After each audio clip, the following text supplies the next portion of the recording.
ọkọ àti ìyàwó olówó ibi tí engagement ti ń sọ pé àkàn gé kéèkì a rí wípé ìkan bára wọn ṣùgbọ́n dàgbà tó jẹ́ àwọn máa wọ àbí ṣé àwọn fọ́tò fídíò yẹn wọ́n mọ̀ ìgbà ni ṣùgbọ́n tẹ̀ wá rí wa tí báwo tó bá ṣe lọ́jọ́ àpapọ̀ obìnrin tó wá mú nígbà tí mo sọ pé kíní kan kò yẹ kó ṣe bẹ́ẹ̀ yẹn ká sọ pé bóyá inú tiẹ̀ ń bíyàwó lákòókò gbà yẹn ṣé gẹ́gẹ́ bí obìnrin àti àgbàlagbà tẹ́yìn tún jẹ́ tẹ̀tún jù àwa lọ ṣó yẹ kí ọkọ kíyàwó máa gba ọwọ́ ọkọ ẹ̀ kúrò níbi tán ti fẹ́ gé àkàrà òyìnbó kéèkì nígbà tó dẹ̀ jẹ́ pé ìyàwó àtọkọ ló yẹ kán jọ gé papọ̀ ṣó yẹ kó rí bẹ́ẹ̀.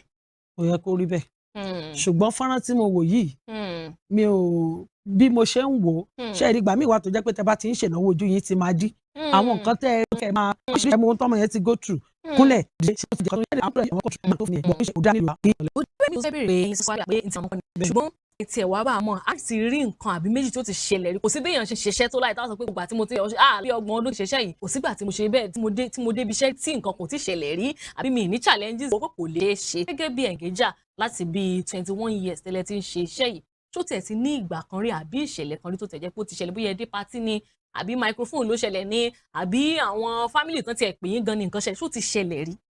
ó ti ẹ̀ pọ̀ oríṣiríṣi ìpèníjà ìgbà míì wọ́n á pe wọ́n á fi patí sọ́jọ́ kan wọ́n á pe engager wọ́n á pe olórin wọ́n bẹ̀ yẹn ni wàhálà ò ti bẹ̀rẹ̀ àwọn á dẹ̀ fún wa ní time pé àwọn á bẹ̀rẹ̀ láago 10 olórin á bẹ̀rẹ̀ ní 12 ìgbà míì tó bá jẹ́ pé aláàfáà ni aláàfáà ó tún wà ń bẹ̀ ìjà wa ṣe wọn àwọn tọ̀nà máa bẹ̀rẹ̀ ń tu olórin time aláàfáà olórin so yẹn àwa ti pé gbogbo wa ṣe oríṣiríṣi ìpè àmàpàdé lójú àgbo àṣẹ wá sọ̀rọ̀ ní owó sínú abọ́ sàwọn náírà àríwá ó ti pọ̀ rí lórí ẹjọ́ ní abẹ́rẹ́ ẹ̀ so orí ẹlòmíì ò lè pé màmá wa ṣiṣẹ́ o tẹ́ bá ní fún wa níṣẹ́ tó máa gbowó ní ṣe bí pawó lójú tẹ́ máa parí iṣẹ́ wa lẹ́ máa kó mú màdà ṣe é lè wíṣkì Davido lórí òde kó wá kówó tó pa lóde fún yín nígbà tó bá ṣàtúnkò owó. ṣùgbọ́n tó tiẹ̀ wá bẹ́ẹ̀ fún àwọn tó ń bọ̀ lẹ́yìn kí nǹkan tí ẹ sọ fún wọn gẹ́gẹ́ bí ọ̀rọ̀ ìrànpó yẹn ṣe. ìmọ̀ràn mi àwọn alága èkíní sùúrù alága gbọ́dọ̀ jẹ́ni tó ń bínú àdàn ní sùúrù a gbọ́dọ̀ jẹ́ kí ìfẹ́ owó kó mú ní àyà wa iṣẹ́ tán bá gbé fún wa ká mọ̀ torí pé bóyá àbí ànìkan ṣà deliver ẹ̀dá àwọn tó ń bọ̀ tó bá mọ̀ kò tí ì ní ìmọ̀ nípa iṣẹ́ yìí kò sí ní tújù fírọ́ sí jẹ́ akọ kíkọ́ mọ̀ tún jẹ́ ká tẹ̀síwájú ní tó a bá ká máa ṣe lọ́rùn àwa lọ. ṣé máa fi máa kàn ní pé ìṣẹ̀lẹ̀ bí ọdún mélòó ṣe pé àwọn àṣẹ tí wàá fẹ́ lé ìwé lọ ká tó fẹ́ kàwé gbowè tó ní ìwé ẹ̀rí àwọn míì ọdún 3 àwọn míì ọdún 4 ọdún 5 fún iṣẹ́ alága àdúró àbẹ́ engager fún bí ọdún mélòó tẹ̀lé yẹn fún àbóṣù tí ẹ ní. mo sọ fún yín pé ẹ̀bùn ni irú ọ̀rọ̀ tẹ́ ń sọ yìí mo lè má lè sọ débẹ̀ kò yé yín torí èmi ti má sọ̀rọ̀ kọrin ti mọ́ mi lára but ẹ̀bùn ni ẹlòmíì ó wà ń bẹ̀ lọ́dún 3 tí ó mọ̀ ẹlòmíì dẹ̀ délé ní ọ̀sẹ̀ kejì ó ti bẹ̀rẹ̀ sí ní mọ́kọ wọlé ó ti mọ bó ṣe ń fi lẹ́tà so ẹ̀bùn ni tọ́pọlọ èèyàn bá ṣe jí sí ni ẹlòmíì tó bá ti wò ó lẹ́ẹ̀kan báyìí ó ti ṣe. ó dáa kó tó di pé àmọ̀dáńdúró mo fẹ́ kẹ́ ẹ bá wa fi ẹ ti sọ pé ẹlẹ́bùn orin ẹ bá wa fi orin kí ètò wà ń bẹ̀ Unlimited àtàwọn olólùfẹ́ Ìjà Lára. ilé iṣẹ́ yín ò ní jóná ó wà ń bẹ̀ ó máa lọ síwájú ní gbogbo à ń bẹ̀ bá dé lókè lẹ́ máa lọ àtúnṣe ẹ̀yìn rí ẹ̀yìn ṣiṣẹ́ iwájú wa máa tẹ̀síwájú ẹ máa ń pẹ́ kó lè.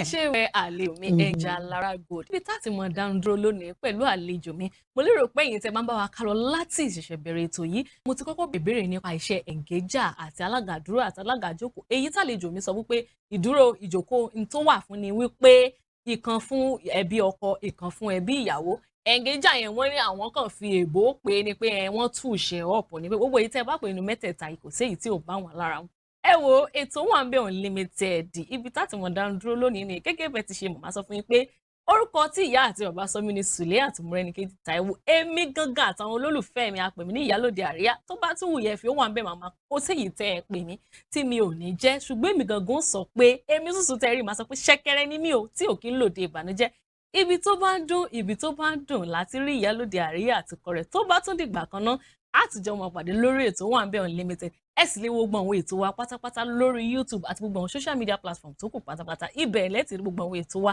àti ètò wà ń bẹ̀ Unlimited ẹ máa tẹ̀lé wa ní gbogbo àwọn platform yìí tó bá dìgbà míì àtijọ́ máa pàdé pẹ̀lú àrà ọ̀tọ̀ àjì àríyá àlùjọ gbogbo ẹ̀ mo fi yín pé ó dìgbà kan.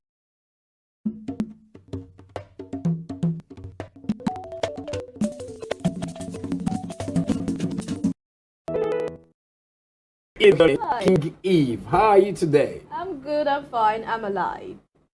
I really feel like she's not giving right to what are you said. You say it's very annoying. Seriously. How are you? I'm fine. I feel I'm fine will be the right answer instead of I'm alive. Not that I asked you if you're dead before. Go and check all these 14-year-old, 15-year-old, 16-year-old, everybody, they are extraordinarily sexually active. I feel is being unnecessarily hyper when it comes to the issue of sex, because we talk about other topics and he feels so reserved. He really doesn't have anything much to say when it comes to other stuff. But when it's the issue of sex, I believe he's being unnecessarily hyper. That's when I have to pick an issue with him. I mean, it's just being unnecessarily there when we're talking about sex. Just like a child, his mom just got him his favorite chocolate or ice cream, very happy, doing as though if he doesn't have sex for a day, he's going to die. When it comes to finance, women also support their husbands financially. You need me emotionally. You need me spiritually. Council is an amazing, but if you go by the topic, my favorite. There are not many jobless women they marry every Saturday. They are saying it favors you. Are they vague so? Growing up, when I was in the world, we've heard of. Who are you now? Well, MC Too Much said he likes saying when I was in the world, and the last time I checked, well, it looks a bit innocent, facially, but deep down, he's actually out of this world. We're all in the world now. As long as you're alive, you're in the world. So, MC Too Much, I beg when you talk about that. I don't want to hear that. Next time you talk about I kiss my words. I think they have a problem with you saying ladies are champion, and that's the problem. Always trying to attach too much importance to that gender.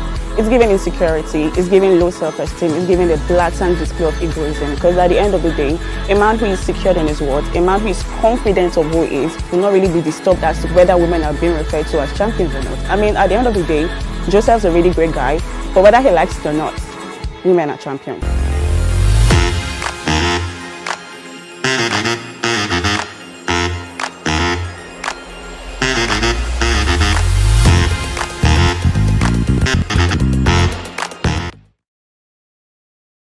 A prominent figure in Ibadan politics and for night independence was under of the national Cameroon's political party held lofty of liberty for the two West African countries. He carved a niche for himself as a wordsmith and a creative speaker. The nickname Kwenkele was a nickname often used to score proceedings at the parliament. The author of Africa in Ebullition, a handbook of freedom for Nigerian nationalists, was Nigeria's Federal Minister of Natural Resources and Social Services between 1955 and 1956. He died in an on 5th March 1942. Western Spring Television identifies Adegoke Adelabu as a watershed character in history.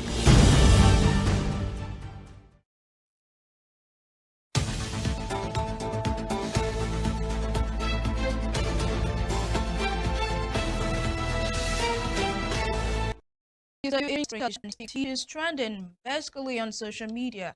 What is trending, who is trending, where they are trending, and reactions. My name is Evelyn Ohiola.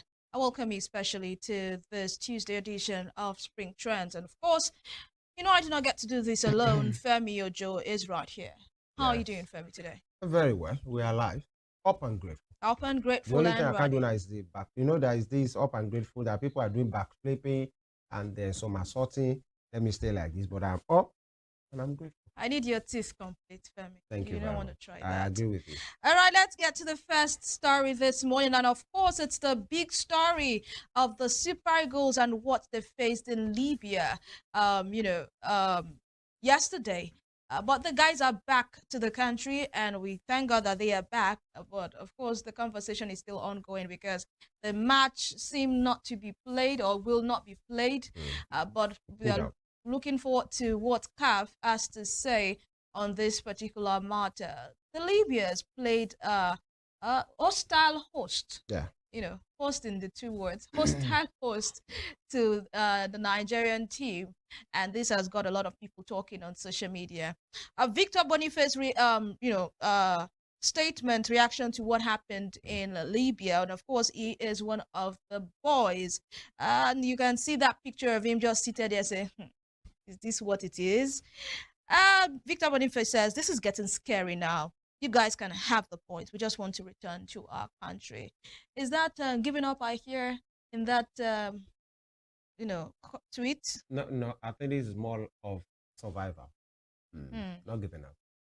I don't try. All right, reactions. I am _P model says, wait, oh, they are still there. This is transcended to another thing, or for real, but they are back into the country. I am _Harris says, you people are looking for Nigeria's wala and no rich. Okay, this is no war, this is no battle. Let's just wait for it to be settled amicably. Echia Simon rather says, Super Eagles in Libya. Gaddafi may have been a Sittite dictator, but with him at the helm, that country operated in sanity, guided principles and order.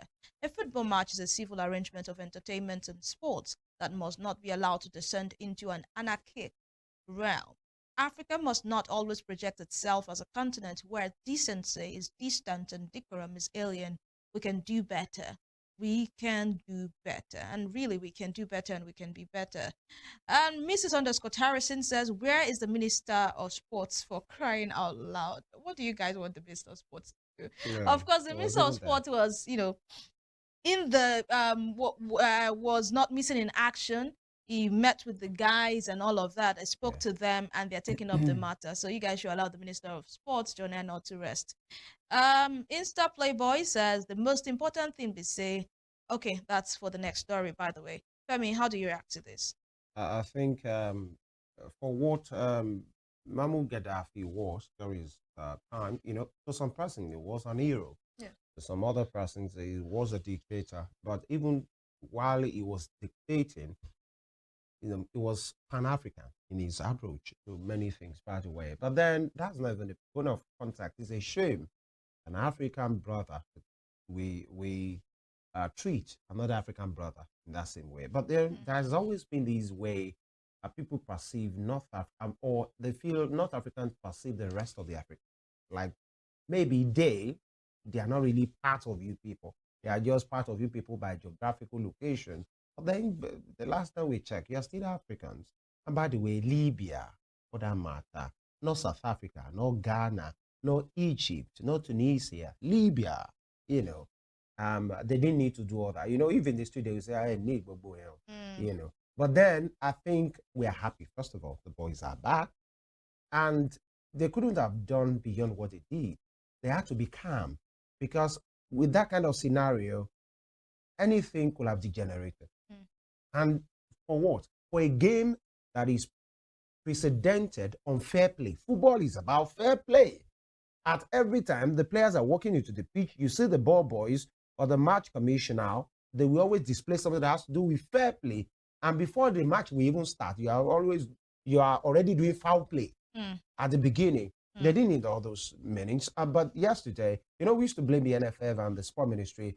But I think at this point, they were not to blame at all. And, it's normal that when things happen, we will say, where's the NFF boss? Where is all of these people? Yeah. Nobody should throw anything at them. The sport minister did what he could do. The president, the general secretary of the NFF was there as well. We even left Philip Shuaibu was there. Yeah, I wonder what they find on that trip, by the way. So, Philip Shuaibu is a sport enthusiast. I understand. But then many of them were there. Deplorable conditions. If actually we could have those pictures of those boys, and the picture we shared, the first one was that of Boniface, quite a witty and humorous individual. And you could see the eye of Victor Boniface. I wish you can have Victor Boniface. The eye he was using to look at the situation. Yeah. It was one who tweeted and said, we should return home. And I think Moses Simon as well. Yeah, we just want to return to our country. See the face. And I know today will be a field day on Twitter for Boniface. Yeah. While he have access to his phone, Moses Simon tweeted and said, we don't play again. We won't just go home. Yeah. And you could remember, in their mind, maybe there will be a part of their mind that panic at that point yesterday, because football, this is what you could do, and security men and everything. But thank God they are back. We hope CAF will come in strongly and serve what they are supposed to serve and do justice, and serve as a deterrent to every other teams. You don't do this. This is out of place. All right, we'll go to our next story this morning. A sad story, but still, they say in every situation we give thanks to God. We saw a video of a building go down like you would see in a movie, probably when an earthquake is going on. I'll allow you to watch that video and come back to take reactions.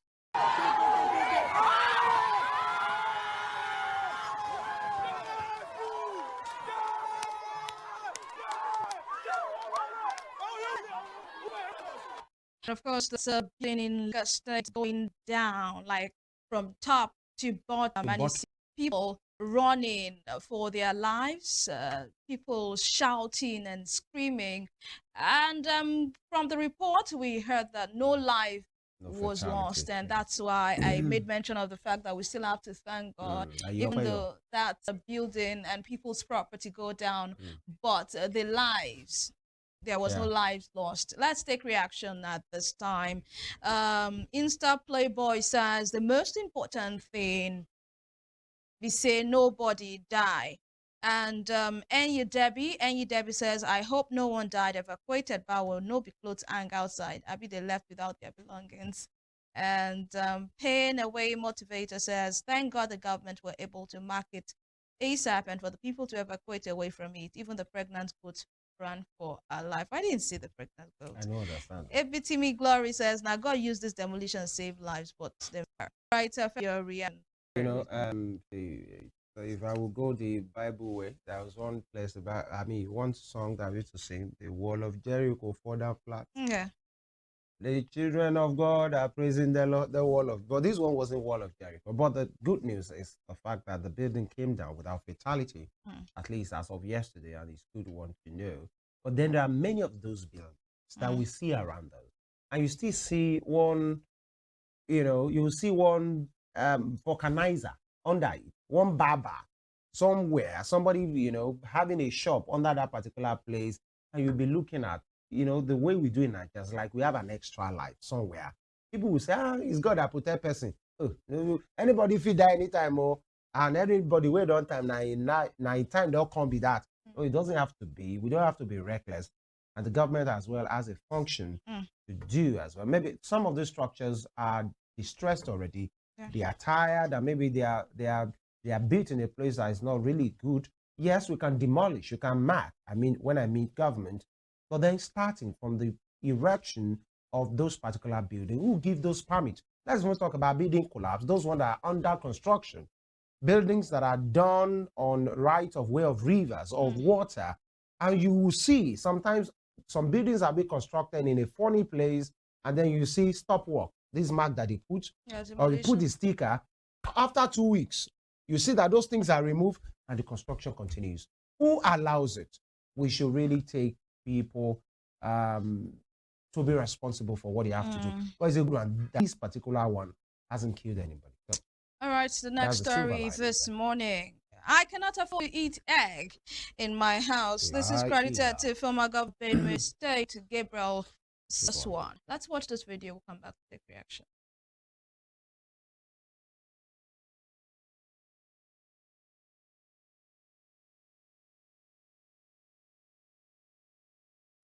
And of course, you can see the former governor of Benue State, Gabriel Soswan, in that particular interview, also lamenting at the unpalatable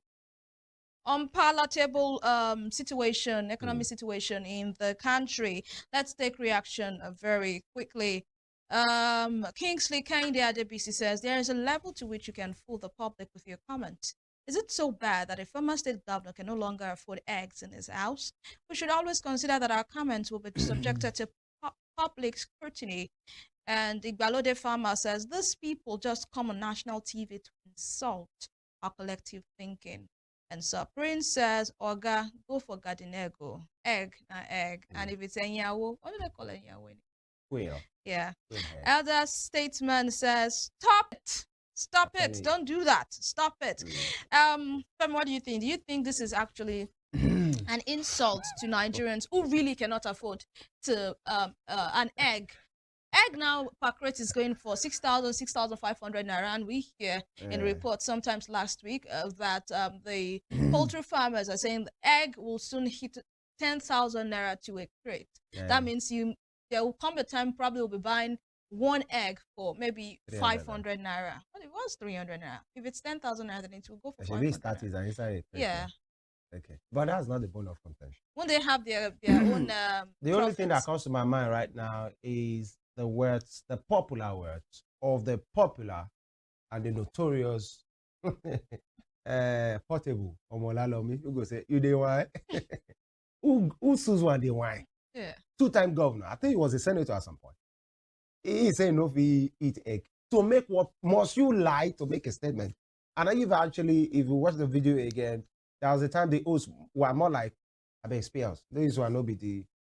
The only thing you can't do on live show is to wipe man back or something to do catapult and say stop lying. This thing with if you say Nigeria spoil, when they sell a crate of egg, 100,000 naira. So a former governor, two-time former governor, senator at some point. He came to serve the people. It didn't come to pack money. You see the way that they serve them now.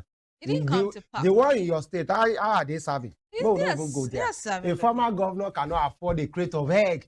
That was how somebody from Benue State as well. I think the SGF. What's wrong with Benue people? Two-time governor as well. What's the name of this SGF right now? I've forgotten his name now, but his current SGF, former Benue governor, said he can't afford to pay drivers 70,000 naira. And he has 3 drivers. And people are asking, what are you doing with 3 drivers? One for the father, one for the mother, one for the children. Abi, two-time governor, he as well. He's in government too.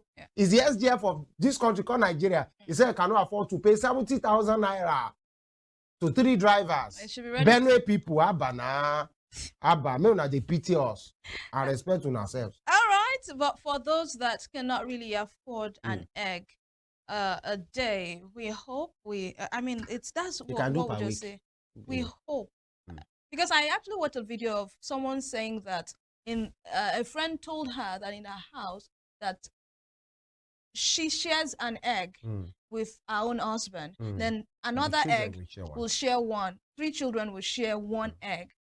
Because they can't afford. I mean, they aren't quite to work off the program. It's a shame, really, for us as a country. And until we get it right, we should not stop speaking to these issues. That will be all for the show this morning. Thank you for being a part of our world. Spring Trends make a return tomorrow for another interesting time. Until then, have yourself a good and productive day. Femi, thank you for your time. Even me, I tell Benue people, una they cook. My name is Evelyn Ohiola. Bye.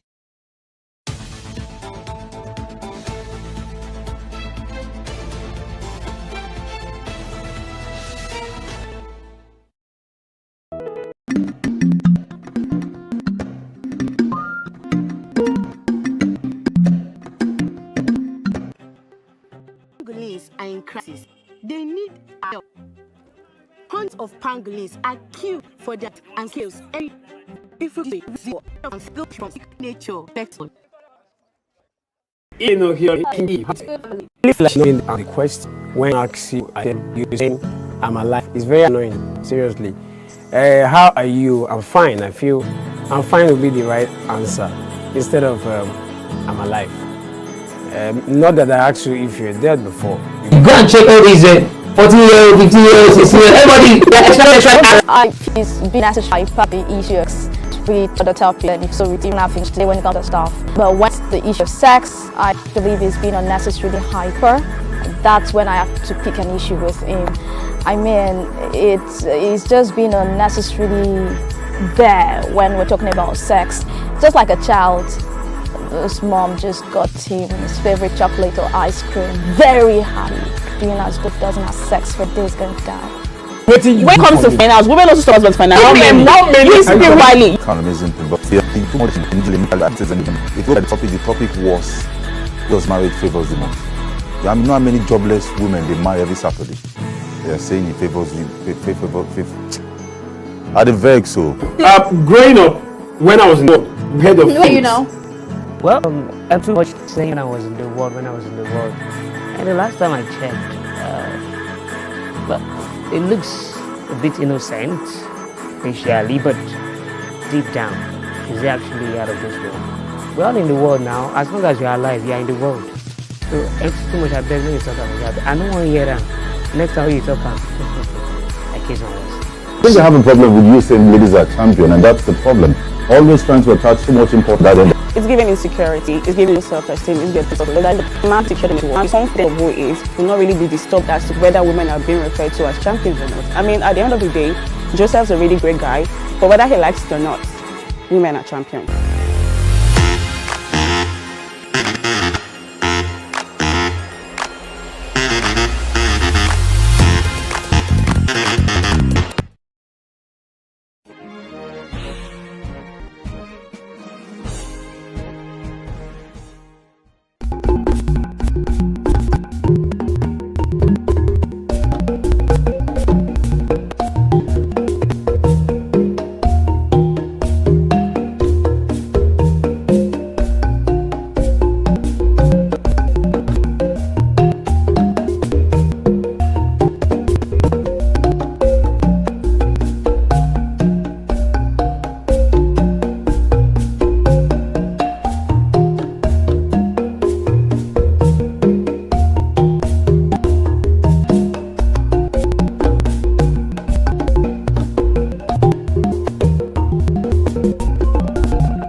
Here are 5 amazing fun facts I bet you never knew about Christianity. Number 1, there are over 2.4 billion Christians worldwide. Amazing fun fact number 2. The Bible is one of the best-selling books. The Bible is the most translated book in the world, with more than 3,000 languages. Amazing fun fact number 5. Most Christians throw science out of the window without realizing that most scientists are Christians. Hello, I am Pastor Steve Akinwumi. And I am Dr. Adeoye Oyewole. Join us as we highlight and discuss day-to-day issues pertaining to the day-to-day living of every Christian. Issues in Christendom shows every Sunday on Western Spring Television, channel 190, only on Star Times.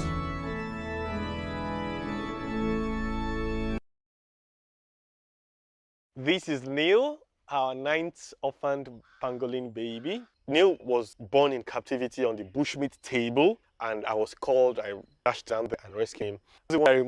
And we've been on special formula. He's about 4 months old now. Neil, because that is like food. How many people in the world have had their ear nuzzled by a pangolin? I feel lucky and I feel special.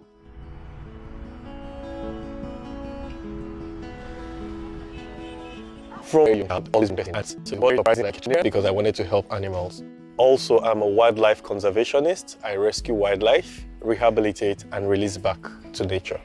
And then in the process of growing up, I have come to realize that we have this very, very horrific attitude to the animals around us. Every animal is bushmeat. So instead of complaining about the situation, I wanted to try what's a different. How better to see these victims of wildlife trade than the bushmeat market. The first time I visited the bush, I can think of so full of diseases that I didn't know had today. He brings me to clean them like this, and the whole way they die. This guy just beginning to start his life. He has a long way to go.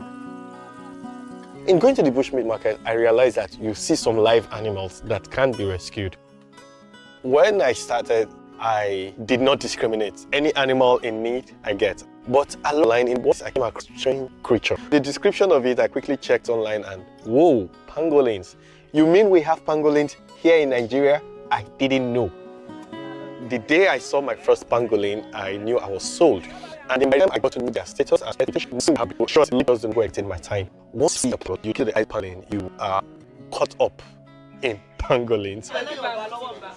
So how do you look into these eyes and turn your back on him? A lot of people do not know about pangolins, but it's more widely traded mammal. Because of the interest in the pangolin for their scales, you have hunters that go into the bush exclusively for pangolins, to look for pangolins. So right now on the bushmeat table, you get average of 7, 9 pangolins every day. And that's what you see on the table. They are traded openly despite their size is one level. The law enforcement will know about it, and this is news on it. Convincing the sellers, the hunters, the traders to let go is not a very easy thing, because once they have this animal, all they think of is money. Sadly, while it comes to especially the animal, and I say, look, I am with this animal, I do whatever it takes.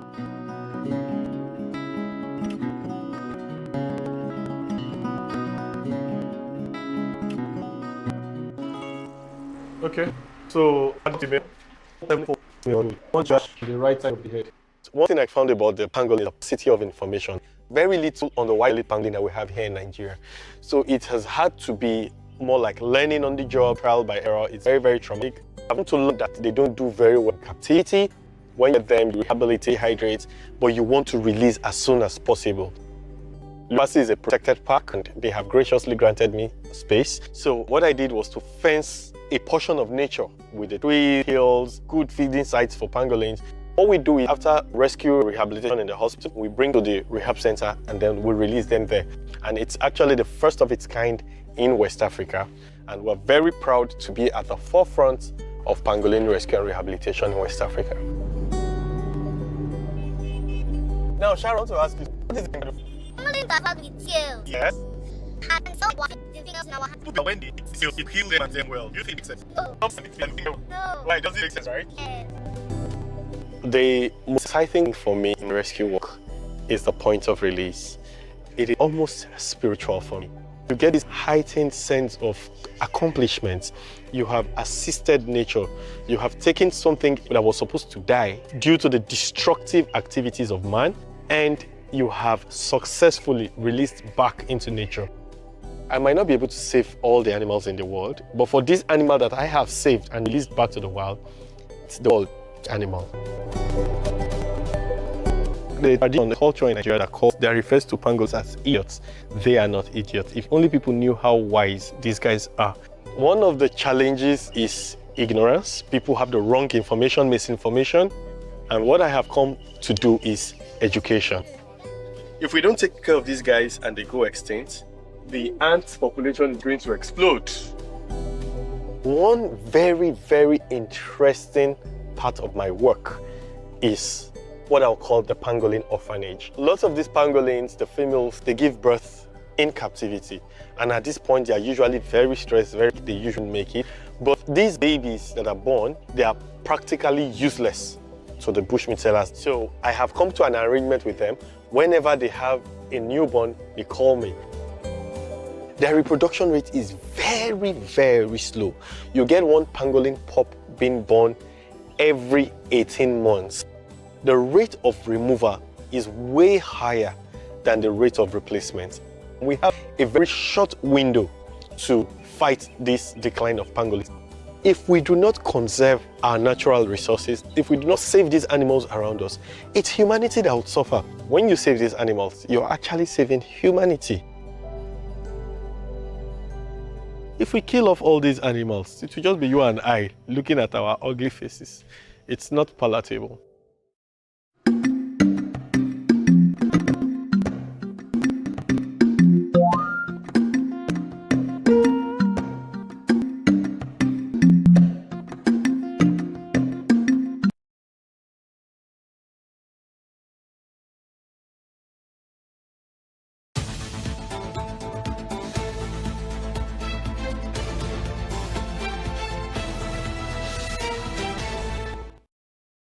With us about prompt delivery agreement, the popular words of yes or wiki agreement, not agreement.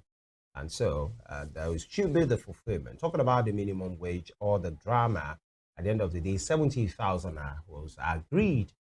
But then the federal government is yet to start the payment almost 4 months after. Right now, many state governments haven't. Some are already saying they have, or announced rather. Ogun State announced 77,000 naira. Governor Dapo Abiodun, we understand Jigawa also has signed a memorandum of understanding with the NLC to pay as well, and other states as well. Lucky Aidatiwa, regional 72,500 or 73,000 naira.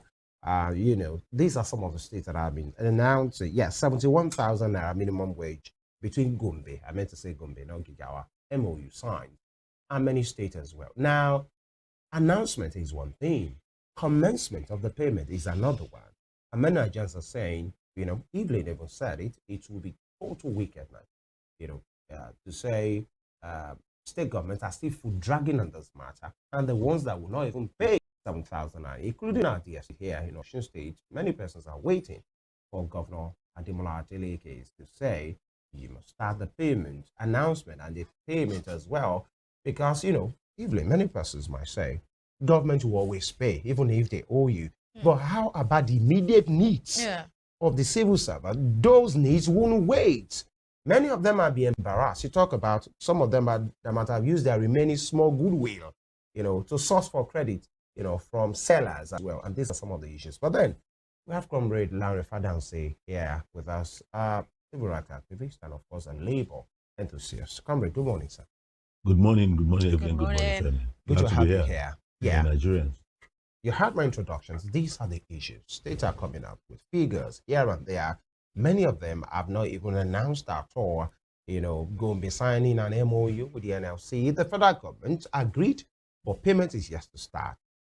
What's your opinion on all of this matter? And just like I ended the introduction, the bills of these civil servants will not wait. Yet, the state government, federal government, are yet to commence payment. It's good to work based on facts, and the reality on ground is that it took a snitch from the National Assembly to really understand what is going on. Okay. The Revenue Mobilization and Fiscal Commission came out to say, look, yes, we gave some adjustments to your wages, but it's not 19 million. You understand? Within the same period of time that workers were asking for a minimum wage. And as at the 29th of May, 2023, when President Bola Tinubu said so, this was gone. By 30th of May, workers had started paying heavily for transportation. Exactly. The following morning. Because of their price. Same day. Imagine now people have lived May 2023, May 8th, 2024, that's 1 year. And you are still talking about minimum wage. When the agreement on 70,000 was even reached, organized labor said they backed down on 250,000 because President Tinubu said, do you want me to increase the price of it? Has gone up between and now. So when you look at the dynamics of what government is actually doing, and you maybe we should think like government of his activities dollarized. So my 30,000 was $125. 70,000 we are offering by $40. Now you have reduced the worth of my person almost by what's not good in pocket. At the end of it, we now realize that in addition to the new mobility recommendation, the honorable goes on with monthly. It's not good in the hand just if you do in the hand is enough. For me, this discussion about this wage is blackmail because that take home is not working anymore. On a live program, somebody called in to say, look, I'm not a 70,000 earner. I earn 200,000, but I failed my family. My children don't respect me anymore. I can't meet their needs with 200,000. So if we are still thinking with that, he said, he happened to have worked over the year before he could be earning 200,000. So he had built in a called bank. So electricity bill every month, 40,000, that's 200. And a family man publicly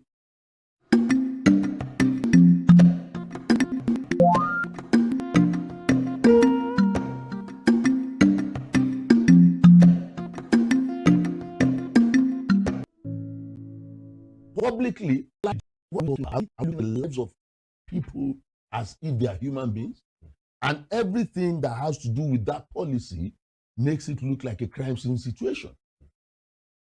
Subsidy is gone. What subsidy? At the end of the day, you realize people were being clever by half because they have not been truthful to Nigeria. But these are the issues. Yes, a barrel of oil that you are talking about, of crude oil, you have over 6-7 items from that single barrel.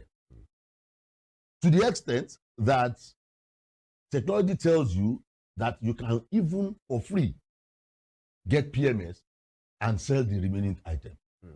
As a nation, it was after the issues that we got to realize that there was actually a factored 455,000 barrels per day, not per month. So if you are talking about a barrel being worth this much, and you're talking about 455,000 for domestic, when you are talking about domestic consumption, it's meant for the citizens of that nation. Because we are oil rich, we should be beneficiaries. Local consumption. Yes. Yeah. So that's one you can say, okay, where is refinery? Take is for Nigerians. We are not selling to you. This 455,000 barrels, we still have 1 million plus barrels for sale that we can sell in dollars to those outside. But within our country, every day, I'm not sure we consume what PMS could come for 455,000 barrels of oil every day if we have it on a daily basis. And so, because there is shrouded mystery around this oil and gas thing, and it is what has been our albatross as a nation. All right, Comrade, quickly, we can talk all sector, the opacity, the insincerity, and all of these things around it. But let's narrow it down to states right now, even the federal government. The fact as of this morning is, as far as minimum wage is concerned, in most of the states, payment has not begun. What we have in some states is wage awards, like in Lagos. I think Osun extended his own as well. About 2 months ago. Yeah. But people are saying, when will the substantive payment agree? Governor Ademola Adeleke has not announced anything as far as minimum wage is concerned. Lagos is doing wage award, and many other states like that. Some states are just silent on the matter. Some have announced. Do you see these things as, Evelyn said, maybe it's wickedness on the part of the leaders. Some will say, maybe they don't care. Some will say, maybe it's just bureaucracy. Maybe they are still working the numbers. But others will say, how come this bureaucracy doesn't affect the leaders when it has to be about their own remuneration, about purchase? This bureaucracy doesn't happen. The moment they need something, they go for it, they get it. So where will you place it? Is it still table-to-table bureaucracy, or they just don't care? Or what will you place as the issue why we don't even call members who are promised 77,000 naira? Right. Till now, they have nothing. Many of them have graduated. This is where we are. What is the issue for you? Now, the issue for me is that the political leadership of now did not take a cue from the generational leadership we had at independence.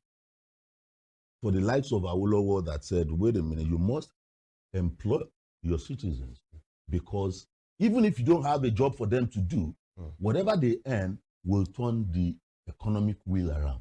That's a mindset of a leadership. And he is the type of leader that said, look, you must conquer the tyranny of the flesh. That is what is affecting the leaders of now. Why they think it is normal for them to take 19 million and it's wrong for us to ask for what? Do you understand? You must capture the tyranny of the flesh. The Christians say the flesh is weak. Must you remain weak? Can't you psych your minds to know that there is profanity in obscene wealth? Wealth without work. And people feel comfortable about that. Truth of it is, the states we're talking about. Look at Osun State, for instance. I'm a pensioner, and I just saw 10,000 naira after the payment of the monthly pension. I'm like, oh, okay, so they're still paying this as promised. Fine, it's okay and good. But as a wage award. Yes. Okay. But the truth of the matter is that there will still have to be discussions on that 70,000. Because it's been made irrelevant. And so the moment you say, pay it now, workers will quickly come back to say it's not working. So before you start the drama, because that's the truth now, we are asking, oh, have they started paying? They will start paying. But the truth is that is $125 to $40. You get what I'm so that cannot take anybody anywhere. So it's better we actually go. You told us you were not going to increase the pump price of PMS anymore. The next thing we saw, it's gone up twice. From like 600 to 8 to down 1,200 in most filling stations now. That's the average you get. So to me, it's a discussion that will remain unending. Then another angle to it, there are about when it comes to service procedures. Your basic salary, a percentage of it is your transport allowance, a percentage of that is your housing allowance, utility services and all. They are embedded in different stages of the salary table. But in most states, I'm being factual now. In most states, what they now do is, okay, for transportation, let's put 7,000. You get what I'm saying? Whereas it's supposed to be a percentage of what your basic is. So you can see a level 16 officer, you now say, okay, let's give him 20,000 for accommodation. You get, that's not how it's done. What time people have their deal, rising cadres. Suddenly we have realized that they have changed the whole table and said, okay, let's put, it happened here in Osun.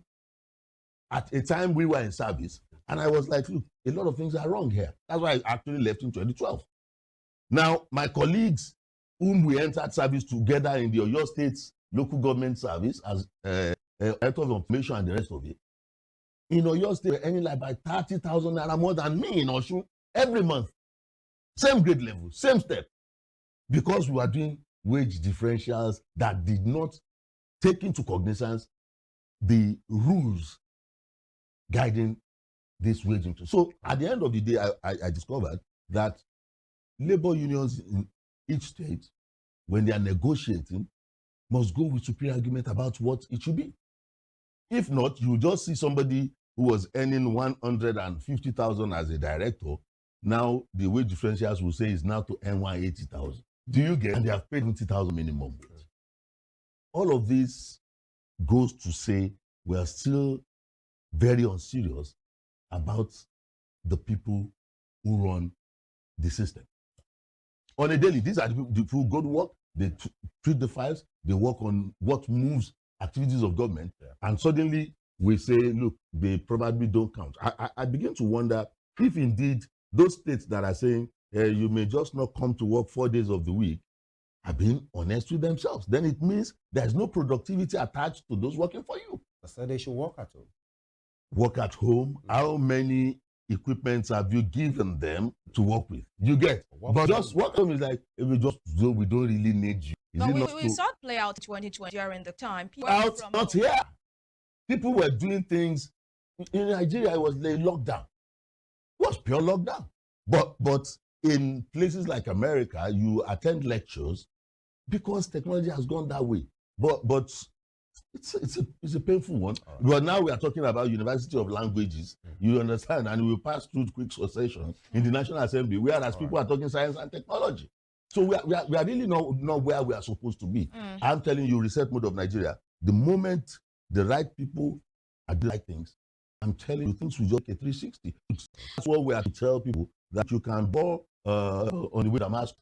Is this all that you came for? Yeah, you can turn around and change your own orientation. But you must first of all remove that tyranny of the flesh. I want to ride a Rolls Royce. I want to buy a private jet. If you are doing that, you were living in a Mirror, Mirror on the way to Ogun State, and then you now want to move to Banana Island. From Mirror to it's too far. Why not stay Maryland first? You get. That's the mentality. You want to be a billionaire all of a sudden because you see billions that you are supposed to dispense.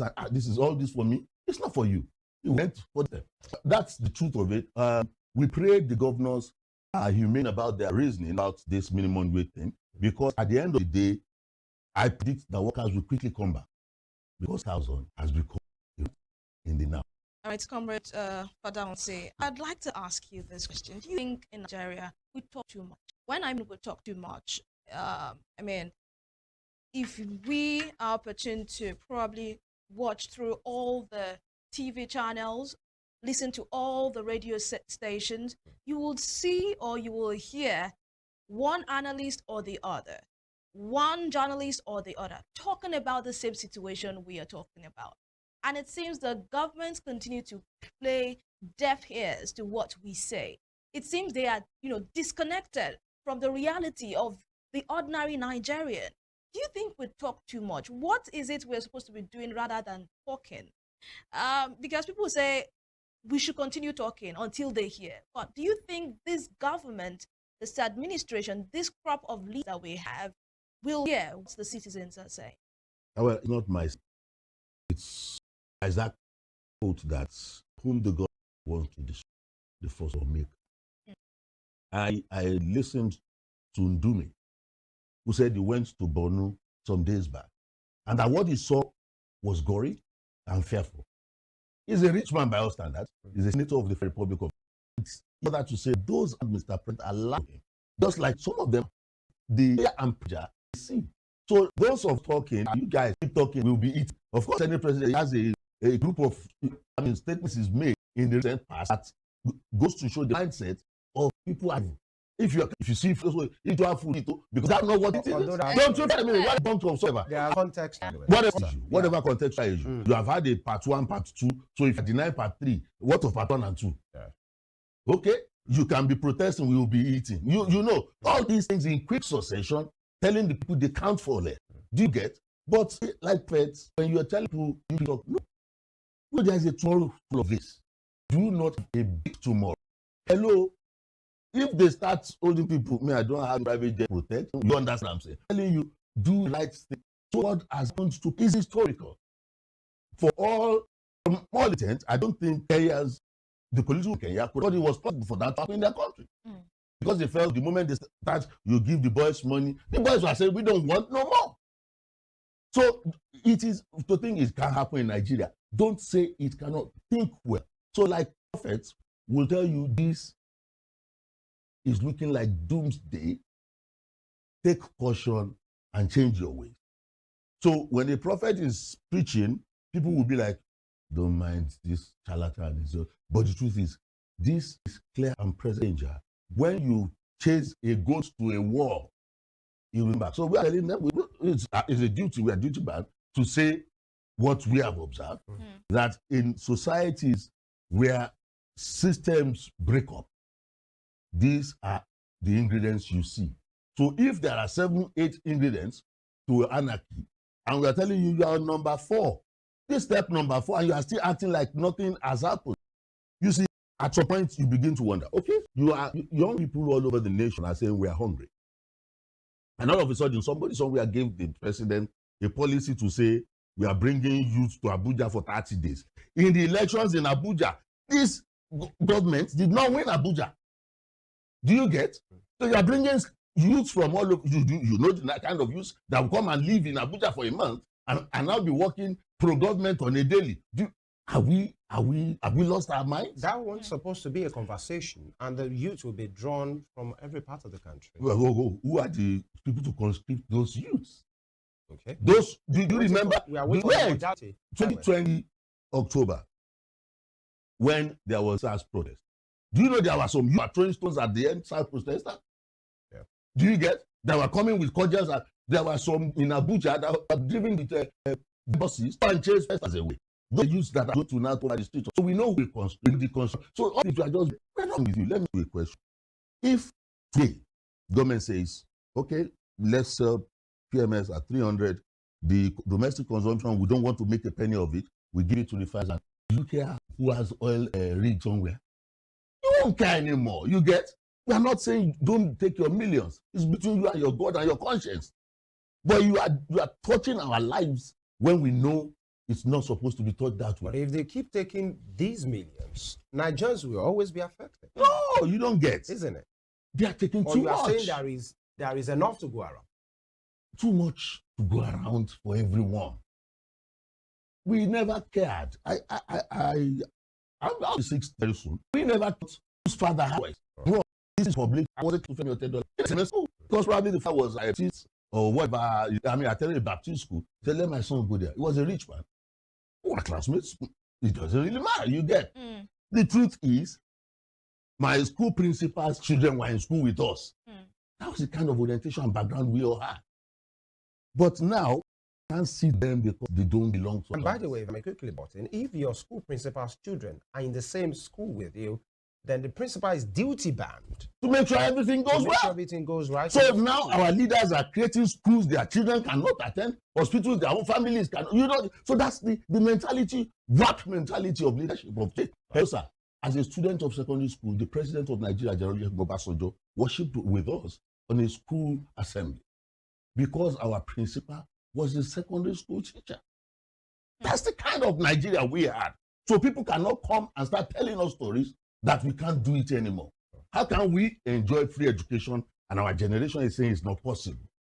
That's rather unfair. All right, Comrade Father Unsi, let's move back to the minimum wage, conversation. 17 states have set up committees to implement the minimum wage, and we have Ondo, Kogi, Borno, Gombe, all have released or announced what they want to pay. That leaves 19 plus the FCT, 19 states plus the FCT who are yet to actually implement or come up with anything. 70,000 naira minimum wage, Comrade Father Unsi, from 30,000 minimum wage, which some states didn't pay. Even till now, some states did not pay the 30,000 naira minimum wage. Do you actually think that the entire 36 states in Nigeria would actually adhere to this 70,000 naira minimum wage implementation? And how soon do you think that will? Well, I believe that should be immediately, and it will still be considered because things have happened between the time of the agreement and now. But beyond that, let them even take the first step, Let them, that's saying, organize them to go to the two ministerial agreement. Mr. Honorable, your allowance is calculated by percentage. Have you seen the table of the wages of, even by revenue mobilization? They'll say, this allowance 200% of basic, 115. You do that for workers too. So let's know what percentage the law say their housing should be of their basic. So you don't just come and start imputing figures at will and random. So now that let the organ go with it. If your allowance was drawn 200% of your basic as a member of the National Assembly, why should electors' allowance also be? People in broadcasting add wardrobe allowance. So what percentage of their income should go for that now? Because you want to see them on television, you're appearing beautiful and lovely now, you understand? Let us know what of that is happening to you, let it happening to them. Let it happen to them. I'm a pensioner, and it was deliberate. So whatever they decide, I will tell you something. When I was living, I was like, look, pensioners, the way they do them, I am not going to enter any office to process any paper until 12 calendar months that I've survived as a Nigerian by myself. You understand? So they fail to pay, I'll be like, I've survived. Even was 17 months. I was going to do 12 months. It was 17 months after when they started half salary, half this, that. So whatever business you were doing would have been affected because people could not live their normal lives anymore. Unfortunately, nobody did anything about those other half until I think this administration started paying one in every 4 months. But it was not their fault. But then, that's the kind of the nation we are in. So to me, let them take this first step. And I appeal to labor leaders not to eat of bread of sorrow, because that's where the thing breaks up. What do you mean? Okay. It's easy to try to bribe a few to cage the most. That is the bread of sorrow. Because people who take such, because you want to take care of yourself, your interest, and accept what, do you know how it will feel? Is it not second class if my colleague at that time in Ibadan is earning like 30,000, 40,000 naira every month more than me, and we are on the same grade level, and we entered service same day because of the negotiation from people who were not supposed to. Is that only for the outfit as well? And the conditions of Do you know that? Maybe if you're a slave, you're making money that much. Ability to pay you are talking about. Yeah. When the Buhari administration gave this salary thing that they want to pay arrears to workers that they are owing, Osun collected 34 billion plus to pay backlog of what they are owing workers. Oyo did not get more than maybe 10 billion because it was not owing the workers that much. You get? So if you are saying ability, is the ability to think and not just to pay. If that's why I said, if I have workers, I will say, wait a minute, give me. If I have workers, directors, give me a template of what you can deliver in your ministry. You understand? I'm holding you on account of what you have written. I've looked at your document. This is the money you asked for. Pay, deliver. That's you run business well. I'll tell you something I observed about Oyo State. Our neighbor here, somebody was a director during COVID. Wrote a proposal to government where they said you can do it. This really not the first one-on-one. But the idea was that this director eventually became the commissioner for health in that state. Because Oyo State did not lock down. Somebody gave an idea to the governor. Let's not kill the commerce of our states. We can prevent people from handshake. We can people take your space and people and we can't stay locked down. No one else food to it. And people get to keep distance, to get wash your hands. If you want to go out, wash your hands by your nose when you're going to. So at that level, that same state, somebody was a director, became a permanent secretary, and is now a commissioner. You get. So it's like, bring something to the table. Challenge your workers. Pay them well, but tell them, deliver. All right, comrade, we have to run now. But one last question for you. We'll talk about government. What about the private sector? Do you see most or, majority of private sector key into this minimum wage thing? The government have said that private owners or private companies and private employers, rather, who do not pay the 70,000 naira minimum wage risk jail term. How do you react to that very quickly? And do you think private employers can actually key into this minimum wage implementation? Well, they can if they are fair. Yes, a lot of indices are working against them too. Of course, they don't get free money. Because they paying. There's one thing that is unfortunate. All this issue of taxation. Taxation, everything comes back to the people. It bounces back on the people. Do you understand? Because if you say, look at it now, you will see how quick the passage of 7% VAT to 10% will go. So the person who is manufacturing, after manufacturing, you say from 7%, you are taking his VAT to 10%, he's going to factor it on the cost of whatever he produces. So it's now for them to look at, that's why industries are leaving. Ease of doing business is not part of the strong points of the current administration. So these people are leaving. So at the end of it all, what my fear is that, yes, you tell private concerns to, and they will leave workers, we can't afford, whoever can stay. But if you want 70,000, you generate 40. So if you talk about defer, so you're working 16 hours. You understand? We'll pay you. So it's not something that is going to be easy because government appears to have left everything to tax. Regulate it. That's why you must regulate. I say, company, you have made this gain, you should be able to pay your salary, let your tax be relieved so that you can still make ends meet. I believe we'll get there, but we don't. It's a very nice place, good place to post this conversation. It's an ongoing conversation, by the way, so we'll definitely get back to it. Civil rights activist, labor enthusiast, comrade Larry Fadamsi. Thank you so much for your time this morning. Thanks for it's having always me. a pleasure having you around. Thanks for having me. All right, that's the first leg of the conversation. We'll take this short break.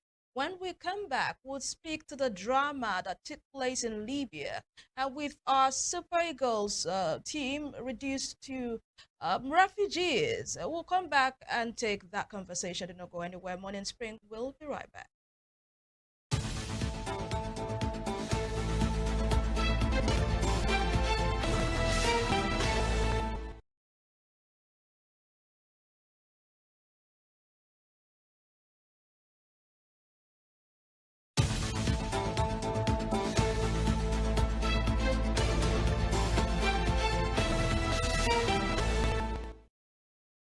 And the conversation is about the drama and the conversation that is the in thing in the world of sport, at least on the continent. And it's about the Super Eagles who ordinarily, after they've won against the Mediterranean Knights of Libya on Friday, supposed to travel for the return leg. And then all, hell in a kind of way broke loose in the travel arrangement. and the way the Eagles were abandoned at the airport, and the pictures have littered the social media space, the conditions. In fact, we learned they were supposed to, touch down at Benghazi International Airport, but, almost midway into the air, they were told their flight was diverted to another airport that is not international in nature. They were abandoned there. 17 hours of travail. If you could have the picture, you see the condition of these guys and what really happened. Many of them who are superstars in their own right sleep in this kind of conditions. And these are the issues as well. Abandoned, not being taken care of. We learned from the NFF, the General Secretary, the President, when they even made efforts maybe to have something, got out of the airport to have something, purchased to be eaten, no food, no water for the boys. They were, strict as well. And these are some of the issues. You could see a vehicle and in which one of the Super Eagles guys, Boniface, Victor Boniface said, that particular vehicle you are seeing was prepared for the Super Eagles of Nigeria. That somebody going a Monday and Chief Boy for Fisayo Dairo.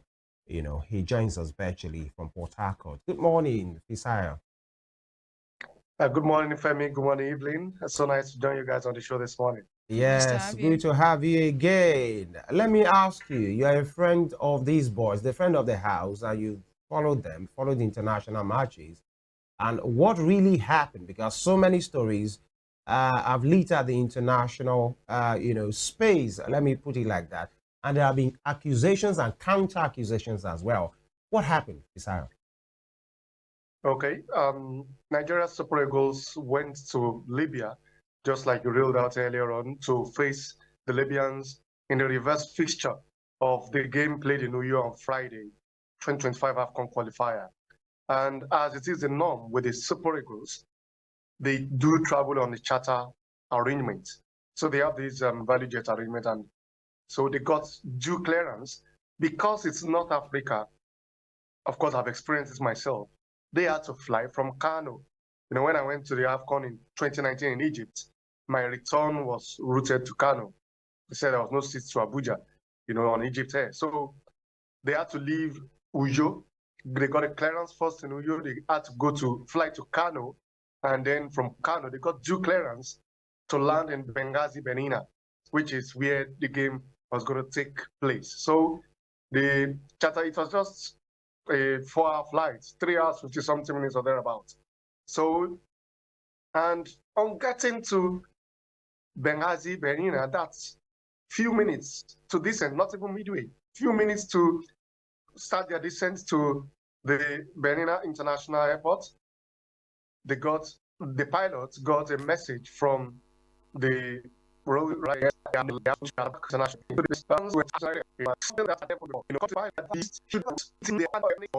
in aviation arrangements, there's always an alternate airport to land in case of emergency or whatever. This was not even the alternate airport.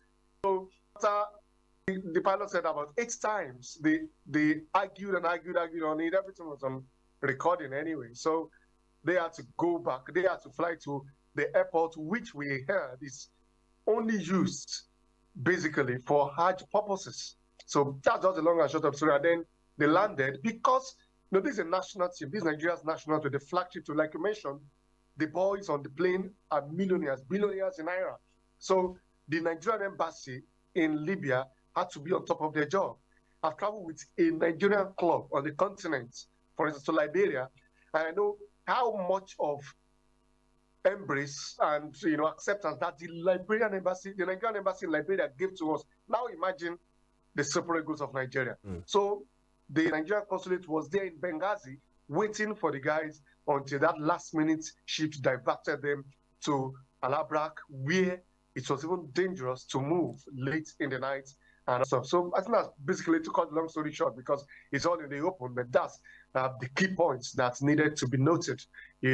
How the Libyans diverted right there, they diverted the team to Al-Abrak and left them for over 15 hours, 17 hours, so to say. It's quite, one can imagine, because you can only feel it, through social media space. One can imagine the position of the boys as we have them on the screen right now. Many of them try to be in high spirit. Maybe some of them played cards, but the one thing that we learned is they conducted themselves in good manners. By the way, some persons will say they have no choice because the hostility was staring them at the face. So they couldn't have raised rabbles. You could see many of them sleeping in funny conditions. Please shed more light. There is this counter accusation on the social media space. We learned from the Libyan captain or some of them that this was the same treatment they got when it came to Uyo. Is that true? The North Africans are smart and wicked, let me put it that way, because it's not just smartness, it's wickedness. We that we follow Nigerian club football very well, we are used to these things. Yeah. Anytime a North African team is coming to play against a Nigerian team, especially when they are playing against a team that is good, a team that they believe is superior, is more superior than them. And this always comes from Libyans. In North Africa, Libyans are the weakest football playing team. Morocco, Algeria, Tunisia, Egypt are strong football playing nations, not for Libya. So whenever Libyan clubs especially come to Nigeria, this is what they do the most. They try to whip up sentiments, lies, and all when they travel first, so that when they come back, when you come to their country, they will try to frustrate you. That's what they always do. It's happened 2 years ago when Rivers United, where I'm based, played against Ali Benghazi. There is an international airport in Port Harcourt, but they will refuse to land in your city. It also happens in some other North African clubs. I remember even when they faced Pyramids FC, a big club in Egypt, 3 years ago, 2021, in the quarterfinal of the CAF Confederation Cup. There is always conversation, there is always correspondences exchanged between the two footballing federations, copied, and where they will copy CAF. So the Nigerian team will always ask, because they know that if you don't treat them well in the first leg, if you even treat them well in the first leg, you expect hostility in the second leg. How much more not treating them well? So I'm just using that reference from the Enyimba game. Enyimba sent lots of mails. They were playing hide and seek, and then Enyimba felt you are coming. It's either you land in Lagos or in Abuja, because that's where their opponents have always landed first. So Enyimba prepared a team in Abuja and another team in Lagos to welcome the Egyptians once they land. Guess they don't report to a charter flight. So this was the kind of script that played out with the Libyans. Every Nigeria opponent have always landed in Uyo. It's an international airport. If the worst case scenario will be you may land first in Abuja or in Lagos, and then you'll be transmitted absolutely to Uyo. So, and that was the communication with the Libyan authorities, is that perhaps they also, because of how wicked or how bad they are, they like to keep their opponents in the dark. Their own team should make your preparations. They like to keep them in the dark. So after the NFF had asked, where are you going to land? The FA secretary just said, don't worry, we will let you know. Because it was a Friday game, ordinarily they should be landing on Wednesday, even funny. But they chose which naturally, there are no flights from Uyo to Port Harcourt because it's too close. It's like a 15 minutes trip on the air, So, and they said, they don't have aviation fuel and stuff, so they would rather come by road. And the NFF gave them everything. This particular one, a lot of people may not believe, but I know it has happened to our clubs. They provide them with buses and they will reject it. They will say, don't worry, we have made our own arrangements. And then they will use it against you in cases like this. So, long and short of the story is that you can only be safe if you play your first leg in North Africa. Because you know that the return is in Nigeria, and there will be nobody to win. I saw a competition that did on social media about how they were treated in Nigeria, but I can assure you majority of the clips put inside that compilation were not in Nigeria. I've used the Port Harcourt Airport at least 15 times. None of those pictures were in the Port Harcourt Airport. None of those videos. All right, Fisayo. That's how they behave, basically. Yeah. Now, there are people, in fact, personally, I want to ask the question, to what end is this game being played by the Libyans? To what end? What is the end game? Is it to frustrate? Is it to frustrate the Super Eagles so they don't play a good game on match day, or was it some form of reciprocity? What is the end game for them? Thank you very much for this question. The end game is what has always been to frustrate the Super Eagles and to distract the players from playing well. You know, look at what happened in New York on Friday. They knew that we were on our home territory, and they can only do what they did, which was from the first minute they were wasting time. That's what they do best. The goalkeeper wasted a lot of time, and then Nigeria got the goal in the 80th minute.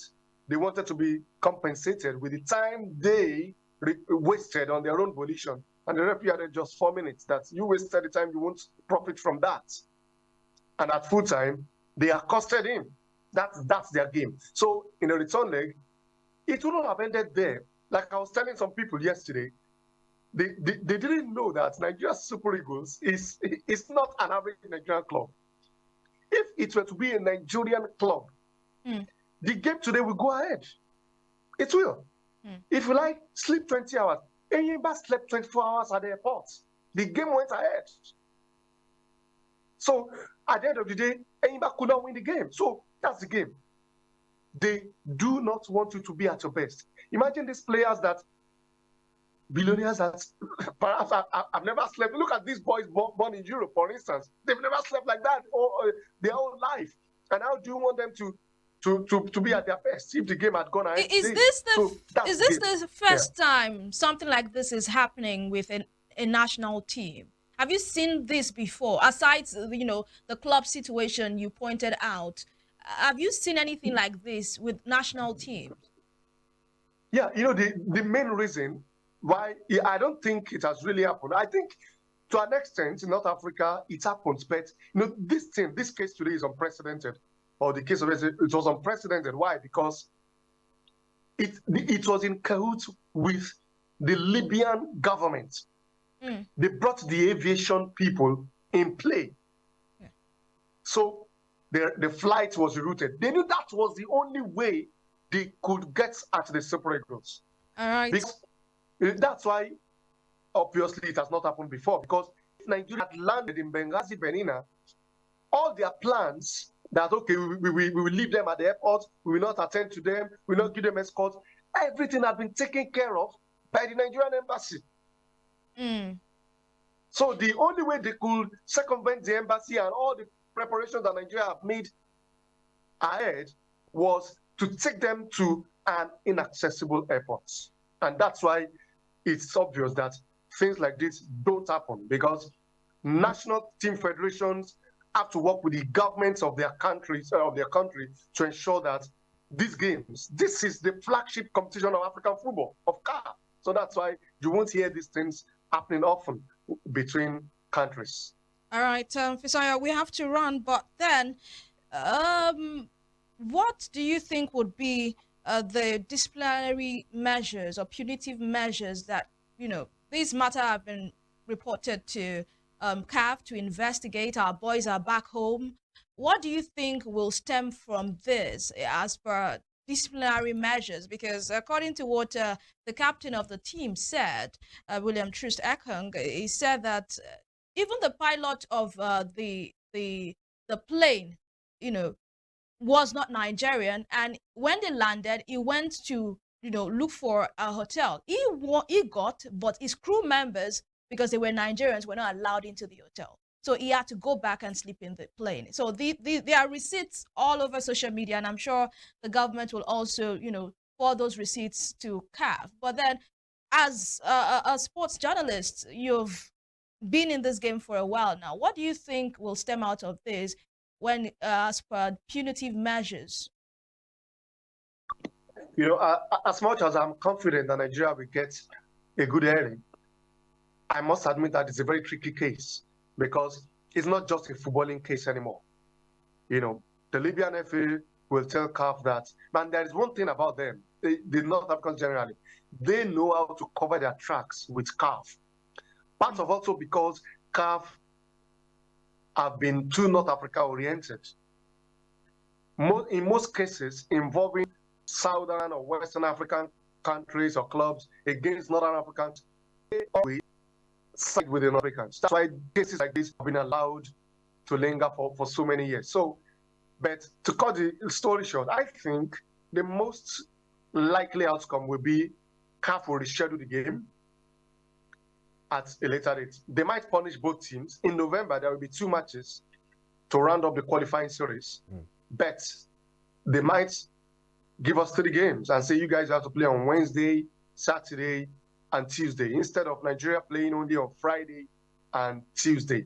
That's in November 15 and thereabout. So that's a likely outcome. The Libyans will contest it a lot because they know how to cover their tracks. But I know CAF know that they cannot walk Nigeria over.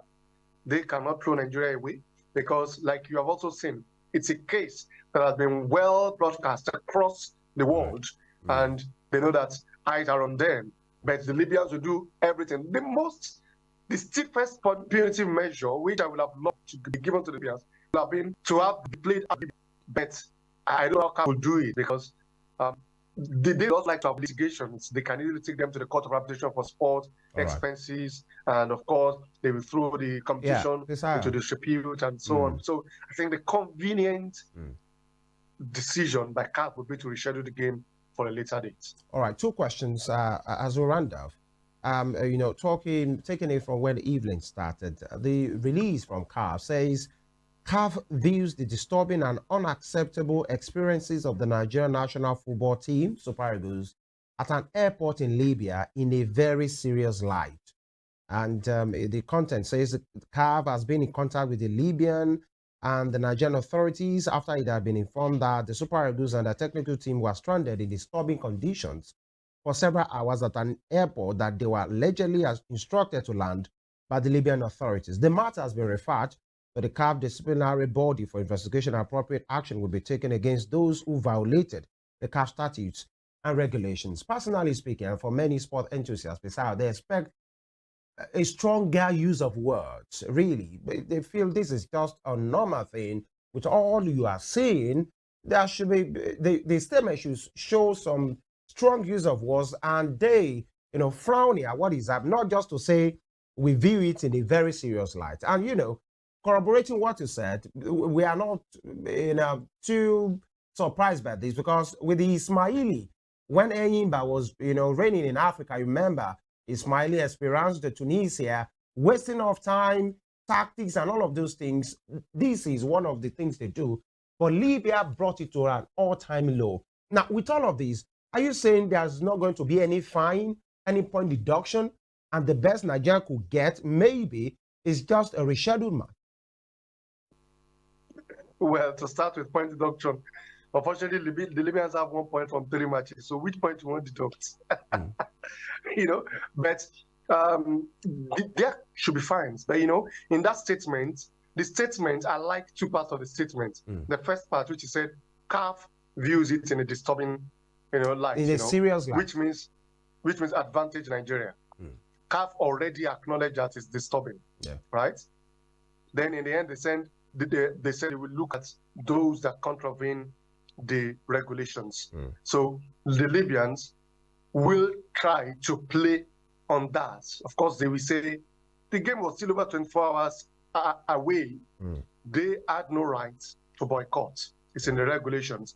But it's also in the CAF regulations that every host country must make everything available in terms of logistics to ease their opponents in coming into the country, settling down and playing the game. So Libya also fell foul of that. So there will be fines, but you know, fines in Africa, they are nothing. Fines, even Nigerian league people advocate that we don't need fines again. Bring in something. That's why I understand when you said deduction of points, but it should just lead to unnecessary litigation. All right. We I don't will need take reduction this. of points. They are the ones with no points. Yeah. So I'll take it as your parting shot. I want to also, You know, speak to the mentality of the boys, especially the captain. You know, many persons have been applauding that possibly he really led the team well. He was communicating on the social media handle, and the use of what are being what is expected of a leader. And I really led the team well. Even when we learned there wasn't a network, internet service at some point, and some of those things. I want you to speak to the morality, the morale of the boys and how they handled it and what will be going forward. Won't this be an albatross on the team? Well, you know, I think the players had no problems. You know why? The Super Eagles, playing for the Super Eagles of Nigeria is bliss. That's why a lot of these players, they don't know what they are enjoying. If this had happened to the home-based Super Eagles, I'm not even talking about a club now. When the home-based Super Eagles played against Ghana in the qualifiers for CHAN 2 years ago, no single NFF member followed the team to Ghana. No single NFF member. You know, it was the coaches complained to me when they came back. So you can imagine, if not that we and Ghana, we are brothers, forget all our rivalry on social media. We love ourselves. You know, I was still in Ghana this year, so they will never do something like that to us, and we will never do something like that to them as well. So imagine something of sort that happened to the team in Ghana. But the Super Eagles in Benghazi, they had no problems. They were in company of the NFF president, the sports minister, Philip Shaibu, the deputy governor.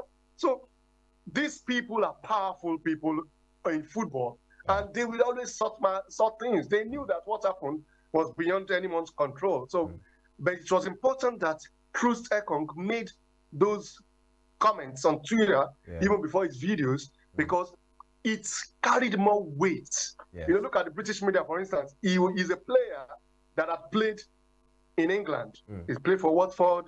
He grew up in the Tottenham Academy, so they could easily report from that angle. I saw the Sky Sports report, and they said former Watford defender Troost Ekong. So having the captain speak out carried much more water than just maybe the FA president or anything. So I don't think going forward it will affect them or be anything. They know a lot of them have over 50 caps for Nigeria, but they've never experienced that before. So it's just good that they see what their less privileged colleagues in Nigeria have been facing for years now. All right. Nigeria football journalist and, of course, chief football writer for ACS Sport, Fisayo Dairo. Thank you. And by the way, one of these days you meet the boys. Tell them we are rooting for them from here. No problems. I will deliver the message. All right. Thank you very much for your time and take. Thank you for having me. All right. That will be it. You know, as they say, life no balance. And I think the Super Eagles got a fair share of that expression. And we must go. Yes, we must go. You can watch a recap of the show on our YouTube channel at Western Spring TV. Connect with us on Facebook, Instagram, and X on Western Spring Television. My name is Evelyn Ohiola. Stay tuned for Spring Trends coming right after this broadcast. And I'm Femi Ojo. We'll see you tomorrow, God willing. Bye.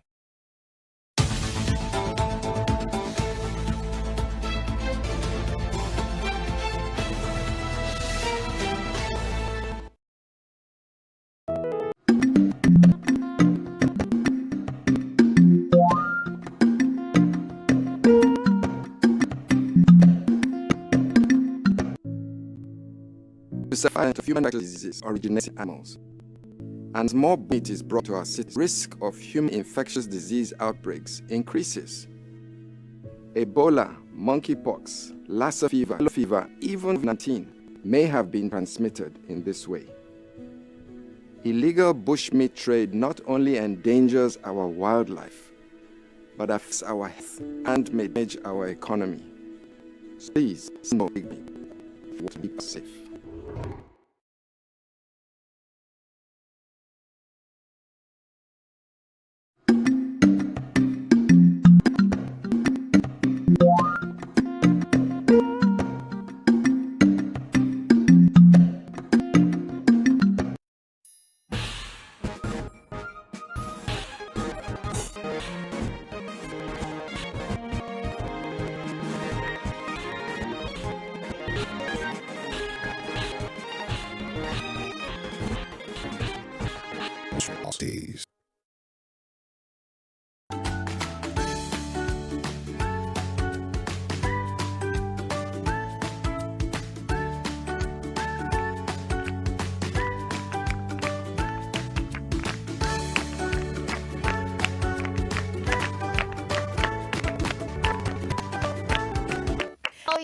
When we say it is Word with Lola, it is fun, educating, and inspiring. Oh yes, I welcome you. Welcome to a fresh episode of this show, Kids Word with Lola. Fun, inspiring, and educating children and teenagers program showing right here on Western Spring Television, channel 190 DTT. How are you today, children? How are you today? Are you sure? I hope you're fine, you're healthy, and well. Are you? Very good. Put your hands together for you. Well done.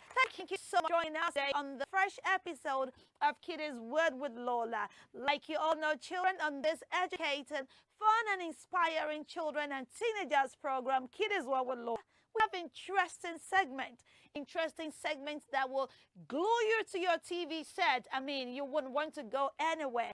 Segments inspiring, educating as well. Segments like the teaching segment where we learn. Of course, you know, Lola will always teach you varieties of topics that will educate you and will add to the knowledge that you have already. We also have the interview segment or the story segment where we interview talented children or invite our dear Papa Johnny to tell us special and wonderful moral-filled story. Okay, so today we're going to have that segment today because Papa Johnny is Johnny's story today. Wonderful. I know you love the stories just like Lola do.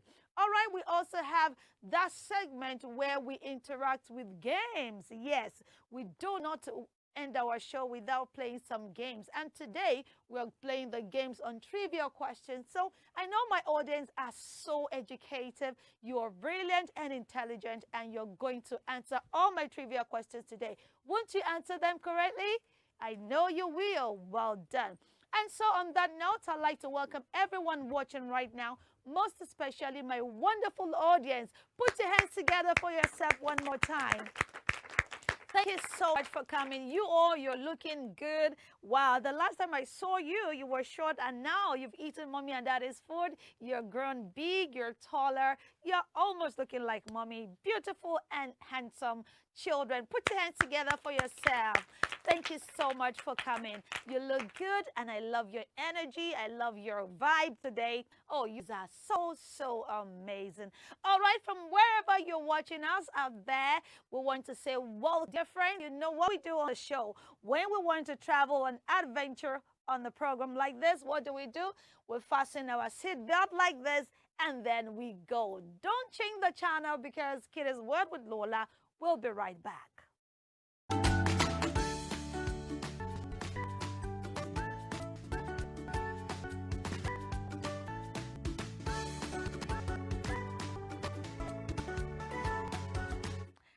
Welcome back, everyone. It is still with Lola. In case you're just joining us, it's that wonderful program, inspiring and educative children's program that not only entertains and educates, but also inspires. And this right here is the teaching segment where Lola teaches. My name is Lola, and today I'm going to be teaching on safety at home. Yes. Every parent, mommy, daddy wants to be sure that as their children are home during holidays or turn for call their daily activity, they want to be sure that their children are safe at home. I mean, who will be a parent that will not want their children to be safe? When children are safe, it helps parents to have rest of mind, and they'll be at peace wherever they are. So today, children, we're going to be talking about safety at home. Safety at home is very important for everyone in the family. I mean, who doesn't want to be safe? Nobody. It's important, children, to know how best to be safe at home with your parent or even without your parents' presence. As a child or a teenager watching this program, you should know how to call your emergency number. I know in some part of the world that might not be very common, you know, but then you should know the number to call in case of emergency. If you ask me, aside 911 that we believe to be an emergency number that you can call anytime you're in trouble, you should also know your parents' number. Exactly. How many of you sitting in this studio right now, you know, can say your parents' number? Can you? Let me see your hands up. Wow, that is brilliant. Wonderful. Almost all the children here can say their parents' phone number. Come on, give yourself a round of applause for that. That is awesome. Now, aside knowing your parents' phone number, you also need to know your address. Okay, so should you reach out to someone and say, oh, hello, uncle, or hello, somebody, say, okay, where is your house? Even if you call 911, they would want to know where you're calling from. So you should not only know your parents' number to be safe at home, you should also know your address. So I'm going to ask the same question again. Those of you in the studio with me, do you know your house address? I don't mean, where do you live? Oshun, where do you live? Lagos. Lagos is not a specific address. Where in Lagos? What is the name of your street? What is the name of your house number? In which area is it located? Well, I can see lots of hands up. Well done. Kudos to you all for knowing your house address. Some of you are even ready to say it to me. Don't worry. But that's really good and impressive. So children should know their parents' phone number. You should know your parents' phone number. If you don't and you're watching this program, make sure you know it by heart. Memorize it, write it somewhere in your room, and keep saying it until you can say it like name. Of course, also mention you should know your address and just state, street, other detail included in your address. Now, another safety tip is for you to know how to answer the door. Now, children, I know you're watching right now. May I tell you that you should not answer the door for strangers. No, if you to the door, you knock, knock, or the bell rings. Gong, gong. Now, when the bell goes like that, don't rush to the door and just open. No. Don't just rush to the door to open. When you get to the door, ask, who is there, please? It's me. Have you ever seen anybody that answers, my name is me? Does that make any sense, children? No. So if the person says, oh, it is me, who are you? Your name, please. Okay, I am so. If it's not a name that you know, and you peep from the door, the door hole, and you don't know the person, please do not open the door. What should you do? Tell an adult. Yes, tell an adult in the house and say, oh, please, can you please check out this person's door? And the adult would know whether to open the door for the person or not. Okay? So that is how to answer the door if you're at home. It is one sure way to keep yourself safe in the house. As a child, you should also know how to stay away from hot stoves. Yes, I know, especially girls. You want to also play like mommy, you want to play, role play. And so you tell your brothers, hey, will you not come and carry your food in the kitchen? We're engaged in so many imaginary plays. And so you tie wrapper like mommy, you wear mommy wig like mommy, and you're saying, I'm going to cook for you boys today. Fine, it's good. But then, as a child, you should know that you have to stay away from hot stoves, ovens, and other dangerous appliances at home. All right? Any appliance that you know your mommy or daddy will not permit you to touch while they are home, you should stay away from them. Don't go around putting a broom inside sockets because you want to plug, your tablet. Don't do that. Get an adult to charge your tablet, your devices for you before they leave the house. Because in the bid to put anything into the socket, you might injure yourself. And we don't want anyone electrocuted. You know what that means? That's going to be death. So please, whenever you're home, stay away. If your mommy just finished cooking, you don't even want to put your hands on a hot stove. That is not a cool experience. So please stay away. As you're home, be safe. Stay away from ovens. Don't go and turn the knob.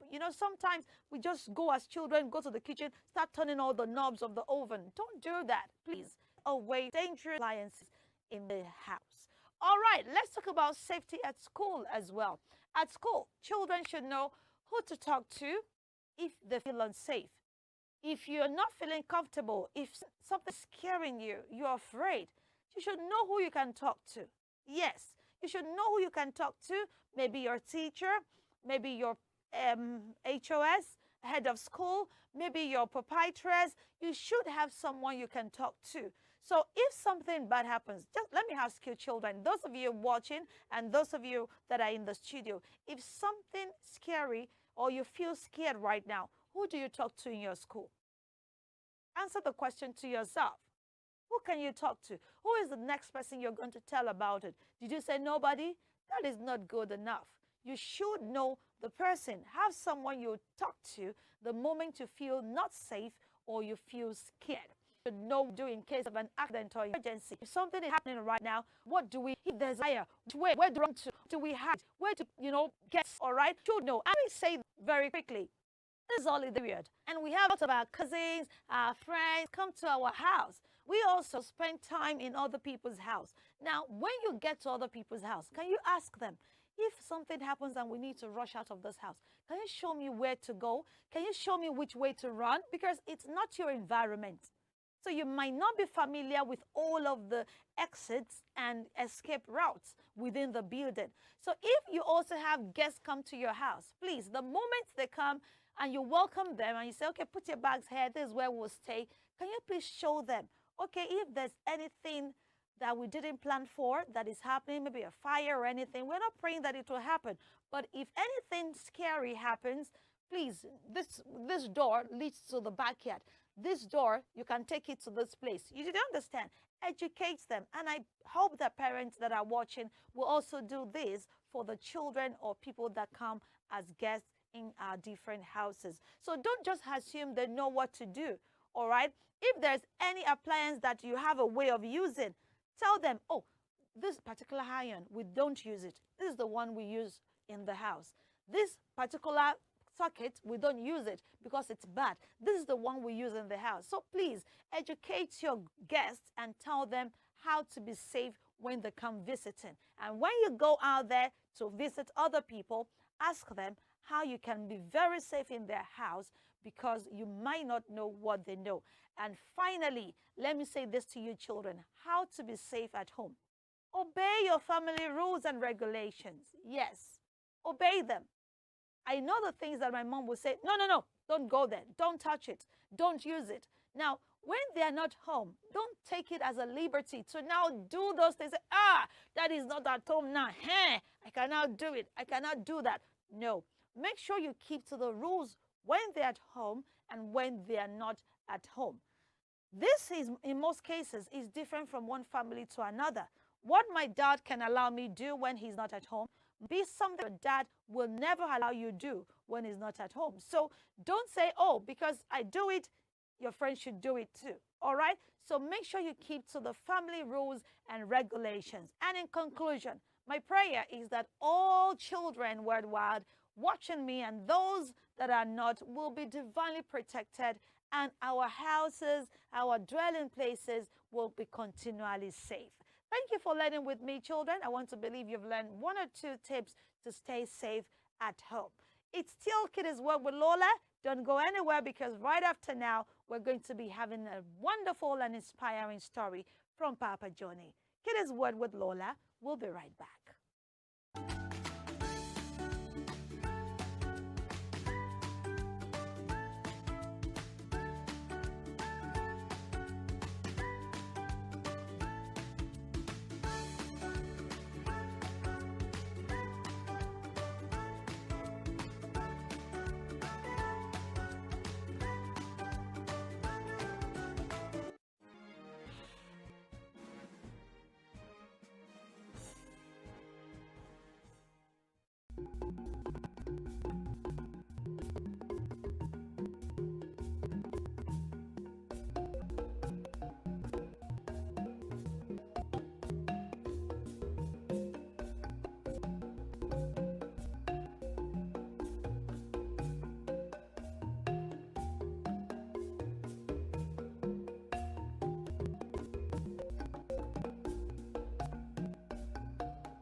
one has a smartphone.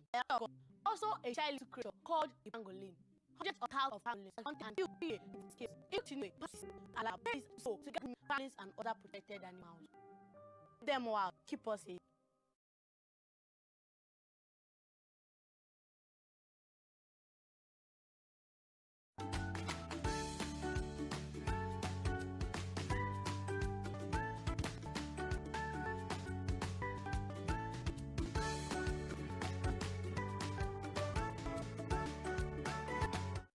Okay, still kiddies, word and I hope you did learn during that teaching segment. Okay, right about now, Papa Johnny is here with us, and each time I see him, I'm very excited because we're going to be enjoying the story and we're also going to be learning. All right, children at home everywhere, say hello, Papa Johnny. Hello, Papa Johnny. How are you today? Yeah, I'm great. I hope you're enjoying the weather right now. Yeah, sure. Well, you're going to be missing children because they're on holiday. Yes. Oh. Yeah, I do miss them because if the school is on, I Going to always see be with lots them. of them. Yeah. Okay, welcome to the show today. And we're so happy because we know we're going to be learning and the story to be learning because I know some children that retells your story, Papa Johnny. That's Yes, great. and when they retell that's the the story, purpose of it. yeah, So they and can so have they'll it. say, I'm telling a story by Papa Johnny, and I'll be, oh, really? So children are learning to tell your story, and they're also learning more of the story. So much that. So today, yeah, what story do you have for us? Yeah, I have a story about two lovely kids. Yes, Okay. that's what I have today, and I'll be the title will be sharing. Sharing. Yes. That's the Sharing. title. Yes, that will be Wow. the title. Okay. That's going to be my title today. Okay. So, the story is like this. It's about two families. Yeah, you said so. Two families. This family are blessed with one child each. The family of Mr. and Mrs. Gbolahan Okay. and Mr. and Mrs. Wilfred. Wow. So Wilfred this and family with a family and Gbolahan's Gbolahan's family. Wow. So these are the two families I'm talking about today. Okay. So they have daughter. Each of them have one daughter. Okay. Mr. Gbolahan have Benita, while Mr. and Mrs. Wilfred have Nicole. So those are the two people I'm talking about today, Nicole and Benita. So these two girls become friends because their parents are friends. Oh, You know, I like that kind of So they friendship. do things together. They stay in the They same play together. compound. They play Wow. together. They live in the same compound. compound. Wow. Different flats, but the But same, same compound. compound. Oh. So now, the parent of Nicole have the time for Nicole. They try to take Nicole through the moral of life. Tell her about the good thing of life. It's good to share with your friends and family. It's good to obey your elders. It's good to be friendly with, alone. Like, wow. One time, on the other hand, Yeah. the parents are always busy. They don't really have the time for teaching Benita morals and stuff like that. But one about Benita is always listen when Mr. and Mrs. Gbolahan are telling Nicole things about life. Oh, okay. Since they live You know, in they the live same in the same compound. compound. Wow. She will hear them say, don't do this. This is what you need to do. Don't steal. Don't take something without the permission. Do not tap people if you need their attention. Use the magic word. All these things are what Benita always listen to. Wow. And it takes it as the way of life. So whatever he heard hears from the family there, she Nicole's know that parent. that's a good thing to do. Wow. But Nicole, that the parents have the time to tell everything about life. Don't take advantage of it. Why? It believes that that's your own. That's their own Why life. is she like that? I don't know. when the parents are at home, she do otherwise. Oh no. She don't really do what a parent Ask her to asks her do. to doing. But Benita, that's exactly what she do. Hmm. She always go out there and do what Mr. and Mrs. Mahon tells Nicole to always do. And people love her there. Wow. So time to time like that, there was a day Mr. and Mrs. Mahon are expecting a visitor, one of their friends far away. Immediately they came, Nicole was eating and immediately heard the knock. Instead of her to go and open the door, she quickly packed her toys, her food, and went in there. Oh my goodness. Because And was the chef. Wow, to share food. Visitor came in. She says, yeah, we don't have toys. We don't play with toys. We don't have Nothing. anything. And the mother was Nobody shocked. was asking questions. Nobody, the mother was, but the mother cannot say anything because the visitors were around. Oh dear. They started playing. She said, let's leave our door inside and let's go outside to play. Immediately they went outside. They were playing on the field outside. Benita went inside, brought her own toy, and they started playing along together with the toy. The mother was so furious, like. So when the visitor left, the mother scolded her. I told you, stop doing like that. You should know how to do things right. You should learn how to share. See, there's nobody that shares with people that people don't like. See, they even to come back and say, hello, Anita. Isn't that? Good. Absolutely. But instead of her to learn, no. She will still do something on and on and on like that. That's the way she behaves. No. So one day, they have a family gathering. Okay.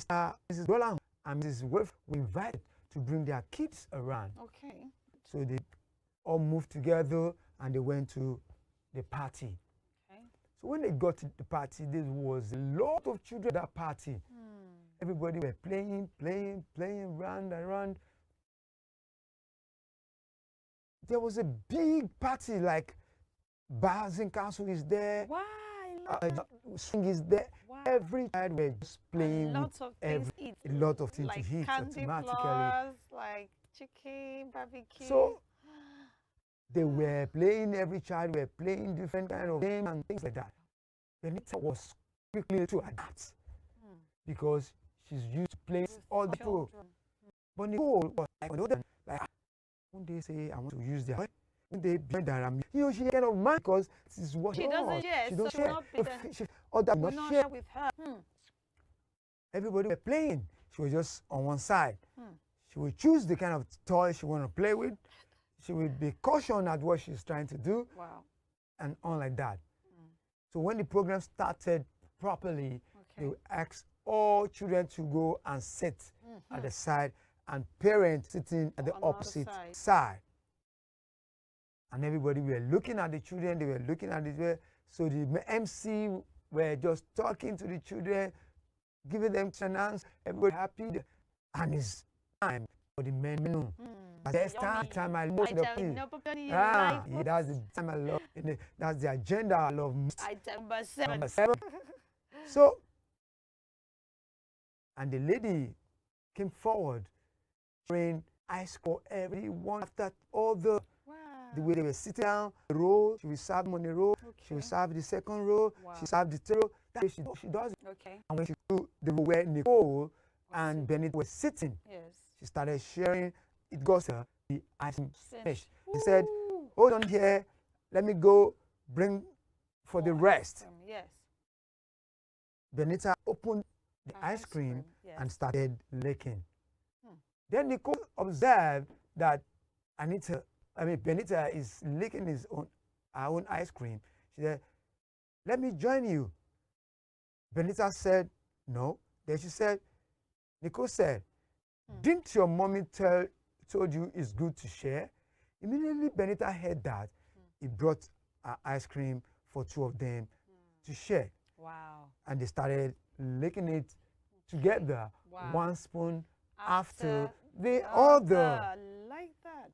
Okay. And they were doing that, till they finished the bowl of that ice cream. Wow. Then the lady came back and said, "Stop here." Say yes. And he gave on and on to the rest of the kids. Nicole opened up and started licking the ice cream without inviting Benita. Benita took a spoon and tried to lick along Nicole. And Nicole tapped her hand and said, "Didn't mother told you it's bad to beg?" Whoa! I don't understand. Benita was shocked. Yes, because they took Benita's Benita now ice cream said, together. "But we lick together." Said, "I are and you far. But here is bad to beg." Very cunning. That's the only way. Yes, of not sharing. I was filled. Good. Like, seriously? Like, argument, it to herself, but she was serious. There was the other watching them the way they were going about dramatic things. To share that.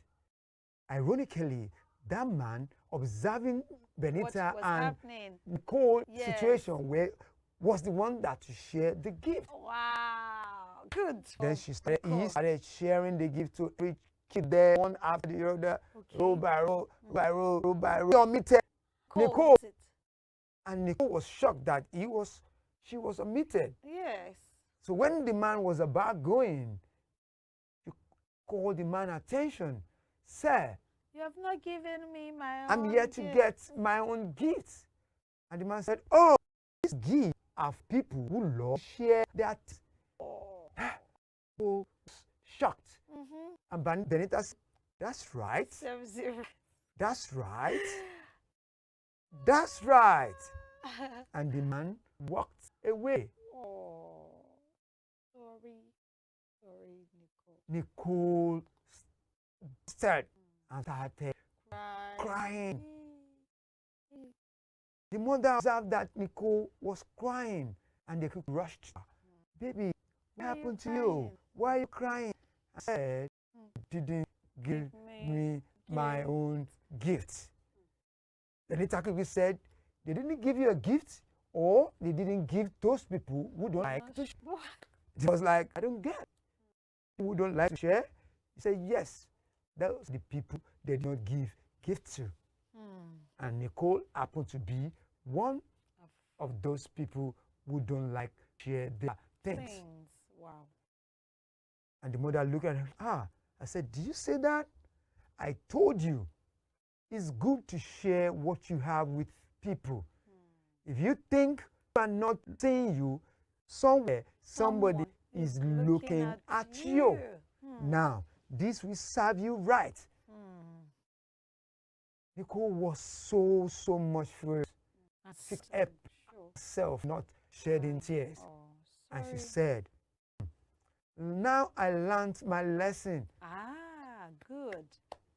I promise from now on, I will share whatever I have with people." Wow. And she went home without the party pack. Oh, did Benita share her party pack? They go home. Benita was not happy because her friend Nicole could not get something. He took the party pack to their flat, to Benita's flat. And Nicole, come. Nicole went there. They opened the bag and there was a lot of things to share. And Benita started saying, "This is me, this is for this is for you." And on until the bag was empty. Wow. Nicole was happy that she got some, and she promised Benita that never again will she be selfish. And that's really my Come story. on, dancing off our journey. Did you enjoy that story? Did you enjoy the story? You learned that story? Absolutely, journey. Every bit of the story. Also, it's not good to be a miser. It's not good to be, selfish. You see, this period when you have your friends around your house and so say, oh, let me play with this. No, don't touch my toy. Oh, can I play with your bicycle? No, don't touch my bicycle. I mean, it is not good to share because somebody somewhere is watching. Even God is watching you. So don't think everything you have is just for yourself alone. Imagine, even this life, all right, subjects and plays by the rule of giving and taking. Can you imagine children? If every day, some of you in secondary classes know that we breathe in oxygen and we breathe out carbon dioxide. Now, if we are just breathing in and we're not able to breathe out, do you know what will happen, children? The person will just die and suffocate. And if you are just, every time, you don't want to give. You don't want to say, give me a job, give me a job. You don't want to give back to other people. Do you know what will happen to you? If you keep eating, Papa Johnny, if you keep eating, this morning, I've taken moi and pap. Afternoon, I'll eat rice. Evening, I'll eat semo. Tomorrow, I imagine all the food I've been eating since the day I was born. I don't give it out. Do you know when we put children, we'll give out the food that we have eaten? Yeah, so if I don't want to give anything, and every food I'm eating is just inside me, what do you think will happen to me today? Well, that's but boom! And the baby just died. So you see, we must learn to give. Fine, when we give, we receive. Look at my hand. Papa Johnny, let me give you. Take. You see, I will give him like that, and he will receive. Now, see, when he receives, his hand like this is closed. When I'm giving, my own hand is open. So because my hand is open, I will also get something back. Okay? So when you give, it makes your hand open. Your hand will be at the front gives. Children, share the children that don't have as much property, as much things like you have. Share with them. Share your food when other child is hungry. Share your toys when your friends come to play. Don't touch my thing. That should not be. Don't be like Nicole. You should be like Benita. Thank you so much, Papa Johnny, for that story. I'm sure our children watching have really learned one or two morals from that story. All right, then, everyone, we're going to the next segment of the show, and that is the game segment. You don't want to miss it because we are going down the trivia question lane, and I know my audience in the studio are so brilliant, and they'll be able to answer my trivia questions correctly. It's still Kiddies World with Lola. We'll go on a break right now, and when we return, we're going to be playing our trivia games, and we will continue the show. Don't go anywhere. It's Kiddies World with Lola.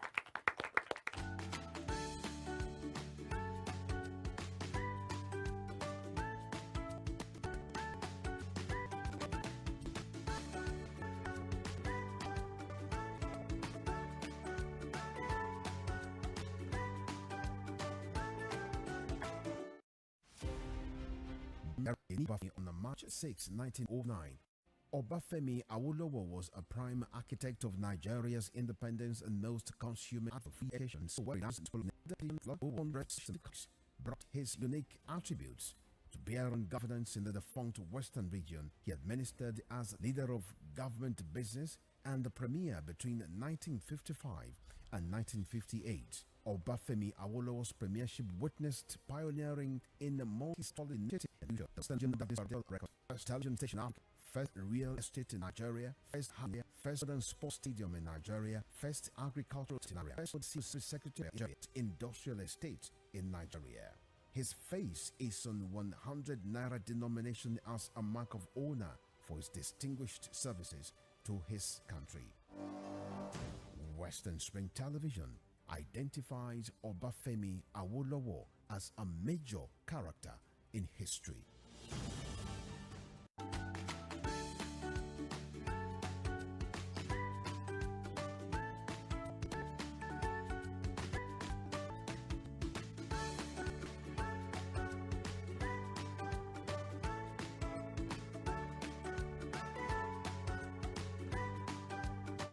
KWWL!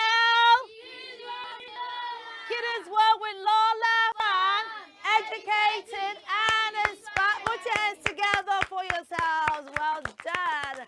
All right, it's still Kiddies World with Lola. I hope you like that amazing and inspiring prompt by joining. Okay, so right about children want to play the game, the trivia question game, and I want you to be ready and get set. You're going to be answering more questions. If you answer correctly, well, Lola might just send a gift to you like that. So the first question to answer the morning is about planets. Yes, it's about our planet. So should I shoot, children? Should I shoot? Should I go on? Yes. Okay, so the question, the first one today is, which planet in our solar system is known to having a ring? Which of our planet in the solar system is known to having a ring? Who knows the answer? By the way, the that we have, all right, the planet we have in our system. Okay, which of them? Yes, a ring. Okay, so Aiwo, okay, wants to give an answer to that. Yes, it is what? Are you sure? Yes, ma'am. Is that your final answer? Yes, ma'am. Are you serious? Yes, That's the answer you give? Yes, ma'am. That has a ring. Yes, ma'am. You did not even let me confuse it. That was correct. Good, put your hands together for him, everybody. I could not even confuse you with my face. That was awesome. Well done, Kende, for that answer. So yes, the planet in our solar system that have a ring is Saturn. Okay, let me question number. You think you can solve my question? Let me question number 2. Okay, why do things fall when they drop? Why do, if you know the answer, just raise your hand. Why do things fall when we drop them? Why? Is it because they're heavy? Because they are not beautiful? Is it because they are ugly? Why do things fall? I want a younger kid to answer that question. Okay, can we pass the microphone to Anita? Anita, yes. Why do things fall when we drop them? Why?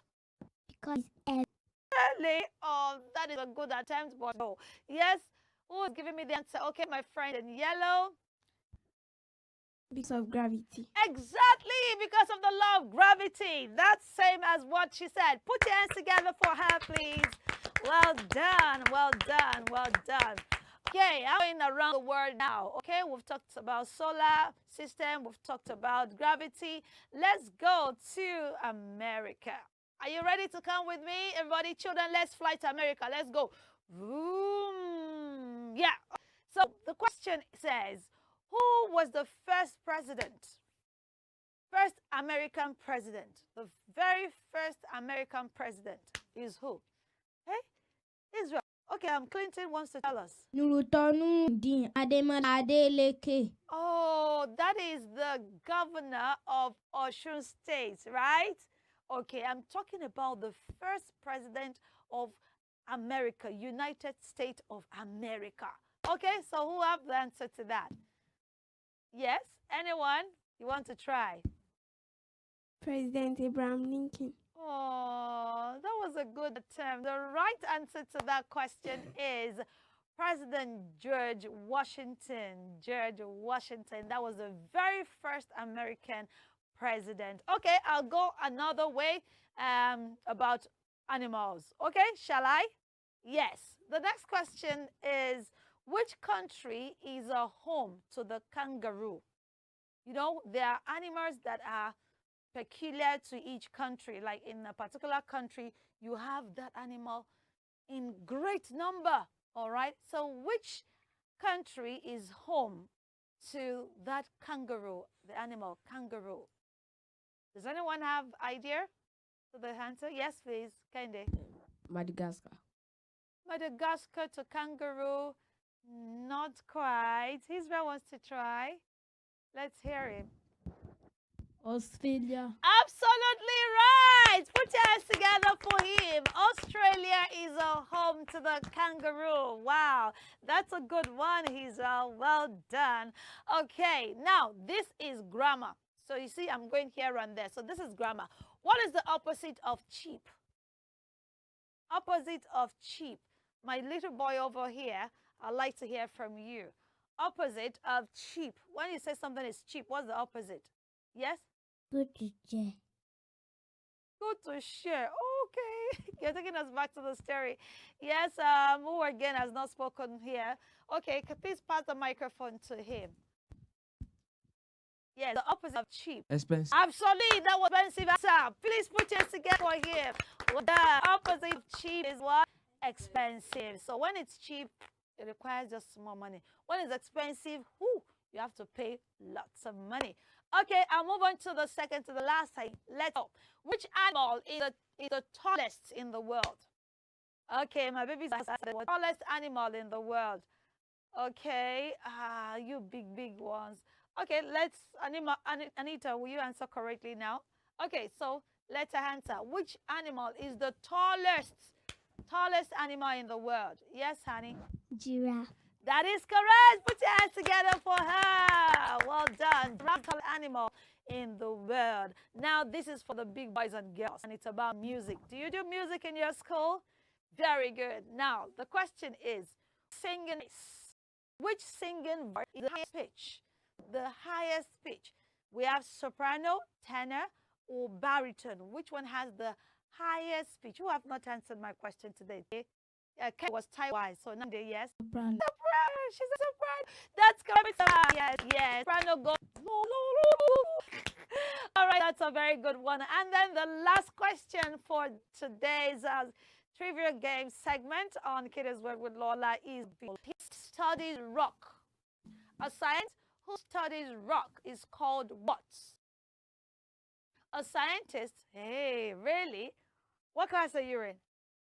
SS3. Oh yeah, you should know the answer to this. Come on, blow the answer. A scientist who studies rock is called what? Geologists. Absolutely, you're getting set for your examination. Please put your hands up for you as brilliant. You are so brilliant and could ask for a better audience today. Please, one more time, put your hands together for yourself. Put your hands together for yourself. Thank you so much for that. I must say, yeah, truly deserve to move to the next class. I am so impressed. Thank you, everyone. Thank you so much for joining us on today's episode of Kiddies Word with Lola. We really do appreciate you. Thank you for the time. Thank you for staying tuned. And thank you for always participating, because I know many of you have answered that question even in your different houses and where you're watching us. Thank you so much for joining us on this episode of Kiddies Word with Lola. I do hope that you have been inspired today. I hope you have been entertained, and I hope you've had lots of fun. Why not? A million thanks to my wonderful audience for being so active, intelligent today. Put your hands together for yourself. I tell you, you guys are stars. Thank you so much. I also appreciate everyone watching from every part of the world today. Thank you so much for watching.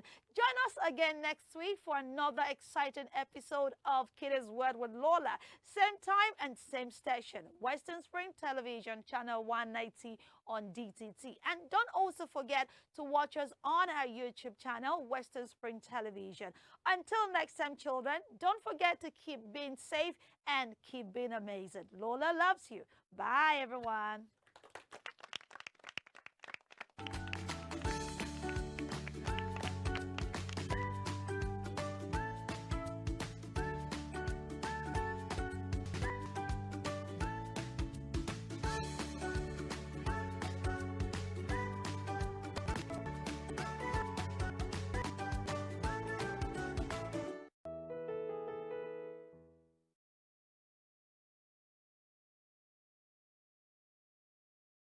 Evelyn Ohiole, Hi. King Eve. How are you today? I'm good, I'm fine, I'm alive. I really feel like she's not right to the question. One asks you, how are you? And you said, you're saying, I'm alive. It's very annoying, seriously. How are you? I'm fine. I feel I'm fine will be the right answer instead of I'm alive. Not that I asked you if you're dead before. Go and check all these 14-year-old, 15-year-old, 16-year-old, everybody, they are extraordinarily sexually active. I feel is being unnecessarily hyper when it comes to the issue of sex, because we talk about other topics and he feels so reserved. He really doesn't have anything much to say when it comes to other stuff. But when it's the issue of sex, I believe he's being unnecessarily hyper. That's when I have to pick an issue with him. I mean, it's just being unnecessarily there when we're talking about sex. Just like a child, his mom just got him his favorite chocolate or ice cream, very happy, doing as though if he doesn't have sex for a day, he's going to die. When it comes to finance, women also support their husbands financially. You need me emotionally. You need me spiritually. Cassie is an amazing person, but I hate the too much attaching to that gender. I need you spiritually, I need you mentally. I can get these things anywhere with money. If you go by the topic was, who does marriage favors the most? You know how many jobless women they marry every Saturday? They are saying it favors you. Are the vex so? Growing up, when I was in the world, we've heard of Who are you now? Well, MC Too Much said, he likes saying when I was in the world, And the last time I checked, well, it looks a bit innocent, facially, but deep down, is actually out of this world. We're all in the world now. As long as you're alive, you're in the world. So, MC Too Much, I beg when you talk about that. I don't want to hear that. Next time you talk about I kiss my ass. I think they have a problem with you saying ladies are champion, and that's the problem. Always trying to attach so much importance to that gender. It's giving insecurity, it's giving low thing, it's giving the black and it's that the spirit of who is will not really be disturbed as to whether women are being referred to as champions or not. I mean, at the end of the day, Joseph's a really great guy, but whether he likes it or not, women are champions.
Western Spring Television.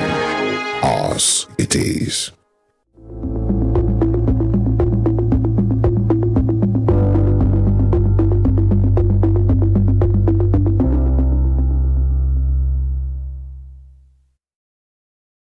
Ladies and gentlemen, welcome to a world where warmth and connection flow abundantly. Join us as we embark on a journey of healing and discovery, brought to you live from the prestigious Western Spring Television studios. Prepare to be embraced by a wave of positive energy and insightful discussions. Thank you for tuning in and being a part of our community. I am Temitope Ajujola Oluwaola. Our Spring Clinic will delve into everything health and well-being so we can help you not only to feel better, but also bring you information that will help you reduce the risk of diseases, lengthen your lifespan, save you money, and benefit the environment. For some time now, we have been discussing basic anatomy, examining the human body organs and systems via the respiratory system, the digestive system, the circulatory system, the excretory system, the nervous system, the reproductive system. We've had the honor of our own medic, seasoned family physician with over a decade's worth of experience under his sleeve, Dr. Ayodeji Ogunbemi, taking us step-by-step through sessions on the respiratory and digestive systems. Thank you for your commitment to the health and well-being of all, Dr. Sir. Thank you very much. All right, we're expectant of all we're going to, glean from you on the broadcast. We gave our word that the circulatory system will be our next focus, and we're making good that promise today. If you do not take notes now, I will assume it is because you know that you can revisit the broadcast on Western Spring Television's YouTube channel and our other social media platforms. The circulatory system and organ. Over to you, Dr. Well, thank you so much for having me. And I must sincerely appreciate the management and the crew. I had the privilege of seeing so much that goes on. Well, they appreciate you. Thank you so much. Well, so as you go on. Yes. Okay. Have the floor. Thank you so much for this opportunity. The circulatory system. How should I start now?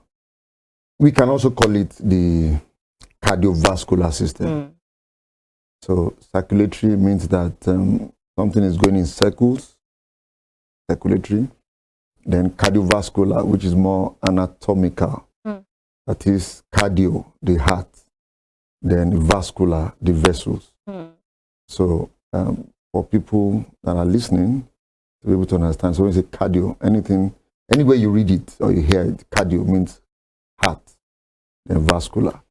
So I'll try within the little time, because this is an area that people will specialize in. And any specialist in cardiovascular system will be called the cardiologist. So I doff my hat to all cardiologists watching. Okay, let's go on. So the cardiovascular system or the circulatory system is a very intricate part. It's apparently look like central part to all systems. Well, maybe I shouldn't put it like that. But without it, without any system, you won't have the whole body. But the cardiovascular system is such a unique one, intricately meshed together other systems. Just down so that our viewers will understand very well. I've tried to divide it into 3 or 4 parts. The first part is that, let me list the components. We have the heart, we have the vessels, and the vessels could be, we have the artery and the veins, then we have the capillaries. Now it looks like this, it's just like a complete circuit. We have the heart in the middle, we have the artery taking the blood away from the heart to other parts of the body. Then we have the veins taking the blood back to the heart from other parts of the body. Then the capillaries appear to be like the intermediary between the arteries and the veins. So the heart is the pumping part. That's why when you feel the left side of your chest, you would, we call it, you palpate, you will feel the beat, your heart beat. So it's a muscular organ, it keeps pumping, and it's a very strong organ, very, very strong. So then through the arteries, we have the large arteries, the aorta, from the aorta, the big arteries, which are usually described as the elastic arteries. You would wonder why. Yeah. We call it elastic arteries because once the heart pumps blood, and so they will expand to accommodate the blood coming from the heart, because the heart is pumping it with a whole lot of force. And then they accommodate it, they kind of reduce the tempo in which it's coming, then transmit it to smaller arteries, which are usually described as muscular arteries. Then from there, they now get to the arterioles. The arterioles are just very tiny, tiny arteries. Then from the arterioles, it gets to the capillaries. Then from the capillaries, from the artery side, then it gets to the capillaries on the venous side, that is vein side. Then it climbs up like that. Then through the inferior and superior vena cava, they enter the right side of the heart. So that's a way in which I can break it down. The second way I can break it down is to make us understand that there's an intricate meshing between the circulatory system, that is cardiovascular system, and the pulmonary system, which we discussed the last time. Because the respiratory system helps us to bring in the air, that is the oxygen. And one of the major goals of the circulatory system is to carry that oxygen gotten from the lungs, the respiratory system, to other parts of the body. Because other parts of the body need the oxygen. So how does this happen? I'm trying to break it down for people to get it. Okay, you may have to follow me stepwisely. Now, the heart, the human heart, has 2 sides. It has 4 chambers, but 2 sides. So it has 2 aortas, 2 atrium, and then 2 ventricles. 2 sides, could we say left and right? Yes, so yes, we have the left side and we have the right side. So on the left side, okay, this is my left. On the left side, we have the left atrium, left ventricle. On the right side, we have the right atrium, the right ventricle. And you must understand, or people must know now, that the left side is the stronger side. I'll explain. The right side, the atrium from both sides, receives blood into the heart. So the right side will get oxygenated blood from the lungs. That is, the blood that passes through the lungs that have now gotten oxygen from the respiratory system and excreted or exchanged it for CO2. CO2 has, the respiratory system has taken the carbon dioxide away and given the blood oxygen. That is the blood that leaves the lungs through the pulmonary vein, leaves the lungs and enters the left ventricle. So let me say something like a low pressure is because the blood is just flowing into the left atrium. On the left atrium, the heart pushes the blood into the left ventricle. And then from the left ventricle, which is a very thick side, a stronger side than the right side, it forces blood, that it pushes blood from that side to other parts of the body. So the force there will be stronger than the left, which is only taking blood to the lungs. You know. And the right. Okay, than the right. You seem to have got it. So the left side is more muscular, is thicker, is stronger than the right, because the right only receives blood. The blood the right receives is from the veins, and it's not under pressure. The veins are not really under pressure. The arteries are under pressure. The arteries are the muscular ones. So the left side has to push blood, and the blood must go round. So by the time the blood is returning, obviously the pressure is no more there. So they are just flowing as you are walking, as you are exercising. It's aiding the venous return. Then the blood just returns into right atrium from the superior vena cava and superior vena cava. Superior vena cava, it drains blood from the brain, from the head, and then the two arms. Superior vena cava from the lower limb, that is the two legs, abdomen, and all the likes. So it gets into the right atrium. From the right atrium, gets into the right ventricle. From the right ventricle, the blood getting to the right ventricle is deoxygenated. That is, the blood getting away from the left is oxygenated. Don't forget I said from the lungs. They've gotten oxygen from the lungs. So that's to the left side. The left side pushes oxygenated blood. That's why if you look at different anatomical descriptions, they'll put it like red, like bright red. That is, oxygen is more. However, well, I'll come back to that.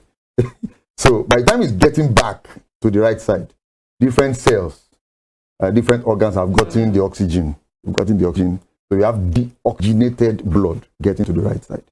So the right ventricle pushes the deoxygenated back to the respiratory system, right, to the lungs, so that the CO2, which is now bringing, collected, it gave oxygen, it received CO2.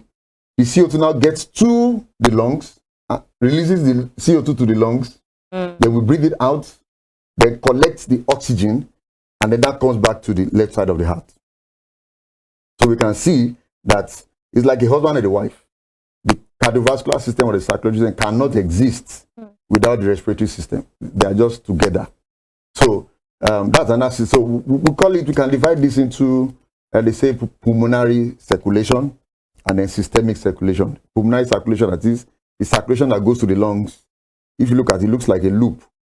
And then there's another big loop below. So the other one that feeds the entire body is the systemic circulation. So that's another description. I think with that, I've already talked about the two sides of the heart. Then maybe I now talk about the functions of the heart.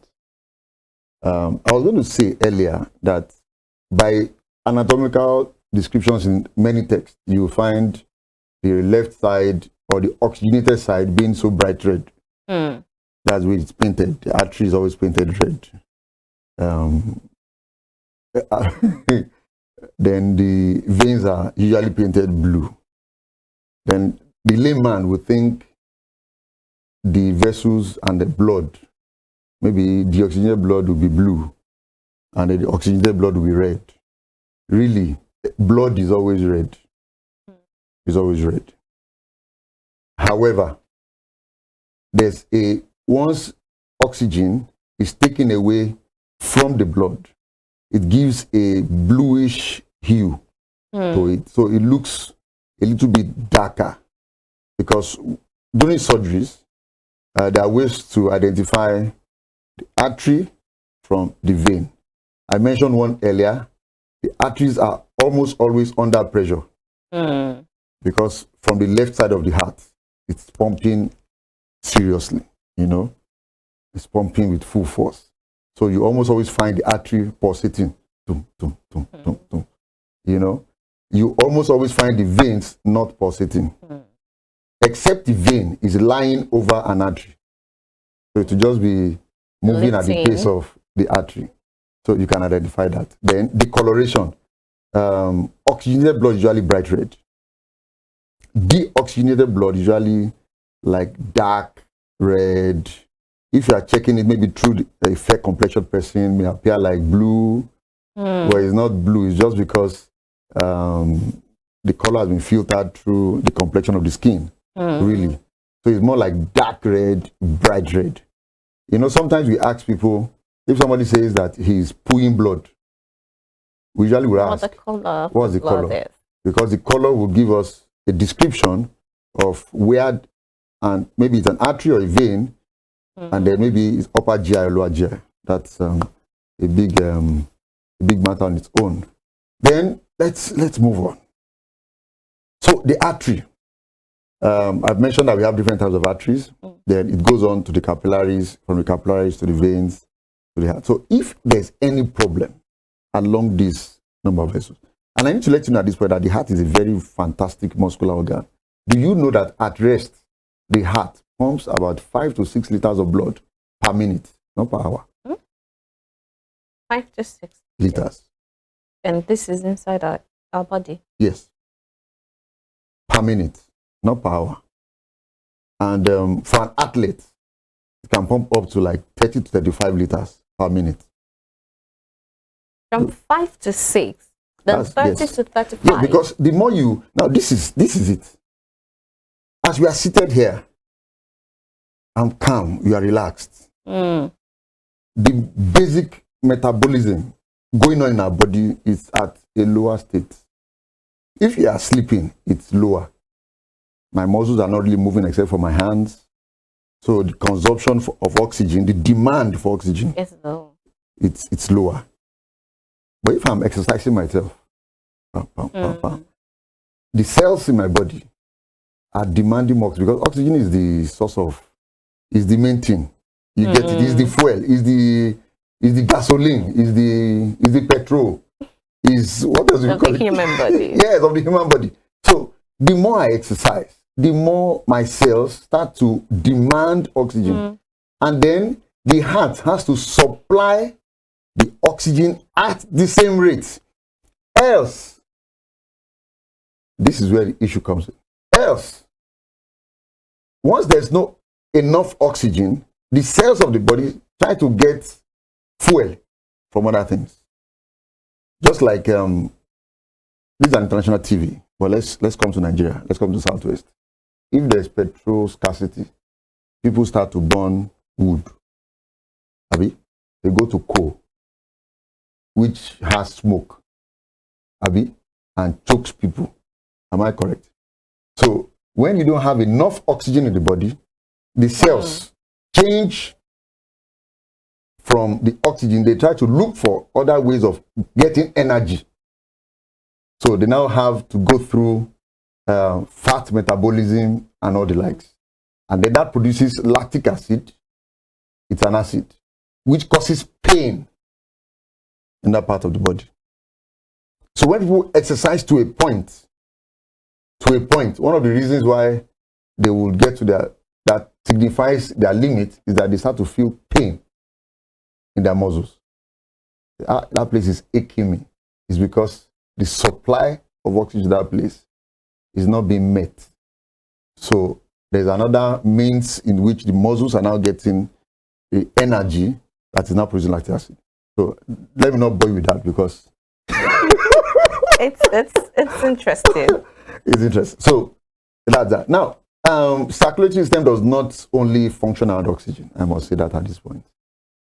Number one, oxygen has to supply oxygen to other parts of the body, and this is important when it gets to the brain, because the brain cannot do without oxygen for more than 4 to 5 minutes.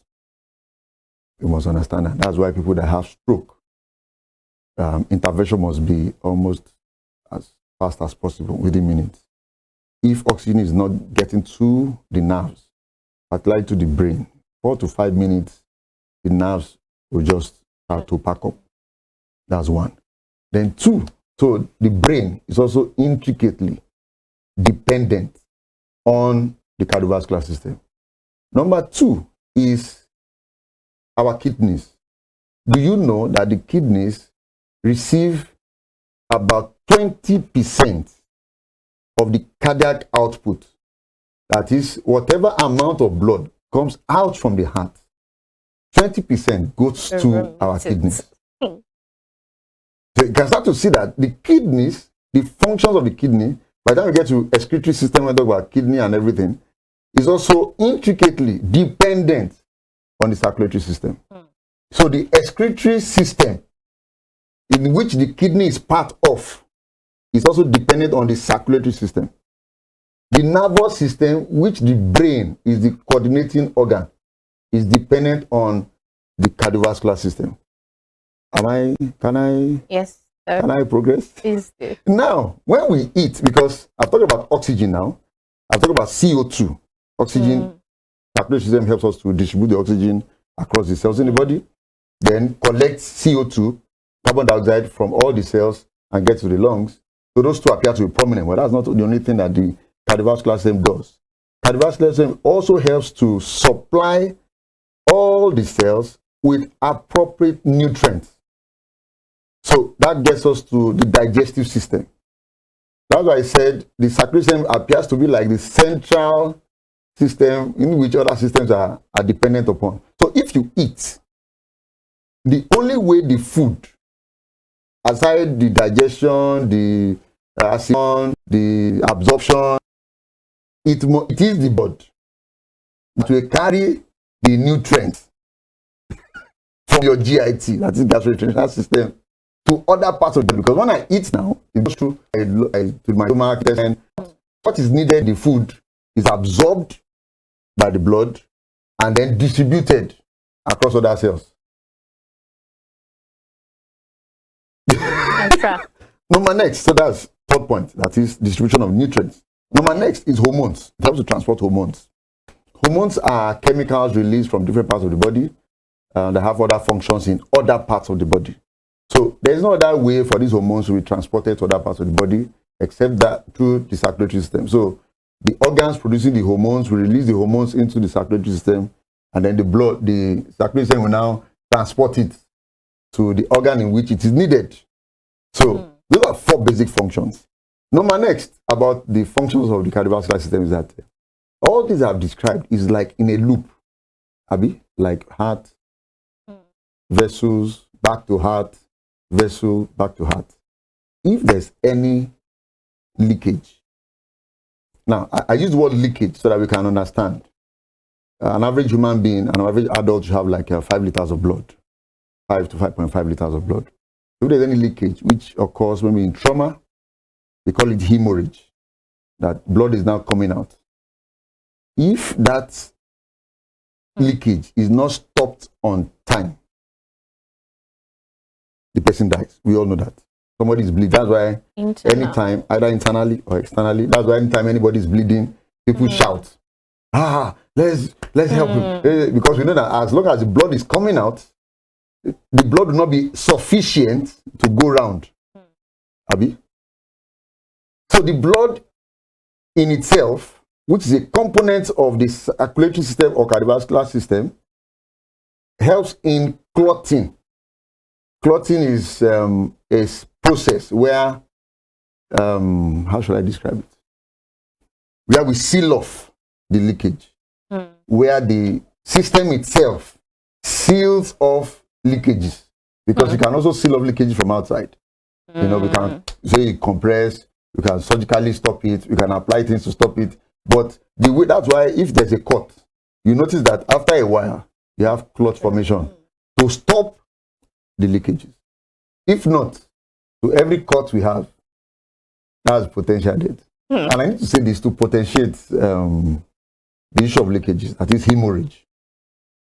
If, you know, that maybe you need to observe that whenever somebody is bleeding, after a short time, he starts to feel dizzy. It's okay, I can't, because the blood supply to the brain is reducing, blood supply to other organs is reducing, and then the person starts to lose grasp of reality. And the person falls to the ground. And that's why we say, do you want to round up now? Or? We'll round up. We'll just, you know, hold it there for a while. We need to go on this very quick breather. And then when we get back, we'll continue from that part about, you know, oxygen supply in the body getting less or when you're bleeding. This quick breather, and we'll be back.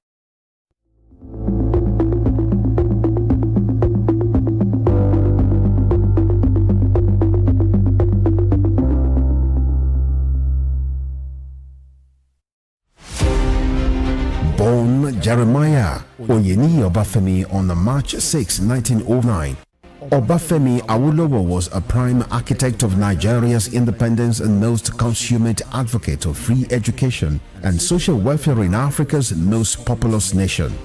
Erudite politician, thinker and philosopher, Awo was fondly addressed by associates and political colleagues, brought his unique attributes to bear on governance in the defunct Western region. He administered as leader of government business and the premier between 1955 and 1958. Obafemi Awolowo's premiership witnessed pioneering in a multi-sectoral initiative. The Western region of his administration provided several unbearable records. First television station in Africa, first real estate in Nigeria, first high-rise building in Nigeria, first modern sports stadium in Nigeria, first agricultural sector in Nigeria, and first industrial estate in Nigeria. His face is on 100 naira denomination as a mark of honor for his distinguished services to his country. Western Spring Television identifies Obafemi Awolowo as a major character in history. Up to 75% of human infectious diseases originates in animals. And as more bushmeat is brought into our cities, the risk of human infectious disease outbreaks increases. Ebola, monkeypox, Lassa fever, yellow fever, and even COVID-19 may have been transmitted in this way. Illegal bushmeat trade not only endangers our wildlife, but affects our health and may damage our economy. Please say no to illegal meat. Keep them wild and keep us safe.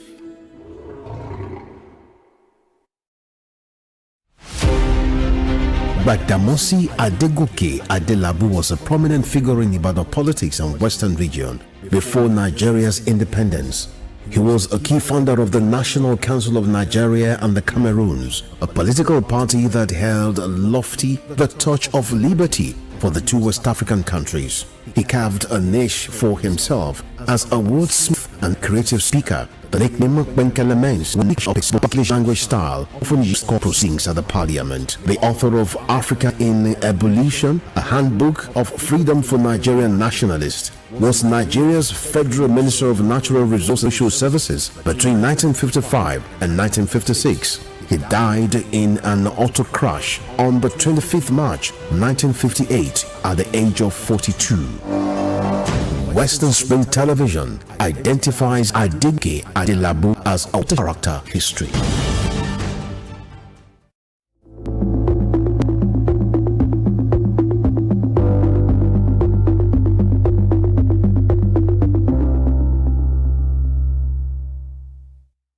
Well, thank you very much for keeping faith with us on Spring Clinic on Western Spring Television. And today we're talking about the circulatory system, otherwise known as the cardiovascular system. Well, today I've learned a lot. I've learned that my heart has two sides, the left and the right.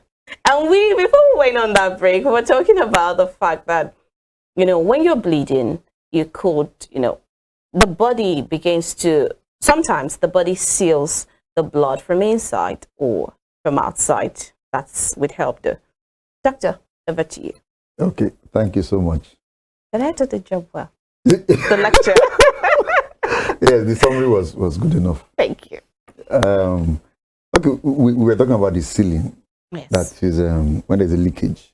I'm deliberately using those terminologies for everybody to be able to get it. So, but we likely, in medical terms, we say hemorrhage. That is bleeding. The person is bleeding. So, and I mentioned before we went on break that because the circulatory system or the cardiovascular system is central to other systems, when it gets to the brain, whenever there's bleeding, there will be insufficiency in the amount of blood that goes around. So the oxygen will drop. So the brain will not be able to take it very well. So the person has to feel dizzy, you know, then later may lose balance, and then people say he fainted or passed out. Yes, it's correct, because the brain that seems to coordinate nervous activities will not have enough energy, source of energy, which is oxygen, to work. So it starts to shut down. So what happens? Because let me just deviate a little. When somebody has a form of bleeding, the first thing is that ultimately you must get the person to the hospital as fast as possible, because you really cannot say how bad it will be. However, on your way to the hospital, there are things to do, because we've seen quite a lot at the hospital. There are some practices that are wrong, though they have a good intent, but they are wrong. Number one is that at the site or at the scene, the person fainted, fell to the ground, or was feeling dizzy, and says, "Okay, I want to lie down," you know. And if you ask them, they will tell you that upon lying down, they felt better if they had not fainted outrightly. Why? Because when standing up, you require some measure of pressure to get blood to the brain, because this is the upper part. So it's like pushing blood against gravity to get to the brain. So if the person lies down, the effect of gravity is reduced, so whatever amount of blood remains, it gets to the brain. So in fact, there are some procedures in medical practice that will tell the person to have the head down. You get it? That is to allow blood to get to the lower brain. part of your body more elevated. Oh, yes, elevated, because those are the limbs.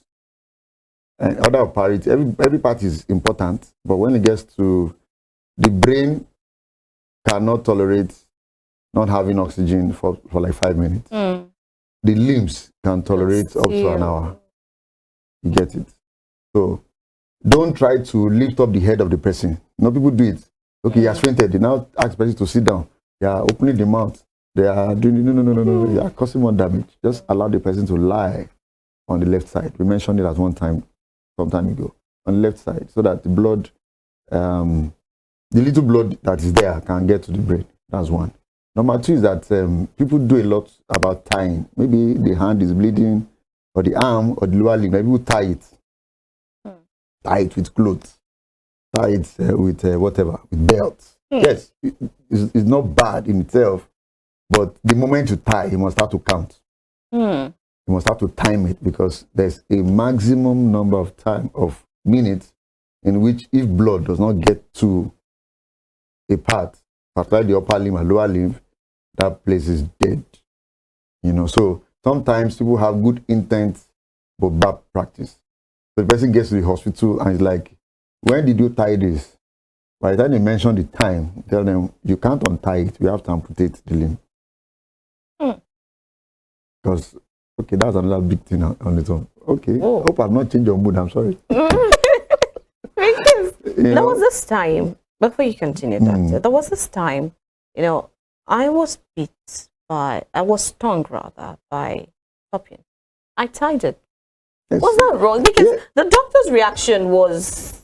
Yes. Now, let me keep this in. When it concerns health, I think the deeper training is for the doctors. Everybody should be interested in some basic knowledge about, in fact, even CPR, cardiopulmonary resuscitation. Everyone should be able to do a CPR, an effective CPR, not just CPR, an effective CPR. It's not that a doctor or a nurse or paramedic are the ones that should do it, because I see cases and people are like, doctor, like, what are you looking at? This person is dying. A husband should be able to do CPR on the wife. The wife should be able to do CPR on the husband. The husband should be able, the father should be able to do it on the child. We are going to get to cardiac arrest and things like that. You know, because so when it comes to matters like this, people should know. This should be common knowledge that you don't know. Now, if it's a scorpion bite, the native intelligence that people have is that you don't want the venom to move up. Yes.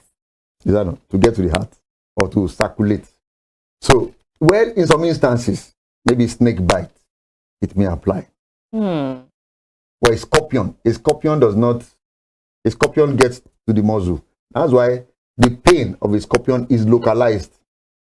If you indeed saw the scorpion, the pain is at the site of the sting. Yeah. And it's so excruciating. You know, in fact, that's one of the characters we used to know that is a scorpion, because the sting, the venom doesn't go around. It's just to the muscles, and it causes excruciating pain. In fact, you don't use normal analgesics, you use anesthetic agents to numb that pain. So you really shouldn't have tied it. Now you know. I know now. So people shouldn't, well, you can try to tie, but once you tie, in fact, the safe thing I'm going to say here, because medicine is so dynamic and individuals are also dynamic. I can't compare myself with yourself. So if you tie anywhere, though it can still extend more than that, within 20 minutes get to the hospital. And you must let the health personnel know the time in which it was tied, at which it was tied, so that you can calculate from that point. Obviously, by the time the person gets to the hospital, we know how we have some leverages on some other procedures. Now, if the person is bleeding externally from the limbs, you elevate the limb. You elevate it, because once you elevate it, the force in which blood is going to gush out will be reduced, because gravity will be working for us, for the person to live. You know, then compress. Don't compress your hands except you have gloves. You can get gloves. That's why this thing should be in everybody's vehicle. You should have a first aid, have some things there. So just compress, at least put some pressure. It's a very simple thing. Once you put the pressure, the arteries will be compressed and blood will not be able to, filter away, or get out of the system. Now, number next I need to say is that when people have some form of accident and they're admitted in the hospital and they're apparently okay, those that are bleeding, it looks like they're not apparently okay. I mean, it's obvious. So everybody's running up and down. But a trained personnel knows that the person that looks apparently okay may have some form of internal bleed, which we call concealed hemorrhage. That is, the person is bleeding, but it's concealed because it's not external. That, when we tell people you can't go until after 24 hours, you can't go after 48 hours. People like, I can walk, there's no problem with me. See my doctor, see my no, I can't still. And tell the person, after counseling, after educating the person, we implore the person still. The person is still like, no. We are hospital, prison, but I can't discharge you. Then people have to sign discharge against medical advice certificate, and then that shows that you are the one that left. But it is not a good thing, because when people stay, and then when they are apparently well, you tell them to do some investigations, and they are like, doctor, there's nothing wrong with me. In fact, it is that person you should help us look after. And we say things like, do an X-ray, do an ultrasound. Can you please lie down? Let us examine your abdomen. It's like, what is the doctor looking for? We are trying to assess, is there a concealed hemorrhage? Because once it is concealed, you need an expert to know. And sometimes investigations are needed. So that we need to stop that bleeding as soon as possible. And there's something about the circulatory system. If it bleeds beyond the point, it becomes irreversible. Becomes irreversible. So before it crosses the irreversible border, that is, whatever you do after that time, the person will still die. You need urgent intervention. So when people are involved in an accident, and when accidents, people don't, the mechanism of injury, people sometimes feel because they have some adrenaline. There's an adrenaline gush whenever there's an accident. The person feels energized. But something may be going on with the spleen. Something may be going on with the liver. And those are the two major culprits with concealed hemorrhage. The person can be to death. So you find such cases, the person says he had an accident yesterday, went home, there was no problem, then by tomorrow, it's gone. So that's on hemorrhage. You talked about border, the boundary. Irreversible, point. Can we know the pointers? Well, for the layman on the street, you may not know that. As I tell people, once there's a hemorrhage, get to the hospital on time. Let me quickly chip this in, because maybe this will help the doctors too, and then the patients too. Sometimes there's a procedure that needs to be done surgically. I will tell the person, get blood ready. The person is like, it's not just that they should just cut it. And now I tell them, the getting blood ready is that if it is needed, there are procedures that it will be needed. There are some procedures that it will be given even before you start the procedure. There are some procedures that it is if, but so as not to delay and get to the point of irreversibility. This blood, we call it save and keep. Just let's have it there. Because sometimes people leave the option and say, but I donated 1 or 2 pints now. They didn't use it for my patient. They didn't use it for my patient. It's not that the hospital is trying to gather blood. It was that in case there's a need for transfusion, we cannot be looking for blood at that time. Let the blood be ready. So maybe I quickly run through some disease conditions associated with cardiovascular system. And a very common one is hypertension. Hypertension is very common. Very common. In fact, it's associated with aging, because increasing age and things like that. Hypertension simply means increased blood pressure. That's a very common sign of hypertension. Hypertension is a silent killer. That is, it doesn't give any notice until the problem has occurred. So that's why we say people should go for routine checkups. And it's very important. Number 2 that I need to talk about is that you must have heard things about heart attack. And we see it in movies now.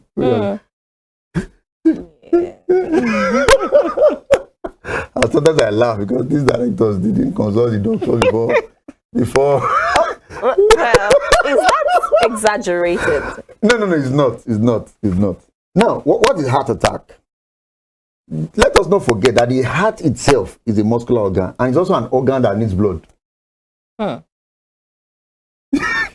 It is the one pumping blood to every other place. But it needs blood.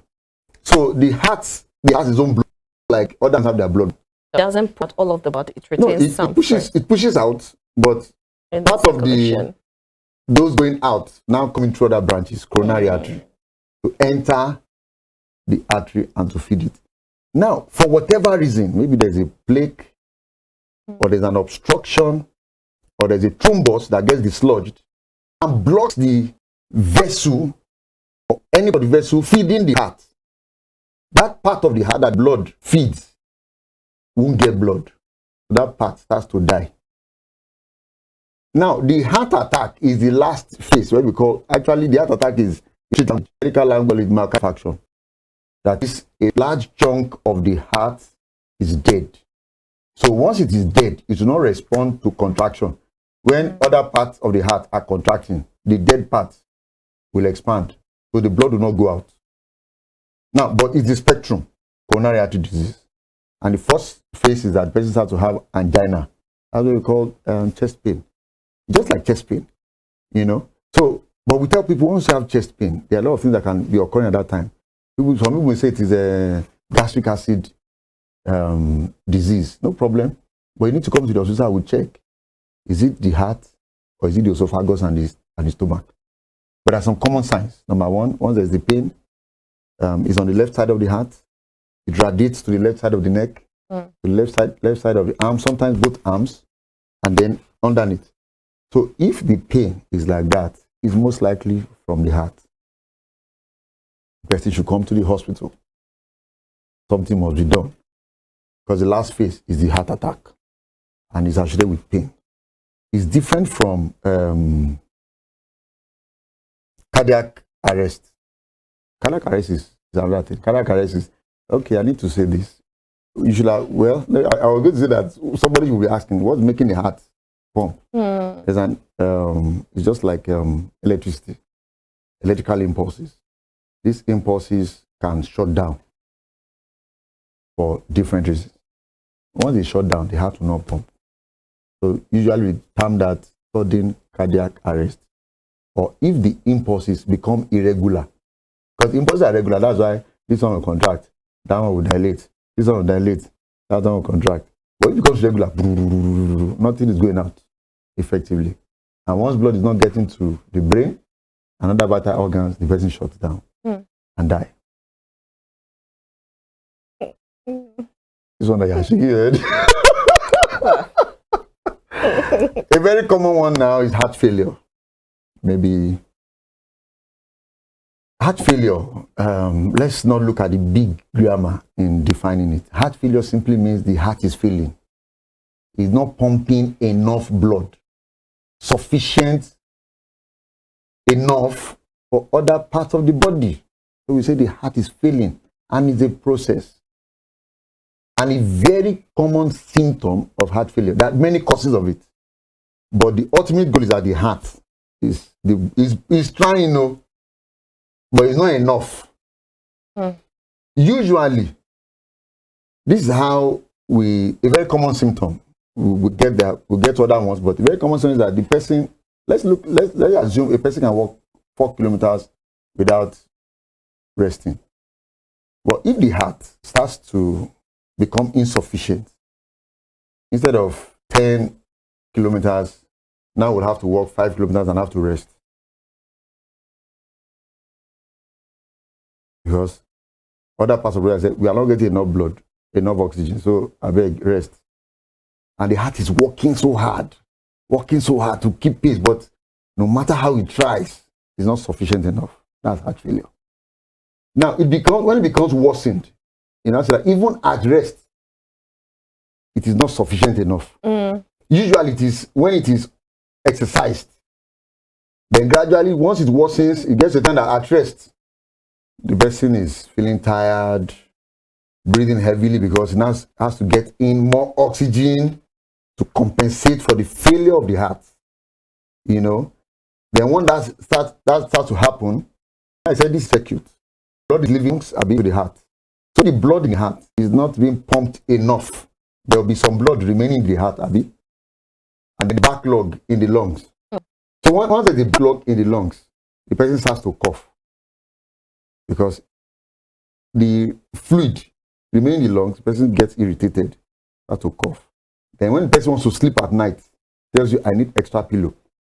I can't sleep without pillows. So because the person has to be in how should I put it, heads up position, you know. But once he lies down, the fluid that is backed up in the lungs will not allow the person to breathe well. The person, you know. Now we have terminology for all this. But I read this to describe it. So when people are having such symptoms, they should get to the hospital on time. So we've identified one. Once they're having chest pain, come to the hospital on time. Once you notice that you are getting tired easily, you are not accomplishing the same work done with the same, just get to the hospital. Doctor, this one I can't sleep, lying down. Doctor, this one I'm just coughing. There could be other causes for the cough, but heart failure is also a cause of cough, you know. Pedal edema, once the heart is not pumping well, the blood will start to get congested in the lower parts of the body. So that you see that their limbs will get swollen. He said once they lift up the limbs, after a while, it will become normalized. But once they drop the limbs, it becomes edematous, swollen, because the heart is not contracting well. Lastly, I don't know if I still have time. Just a few minutes. Maybe I should say this. There's a need for a regular assessment, regular medical assessment. All these that I've said, and many more disease conditions, do not speak up on time. We call them silent killers. So, but once you do a checkup regularly, the doctor and yourself get to know if there's a problem. And once identified early enough, the person has a long time for intervention. Most of these things are preventable. Thank you. You said we need, in just a minute, we need medical checkup, you know, regularly. But it is such that in our society, it is really expensive. I think that maybe some of the reasons, factors why people, do not readily make themselves available for this. Well, I used to agree, but now I disagree. Now we have NHIS. Now we have OHIS, that is Osun State Health Insurance Scheme. So, does it cover regular medical checks? Yes, to a large extent, if not completely, to a large extent. Then number next is that you cannot compare the costs of prevention to the cost of curative medicine. How much a CT scan now, for those in Nigeria watching us, maybe it's like 40,000, 50,000. It may be more in some other places. So how much would echo be? Echo should be maybe one of the cardiovascular things we actually do if there's a reason for it. How much is echo? But if there's a stroke, that is, in fact, I bet you have to do serious CT scans, or even MRI. MRI is far expensive than CT scan. That's just one test, though, when the stroke has happened. Not the assessment, not the assessment. I'm talking about curative. So we cannot. Quickly, in few seconds, how often should a regular checkup be? Yes, that's a very big question. But we will usually say minimum of once a year. However, based on what we find, we will now determine the frequency with which you have it done. If the person is okay, there's no problem.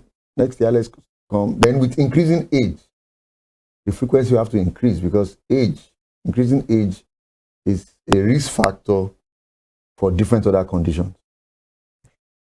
Doctor, thank you. You will attest that I kept my part of the bargain, allowing Dr. Ogungbemi hold the longer part of the conversation. Well, for my reward, I request that you spread the word about Spring Clinic. Do the work of an evangelist. Let us get millions of views on all Western Spring Television's social media platforms. You don't have to be a doctor to be able to help others get well and live better.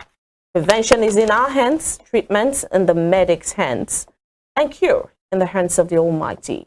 Desirous of a healthy and wealthy world, it begins with you. I look forward to another highly insightful edition of Spring Clinic on your channel of choice, Western Spring Television. I am Temitope Ajijola Oluwaola.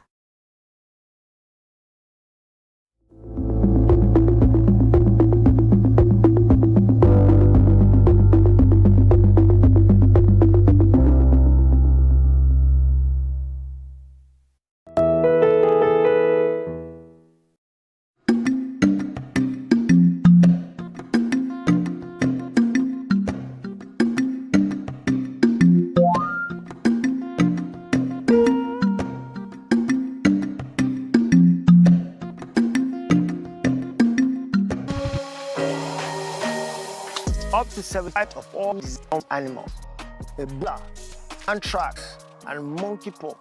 All animals, as more animals, reducing they affect our health, economy, and well-being. So say no to illegal nature.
the Wild West, and Western Spring Television is pulling out all the stops to make sure that you don't miss out on every of the happenings out here. Yup, we've got you covered because your girls got all the juiciest tidbits and entertainment news from around the world. Crossover at your eccentric attitude to every bit of the juiciest fashion, music, movies, and training conversations. To get on the show, let's now with favorite celebrities via phone call, do live interview. Eccentric will be on your team screen.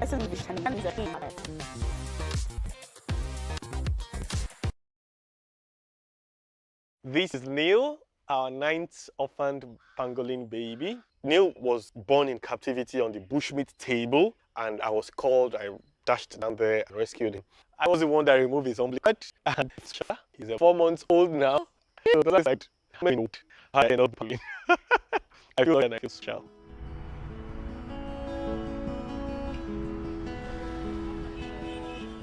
From animals. So one reason I became a veterinarian because I wanted to help animals. Also, I'm a wildlife conservationist. I rescue wildlife, rehabilitate, and release back to nature. And then in the process of growing up, I have come to realize that we have this very, very horrific attitude to the animals around us. Every animal is bushmeat. So instead of complaining about the situation, I wanted to cause friends and one place go to see victims of the life trade and the bush market. The first time I visited the bush market, nothing prepared me for what I saw. Table full of animals, species that are not alive, to them head on the table. It was a horrible experience, and I would always remember it till today. It breaks me every time seeing them like this and the horrible way they died. This guy is just beginning to start his life. He has a long way to go. In going to the bushmeat market, I realized that you see some live animals that can be rescued. When I started, I did not discriminate. Any animal in need, I get. But along the line, in one of my visits, I came across a strange creature. From the description of it, I quickly checked online and, whoa, pangolins. You mean we have pangolins here in Nigeria? I didn't know. The day I saw my first pangolin, I knew I was sold. And I told it, I said, to ensure that pangolin, and you look into the pangolin, you are caught up in pangolins. So how do you look into these eyes and turn your back on him? A lot of people do not know about pangolins, but it is the most widely traded mammal. Because of the interest in the pangolin for their scales, you have hunters that go into the bush exclusively for pangolins, to look for pangolins. So right now on the bushmeat table, you get average of 7, 9 pangolins every day. That's what you're said openly, despite as one law enforcement don't even know if this thing is rated. Convince the hunters to let go is not very easy because they have all the company. That's in a while. Look at going and do what it takes.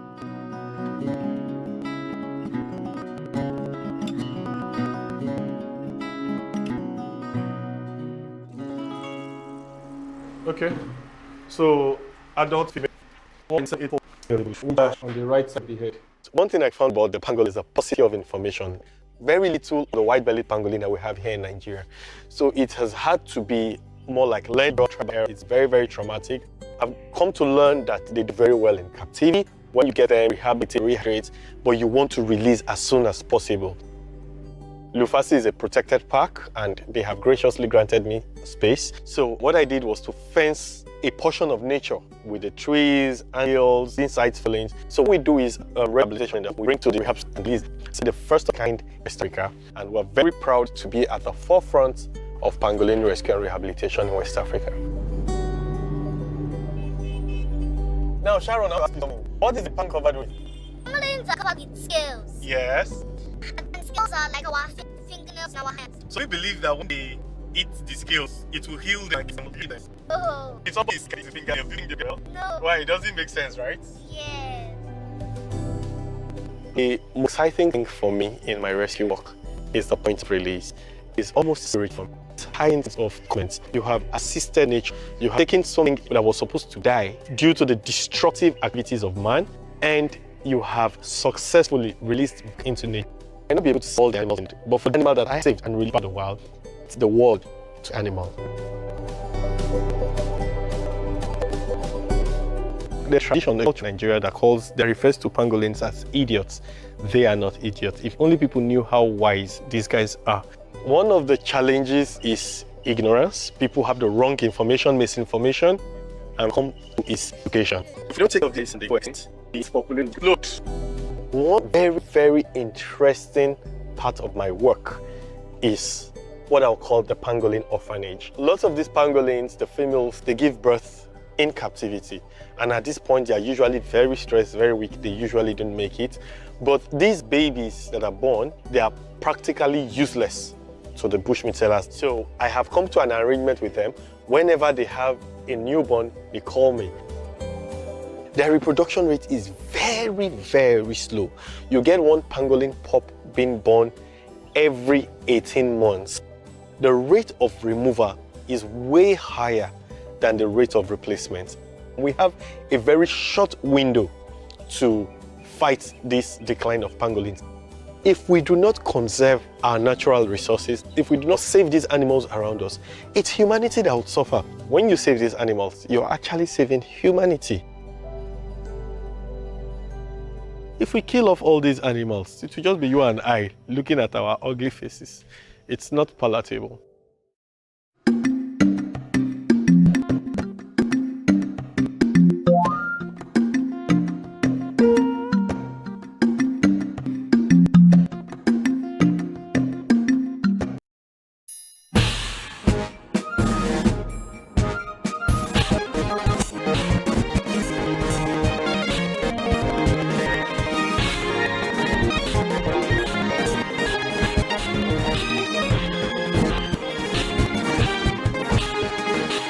Mission Spring Television. Ours it is.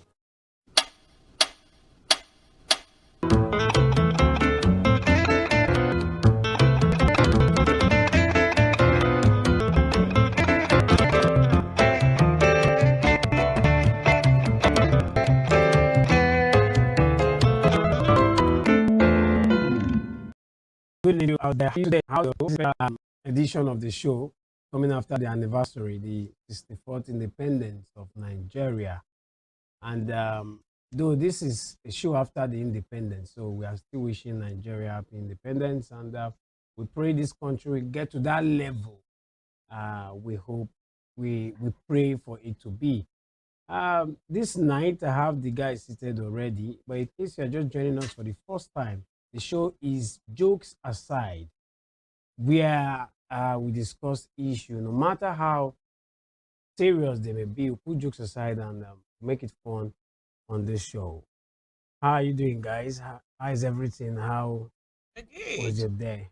Fine. We are pushing. We're great. Happy anniversary. Happy anniversary to you all. Yeah, happy anniversary to you. Yeah, too. One I seen her back to send that. Nigeria at 64. So, yes. you know, congratulations to Nigerians. Congratulations to Nigeria. Yeah, it's a good one. 64 years, we are going somewhere. I know we'll get there soon. Definitely. It's a matter of time. I hope it's always renewed. There is nothing is that what? That's the era we're in. What? Renewed hope. So. I don't like the way you are accepting. No, for real. It renewed hope. So who is whenever this? our hope it replenishes by morning time. Renewed hope. So we're hoping that yes, one there day is nothing to celebrate. Now, basically, we don't chop. We don't chop. 9 days celebrate. That is why you see something it's like this celebrated year, low key. No, It's normally a low before, key celebration. normally even okay, we do low key celebration. Normally before, when you see people they celebrate independence, when you say Happy New Month, they wear green people and put Happy and Happy Independence Day. This year, now Happy New Month, Happy New Month. Now once you know, we one out of 20 persons. Then I know that some of the OAPs those days, when they're coming to work on that, they'll put on green, touch of green. But I was shocked that this year, I was shocked that this year, especially Cassie, I did not see a touch of green. I wasn't not talk of white. I wasn't really feeling the vibe. You know, normally me, yes, I would want to represent it. But The last time I you put green for herself, I never remember. yes, I did something like that, but I was just not in that vibe. You know, wanting to appreciate and understand that yes. Cost of things for market don't swap pepe. You don't transport money. You don't let tear our nose. You don't really remember all those things. So that is why you did not represent or celebrate your country. I mean, I celebrated it within me. Your but country. You know how some people are sometimes, maybe when it's their birthday, there are some years where you're like, yeah, I want to go all out. And some years you're just not really feeling like you've achieved much during the year. So it's not really, worth it and all. So what I can say, the Nigeria have not achieved anything. You've not achieved much this past 64 years. Much so. For 64 years. Just imagine.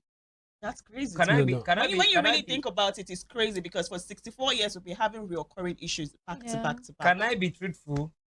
Lies. Since I don't date this country, where I don't say I don't come out from my parents' place. I think I was 22 years old then. Maybe take care of myself. Who should you come over? Nobody. I just as a man now. As a You just man, have a to man enter got stream. a man. Walks and do. Since that time, this is the first time that you I celebrate. will complain. About this country. There's always a way out. The first time you will complain. Where I go complain? For 64 years. Where I go people complain? Say oh God, say Lagos. Now this time around. So for 64 years, now the first time where they complain. Is it 64 years? I'm not 64. I said for the first time. Since is that why I don't come up from my parents. Yeah. Okay, this is the first time. I don't say at the And this is the first anniversary after your wedding. No, why? It don't Apart from that, it's not about the wedding. don't buy gas. You're a married man. This is first anniversary where they celebrate as a married It's man. not about the wedding. Even before the wedding, I collect wutu. Yeah, but now you have a I know what they talk about to. For they expensive, everything they expensive, everything just skyrocket like that. I went to the market recently. Okay. I went with like 11,000 naira, thinking I was just going to buy one or two things. If I bought rice and beans, 11K finish. I go withdraw that money. Wait, I'm waiting for by Richard. You say before. 11,000. 11,000 you go enter market. Then Garina like 500, 300. When I'm not gonna go alone. And rice I'm gonna go with a 800. lady. Like, okay, lady now, she go no fit price. Lady no fit price anything, no. You go with a lady or your wife? No, a lady, get one. Don't worry. Just leave it. You get one. No, you get why I asked. Because if you go with your wife, you will buy more. No, madam, no, they available to. Okay, so you went with somebody else to help you price, but no, that person. When person no fit price anything. Because the person told me that last time she even went to the market, it was the amount I got. Exactly. But now, So what does she even want now to price? everything on. This is actually expensive. She said, wait here, let me go and price it. Price it. Bros, now the same thing we go buy you. When I bought rice and beans alone, 11K don't finish. I go withdraw another money. But I tell you, after I withdraw another money, now only money we go, the bike money we carry me come for that place, reach house. 9 day my hand. You know why I happy for you? Crazy. You see money take by. Yeah. You know, yeah. The prayer where person they pray, and I may we see money. Take by. Once you can afford some of these things, you just have to thank God because some people don't get the money. King Give, how are you today? I love your hair. You're looking good. Thank you. Talk to me. What is happening? You know, I've been asking you. King Give. We are now on air. Probably. Wait, you even dyed it too. Yeah, it's intended. No. I asked her before the show that she talked to me. What is happening? What do She's you want to embezzling do? money somewhere. What do you want to do? Well, Money? I am not even going to that So what the direction. FCC will come and carry you very soon. I am feeling that there's my hair something. was rough and I needed to, The dynamics is changing. Something. I agree. What dynamics? There's something. I don't understand what you guys are saying. If you want me to answer your question, probably you Answer. come out plain and ask the question. Come There's out aeroplane. going around the bush. Anything where you ask me, I go answer. You know what I mean? I don't feel hide behind one hand now. The change is not the change we used to know. Like there's a zaddy somewhere. Is that what you're There's more intentionality in the change. God bless. It's not man that revealed that to you. She's intentional. See, I thought you would be on my side. Even like you don't. Why are you doing all these things? I'm doing it for me. I mean, it's I don't even know what to say. There's nothing there, okay? Somebody just What? whispered RMD as an actor now. So Chika, what's up? How you doing? I'm good. I'm fine. Choco. You know what's really Yeah, with with turtleneck. But this topic, and I don't we're on the same page because with the reaction I've been getting from your gender, I don't think we'll be on the same page. But how are you doing? I'm good. I love the the glasses. Oh yeah, thank you. How do you do this? Is it that you go to the market, you buy white, you buy blue? Honestly, I just come across it and I'm like, oh, I like this one. I don't have this, and I buy it. Your classic collection. Wallahi. I love glasses a lot. Whenever I see anyone, I don't let it pass by. Like, okay, I just buy one. I say this one I like it. Buy. I like it. Buy. Like how many you get if you count? I really like honestly 8 or can't. 10. It's more than. Don't worry, you go open boutique last. No worry. But the week has been good. The year has been good so far. Yeah, the 10th month of the year. Wow, 2024. 2024 is running so fast. Like, I just need to slow down a bit. Now, last month I know with this September. No, seriously, so I just like, are you serious? The 9th month of the year. Some of your activities here just take a lot. House rent don't expire. Sharp. House rent, I just said that. I don't even do anything for the house. House rent, you don't expire. Now prayer of landlord may year quick end. Yeah. Now prayer of staff may month quick end. And wow, I did hear you.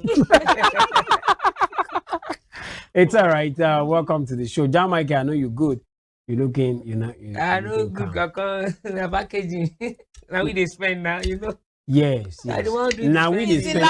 It's the laughter for me. Now we make us go talk about this topic. They tire us. We know they spend. I don't understand. It's the way you guys are like doing solidarity. Like you don't understand. You don't understand. Who go no? Comrade, we are comrades. We get the jack, but I don't go feel understand. We go on this short break. When we come back, we'll talk about the topic for today on Jokes Aside. We'll be back.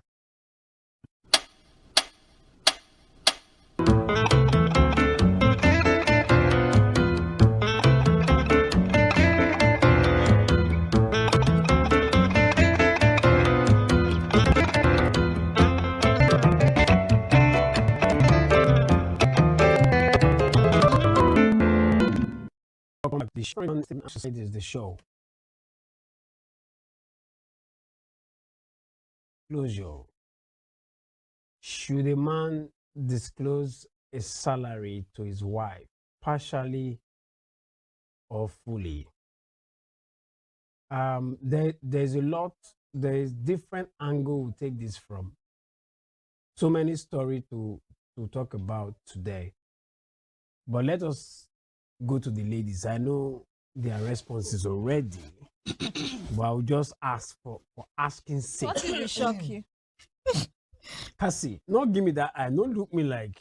How you take see me? I didn't wear shit. I did see your eyes where they look like. Oh yeah, I already. Now, salary. Yes. Do you think a man should disclose his salary to the wife? It depends on the kind of wife. 100%. It depends. See, when we get married to people are not perfect. People have should their your flaws. man disclose his salary to I know you? the kind of wife I am going to be Cassie, my man. I know the kind of woman I am. All right, I'm directing it to me, you now. Yes, because I am not partially somebody 100%. 100%. Because I know if how he to does it, manage. what happens? I'm not greedy, Hello? so I'm not going to ask for much more than needed because I'm aware of how much he has. Okay, what if he doesn't? It's not being transparent. I feel like it's just Okay, going to cause some level it's of transparency mistrust. when you discuss and when I should be when able you to tell disclose. him Okay. mine too. He should be able to tell me his too. So it should be, everybody should know what's happening, what's flowing, and what's going on, and all of that. I feel like that's how it should be. Okay. We are going somewhere. Kingi, Yeah. should your man disclose his salary 100%? 1,000%. 1,000%. All right, thank when you. you start to hide how much you make from your wife, I mean, it like Cassie said the other There's no time, transparency. there's no trust in the marriage. Please pause there because I want to take a small. Ja Michael, you know the answer already. should a man disclose his salary to his wife? Your wife. Did you tell? Wait, no. I point out to him. Did you, Ja Michael, disclose your salary 100% to your wife? Partial disclosure is the way. Why?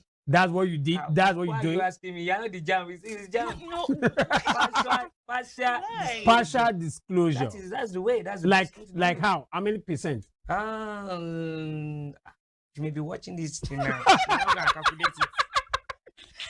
That's the All right. Let's do it. Okay, I get that point because now when you got okay, 70%. She did watch that time very well. And she did watch our station. You can just pick her like that. All right, so you believe in partial disclosure. Partial disclosure. That's Sorry. Do you agree? Can we bring it to you too? Okay, for me, Yeah. I'm indifferent. Do you tell her or not? Wait now. I am indifferent. Which are indifferent is not in Wait now. Wait, Partial let me explain. Yeah. I disclose 100%. Why? Mhm. You know why? You guys are special beings. That does not sound like a compliment. But go ahead. Now, because sometimes, most of the time, I make extra. I have little that come, what I do. Mhm. I disclose my 100. Mhm. But that Extra. extra, You keep to yourself. you will not know. That's understandable. Yeah, to an for me, extent. I am not same with Jan Michael. Jan Michael is Jan Michael. So I will not use myself to be a As a standard standard, for yeah. him to know. Because we are going to see it from the Because sides. extra different from extra. Extra no extra. You get if he is disclosing partially, he has his reasons. Yeah. And if he tells you his reason, I will agree. Why did I told this part is different? Okay. Because my kind of person is, for my life, I don't like trouble. Mm. That's why I say you guys are special being. I don't like trouble. I love every fine. I want to know what's there. Mm. So when you spend and finish, your eye go clear. But you know the funniest thing? There are points from the partial disclosure that you will agree with, or I will agree with 100%. So during the course of this discussion, we are going to understand why Okay. a man should disclose his salary partially or fully. Do you get? Now, you guys are saying the man must disclose his salary Yeah. 100%. Because according to you, you are a good manager. According to you, that is not a yardstick for you to Be greedy. be greedy. According to you, you want to run your home Mm-hmm. and know what the finance look like. Mm-hmm. You want to know if you are going through economic meltdown, you should know. Mm-hmm. But I don't think Jan Michael agrees with that. Now, the partial disclosure, how does that sound to you? That's why I say it depends on your wife. You should not tell us why. I really want to hear why, because is it that you don't trust your wife? Even before he got Before I got married, married, yeah, I he remember we did a program like he that. had And I said this it. That mindset. that's my own. I feel like it's the people he's probably dating too, because if Oh you're my with God. somebody who you know, if you tell her you're all, she's not going to come and start saying, "Oh, I want to buy iPhone 16 Pro Max." I just come out because she knows you have it in your account. It's not about who I'm dating. So it's about it's what? my, it's him. It's me. It's the way I was brought up. It's the way I was, Did you experience something that made you make that decision? Did somebody ask for more than they deserved or more than I they were know supposed women. to? But women are not all the same. I though. know women. See, she was you were saying something about transparency the other time. You were talking about 100% disclosure, blah, blah, blah. At times you said so that when the money don't finish, you don't spend and finish. But can I tell you the truth that at times, even when you say the money don't finish, your man will still come to tell you about something you guys have not done. And when you hear that and she will tell you about how urgent that thing is. May sound. So if you don't have a backup plan somewhere, how will you tackle that? So the only thing you do is to tell, we don't spend the money finish now, but let me go to work. Let me go to work today. Maybe when I come back in the evening. As if it's not bricklayer, you be. But you know, say, Is that your reason? So but what you know, happens- say the money's there somewhere. What which happens maybe when you that you backup have to finishes and she comes to another emergency? It's not the same thing. At least you get backup. wait, And when that backup, As a man, you must have a backup. She comes to another emergency. You must have a backup It's the somewhere. same thing. See, the backup or whatever. Do you It's agree? because of the family. It's Do because you of agree that even your backup can also finish? So no, it won't finish. Says who? Now you tell her, say, let me go to work. When I return, when you return, you will not give her 100% of what she asked for. You give her, see, this one I had to borrow it from someone. She will now feel like, okay, let me just leave it at that. Okay, this is to Because women naturally, they continue to ask. to reduce or to manage the demand. The demands. Okay. And the expenses in the house as well. Okay. Because women, you don't tell woman say you don't get shit for hand though. When they come from work, you say, please let me buy bread and that 1,000 naira home, then you buy common. Mm. You know now this I have just 500 naira left with me. How do you want us to okay, just leave it. That leave it. Anger don't dey there, small. Like you cannot even provide ordinary bread for. That's So why you I don't have said any it option. depends on the I can't woman. really relate. It depends on the with woman. what No, It's no. not boiling down to it depends on the woman. Guys, Because not every woman would do that. Women, apart from that, Don't women generalize. I now go one understand. go party, one go do This party. particular Generalize. point, Irene, I get 100%. It is normal to demand, it's normal to request. You may be coming, just as you said now, you the and when they come message, buy bread, come on. I mean, buy bread. Now, she doesn't know you don't have. No, he Wait, said chill, she chill, knows chill, that he chill, left chill. with the last 500 naira. Chill. Now wait till you Now, do be that. For me, So if she knows, why would she for want me to ask? as a person, I know Sabi I don't say I broke. And if I still get, I know go ahead and say I get or not. There are times that my wife will just say, when I come and buy this thing, I say, babe, my hand dry. Exactly. Then that's how it's supposed Communication. to be. Now, hand To be dry. open. She will not like, oh, it's all right. But he made a point too. When you hear say, sorry, I can't get it. Okay, fine, don't worry. For some of you, your don't worry. Me say, worry.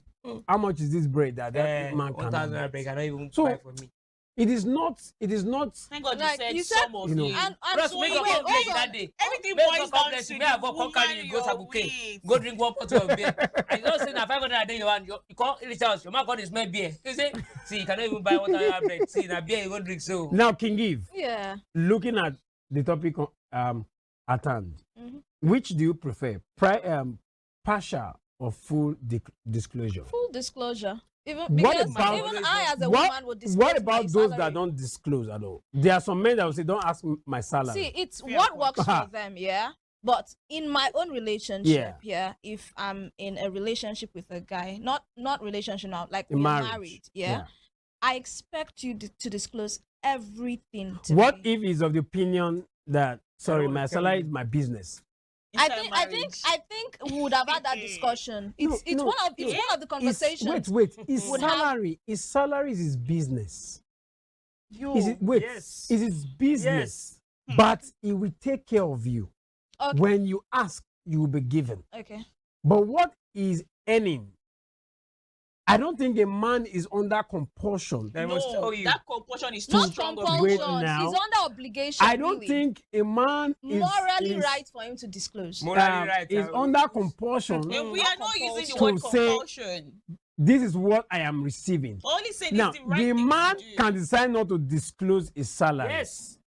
But when you ask, you will get. He's taking care Okay, of you. now You this have is the it, yeah? your So the you partial eat, disclosure is you have setting your a car, limit. you have everything you want. I think, and if he says sorry, don't worry about my salary, that Now, shouldn't be a can problem, I say right? something? Yeah. That shouldn't be a problem, right? Wait, hold on. I may, at the end of the day, not even ask you how much your salary is. Okay, so Yeah. you expect But to jab No, on- I may not even ask you how much your salary is, but if in the event that something warranted, like something just warranted, and something must warrant it. hold on, This story. first, hold on, and I asked, or something happened, and Babe, probably you how much asked, be there a salary? and you No, now one thing decide could lead to the to. other. You could be discussing Babes, finances. Mona Yeah. Lisa story. And hold on, Okay, hold on, lead to see, yeah, it. and I believe, see, in marriage, I'm not married, yeah. yeah. In fact, I'm not in a relationship, so You may not see All right, this as she's not in a relationship. This is So this is advert. you just do now. You just do. You don't do it for anybody. For myself, I didn't. I actually thought there is something that I don't know about, There's but there's nothing. she just mentioned now that she's I for marry second wife for too she's much. she's not in a relationship. So if you are looking for a good woman, a good wife, fair, intelligent, very, very meticulous, diligent and all. Diligent and she wants to know your Please. salary. Please do well to apply with it. Okay, but I believe that in marriage, yeah, you should be open as a book to your partner. Like I said, I will not hold back in disclosing my own salary because it will help you to plan. It will help you to plan the home. The moment you guys took vows, you became each other. Like it's like there's no difference. And I believe it is when people now have that, oh, let me have backup plan. If you have a backup plan that your spouse is not aware of, then there's something So your not right spouse with your should be marriage. aware of all the finances that come to that home. Not See, not all. But you said But something the about the major- extra. the major one. You could keep the extra to yourself. I could keep the extra to The myself. major But the one, major because- What if you don't one- get extra? Oh, There's even, some- see, there's even in relationships, I tell the people I'm dating how much I'm earning. Not talk of when I'm married. Like even in relationship, I'll tell you. Look, It's not like, you are a woman. You're talking about the man now. how does that change anything? Because no matter what you Your receive, money na your money as a woman now. according to owner, Yes, now the man don't have business with your money. Your money is our money. Actually, But no. you have- If I'm married to you and for any reason my money needs to come into play, I would never ever hesitate. Definitely. So You should not hesitate. So you ought to know. You have a right Okay. to know. There's a story I'll relate now, and you will now see you will now see the reason why some people don't want to disclose, why some do partial disclosure. Mm. And I know we are going to have, double sides of this story today. A lady is complaining that her She husband wants to quit. receives 800,000 salary. He spends, I think, 300 plus. 200, 300 plus at home, bills, every other thing. Mm-hmm. And to the family, extended family, he spends about, I think, 100 plus or so. So she expects that he has 400 as extra or more. Mm-hmm. She now says she was curious to know the savings of this man. Mm. She wants to know what this man has been, how much he has been saving. I think she said she checked one way or the other. Yeah. She saw the 16 million. And she knows that this man been collecting salary for years. The money should be more than 16 million. And she now asked the husband, what have you been doing with the remaining part of your salary? How can you have this so amount in your account? And the man said, never you ask me such a question in your life. I'm doing what I ought to do. Yeah. So what happened to the extra that is remaining? The woman said she want to quit the home No, I because What's wrong with transparent enough? the man is not transparent enough. Yo. He is receiving this amount. He should be saving this amount. And when she checked, the money she saw is not what should be. My question is, I don't understand what should be. She's wrong. Maybe she should have told us maybe not 34 million, there's not 50 million. She want to quit. She's She's wrong. angry. She's wrong for that. I think Can give. See, there's something Yoruba called agbekale oro. I think she's not wrong to ask the husband that, okay, why is your savings this lean? If she understands that, okay, guy, Ayé ti bàjẹ́ you o. should have saved more than this. Okay. And we are not aware if they are saving towards a project. Okay. Do you get? Because for her to be that concerned, Don't you to say- think this is the reason why some people don't want to disclose? no, hold on. For her to be that concerned to, ask the guy, okay, I know how much you spend on the home. I know how much you give to your extended family. The remaining amount, I want to believe He that. doesn't get things for himself. The thing is, I want to believe that they are saving towards a project. Hmm. Do you get? For her to be this involved or want to They are know not saving more, towards any you project. can according never, to what you, she you said. know, you According can to what never she said. tell. She said she was just she was just surprised. Now, that the amount she response- expected Mm. was not what she found. Now, there. her asking that guy, that's why I said Agbekalero, the way she was supposed to put it to him might not be the way, she put it to him. And But that warranted the is she response supposed to from the man. I feel like only if time. if he's doing all He has been doing everything there He has to every gain the month. home. Do you really want to look at what he has? I feel like what And would if, have and if you see what he has, should you ask why? the only way I feel like she would have been right to ask, let's say maybe they want to send their children abroad, they want to No, build like a home, working towards a they want to project, do yeah. something, and it opens up to her and says, oh babe, I don't really have up to this amount now. She's like, oh, I thought you would have saved up to this. What happened? Like, it's the way you would present it, and then Exactly. he will not explain that. Okay, he might not even want to give you all the total explanation, but he just tells you, okay, But I this don't man have- says, don't ask me such a question. Was that rude? That was rude. They are both It wrong. wasn't rude. They are both wrong. He's wrong. She's wrong. Yeah. Nobody is No. wrong. Akon. Okay. I mean, you Okay. telling your wife that Wrong, never wrong, you wrong, in your life. Ask me that. I They're mean, actually this is both your wrong. wife. He used the wrong manner of approach. Exactly. She also used the wrong No, manner no, of no. approach. They handled it No, badly. no, no, no, no, Somebody no, is no. spending like She must have 300,000 aggravated every him. month. Somebody 350,000 every somebody month. caused it. There's Ah, you're now- a causative you want to factor. monitor him, I The can't. woman He could have handled putting it it to better, his though. face may be the reason why he said never. He He could say have that to handled. me. He could have handled it better. And Understand- she's overreacting. Let me hear. She's Let me hear for Jan She's Michael. cuckoo oh. not serious, actually. Jan Michael. The man is not wrong, go. The man is not wrong at all. No, man, Could this be the reason why some people don't want to disclose at all? how do you want to save if you do a total disclosure in the place where you are? I said something earlier that women How used do you to want demand. to How do you want to save? Then you discuss After with don't your give money wife to that woman, this is how much Now I'll people be come tell you saving say every they want to do one month. better for their family. People don't they contribute money. They want buy one particular clothes as a B.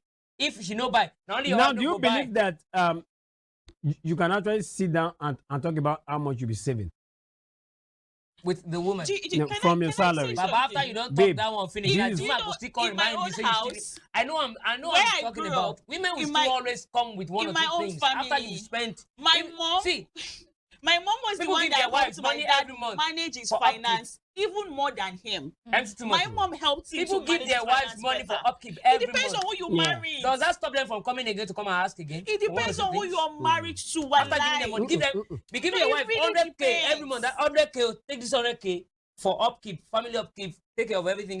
Thank you, my husband. Tomorrow, your wife will still come again. Still remind you of something again. My Like, mom we need was to do this, we literally need the to one buy telling it. my dad, buy land with this money that just entered your Now hand. you just dey talk Invest like in that, this, Daddy. buy Women are shares. better No, for managers. real. I Women witnessed are this better growing Don't up. be women. She was the one that you helped say some him. women. You say some I am women. talking Don't be about all my own, women. and you two don't Not all generalize. women, You not two all don't women. generalize. So Eh, it's but, talking from your I perspective. want to know the one way we don't You're do married to your wife. You should understand know your I your want wife. that woman brain. You know your wife. Now No, you marry it's her. better for you to just No.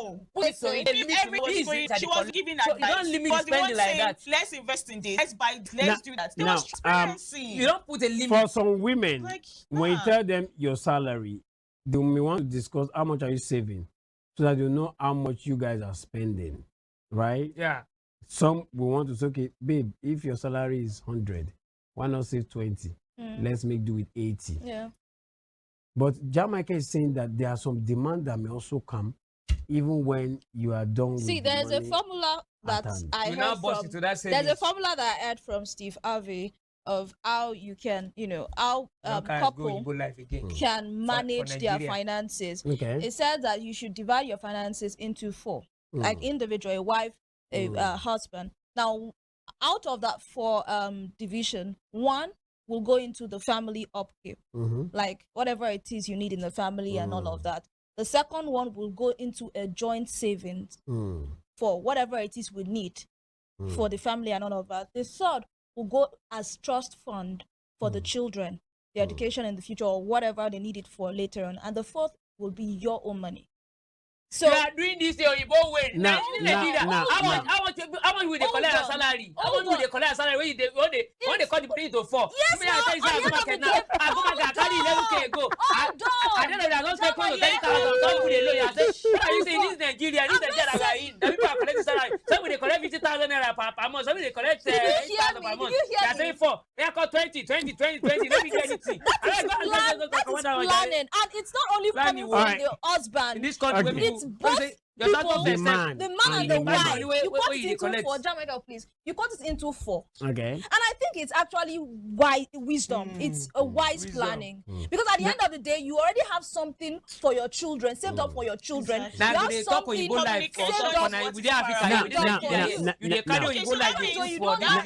That means for How much you is salary we dey get for and Nigeria for Jamaica, plus you economy? guys would never agree to having joint accounts with your wife. That's what it means. That was where I was going to now. She mentioned savings, family savings. Yes. Like this place, so let us be putting money. That would be a joint account. Do you agree to join account? We can have that since we can have that, but all this cutting into for Did you understand what I said? That one Did you day. But this always say cut into 4. Did you digest what she said? One for the upkeep. How much is Where did you get the money for the joint account? It's not It might not be into 4 equal parts. Do you They get? say it's No, 4 equal parts for Africa. it might be 4 parts, but the percentage may be different. Here, But so that every 20, section, yeah. every section will get something. Yeah, And I feel it's yeah, wisdom, really. yeah. Besides, In even fact, that saving and no saving, at times you go to fluctuate because of the kind of economy we have. Well, at least find you ourselves, save. because At of least the you know economy. something is And going on. so much if Saving. you don't even save. And Now, hold on, much. yeah. What if most men in Nigeria when they take money now? Some people when you don't come out their job like this for your salary, any money where they don't keep the house for 1 month. And I'm why telling you do? the fact. Why did you do that, John? Now house rent. The house rent and some other projects. Like if you want to do any project, little project in the any house. small project we want to do for house. Mm, Now I go bring the project. But only we but need a wardrobe now. We need a wardrobe, a bigger when one, we a have bigger clinical. when we have a situation where both parties are making money, I think it is easier. It's easier. That's what I'm But saying. when one party is making That's when money, it's draining. it will be difficult. I won't lie, because if 2 of us make money, and except if that woman does not have the ideology of my money is my money, your money is our money, there will be a problem. But if you want to say, okay, this is my side, you this is your side, do this. So you, at the end of the whole division, I have 20K to myself, you have 20K to yourself. Do whatever you need. It is, you want to use your 20K But the for. partial disclosure can still work in that situation too. How will After it cutting, work? How will it work? Then you are not being. you know how much you want save. But You you're don't have the lying money when to you want save. You her. still can't get And another she will backup also again. be lying You to still, you. it's still better when Is you that get a another lie? backup again. It's a lie. Wait. Lying, If it's lying not about- true, then it's a lie. Jamaica, It's what an opposite. do you believe it's a lie when you disclose partially? It's a lie. It's not a lie. It is a It's lie. just seeing the wisdom of you're using your brain. You're your brain. If you're not saying Just take a look at that. I managed this money growing up because I grew up with him. Now, what my parents do with that? Partial disclosure. That is the disclosure. And he was able to take care of all the expenses in the house. Everything. He does every night he was able to take and work for. Why can't it? And it's different. I keep the leftover every Hold month. on, But these ladies are saying that It's better you don't partial disclose at disclosure, all than for you to are not you disclose are partially you are to me. being Okay, it's better you deceitful. don't disclose at all. Yes. You are lying to your wife. Is that not Esteban, imagine you already disclose you earn say That disclosure 300,000 naira. You now tell me that you earn 200,000 What naira. if I mistakenly find out? Exactly. Imagine Like your mistake salary or comes not in, intentionally. and I see How you it. want to mistake Maybe find out? you. Jamaica. What do you want to tell me? Now, wait, What do you want to tell me? now. You're holding your phone and just something and it comes What do you in. want to tell me? Okay, Now, that's it. now, feel. Jamaica, what if one way or the other, Eh, the woman get to know the That- actual She can salary? never That's trust you again. now my salary, So oh. you now Yes, come and Not say, be "Oh, our my money, boy." oh. That's why I say it's better you don't disclose Don't be say I at tell all. her say collect your bring your own salary. If Our you salary don't is lie, dropping out of our own salary. Okay, all right, guys. Guys, we need to go on a short break. We need to go on a short break. I'm doing my obligation in the house. We need to go on a my short break. salary for Forget day. to- All They don't say right, so. Jokes Aside is the show. We'll be back.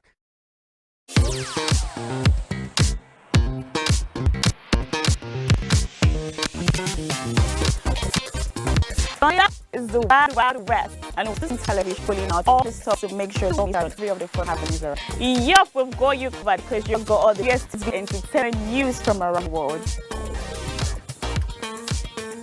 Every news, updates, and other trending positions. Get on the show your personal favorite celebrities via phone call, Zoom, or in live studio. Ease and creation, give you screen attention to one in your house.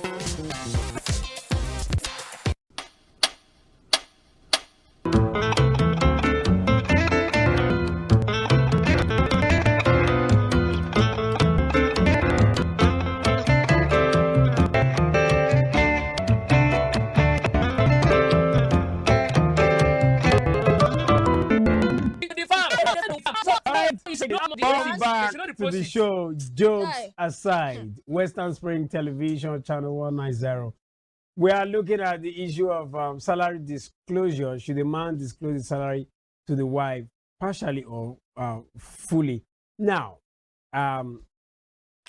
before we went on that break, when we came back, we were hearing people, they were angry. Now, somebody said, and I quote, if you do partial disclosure, you lied to your wife. Jamaica, is that true? Don't be lie, now my money. What is that called? Now my money now. A lie is a in lie. as much as I'm doing my normal things at home, she wants to pay school fees. She needs money for this, and I'm doing it. If she won't make her hair, she can't make me money. I'm taking care of my all the things I'm supposed to. So partial disclosure to your wife, you are not lying to her. I'm not lying. Just trying to my brain as a man to wish I have a backup plan. In fact, you need it as a man, you need a backup plan as a man. Say you're not lying. Just say yes, I lied, but I had my reason for lying. Like a white lie. As a man, you had your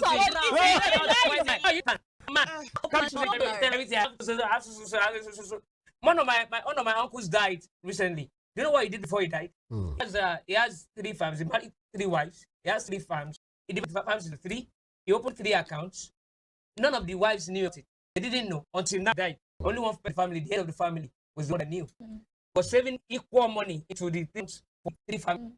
He didn't to them. Now the man is dead. He now realized that the head of the family told them that your father opened one account for each head, like wife 1 and the children, wife 2 and the children and the children. What he did is guys, let's take it to the side. Let's take it to the side. Let us take to the other side. Those that do this, how should they disclose their family finance or their income to their wife?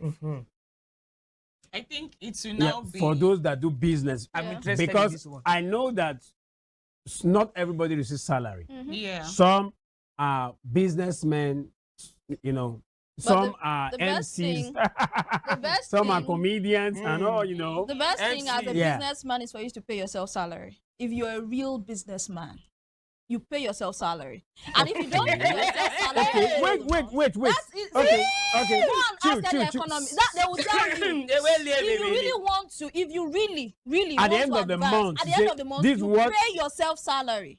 That's how you. So what about the advance. remaining money? Go to any one-man business like CEOs and all of that. Yeah, They true, pay themselves true. salary. And what about the remaining money after paying yourself? Then you know that is your backup or whatever it is. Then you There's understand. a need for a backup. It's different. We did I'm not not We are- saying So that you pay yourself salary, you don't disclose that salary, you pay yourself to your Jamaica, wife. can I- Then the backup, you leave it in your business. Still out of your business. No, your I beg business you, no, need to same run. thing like Your having a business backup. need to run. Eh, The dynamics is a little bit different for a businessman. Exactly. True. Because for a salary, you know what is coming. For a businessman, you use the average, probably. When at the end of the month, you make 2 million this month, next month, you make, and according to her now, yeah, I know some CEOs that will say, I'm paying myself from what I get every month, I'm paying myself 1 million.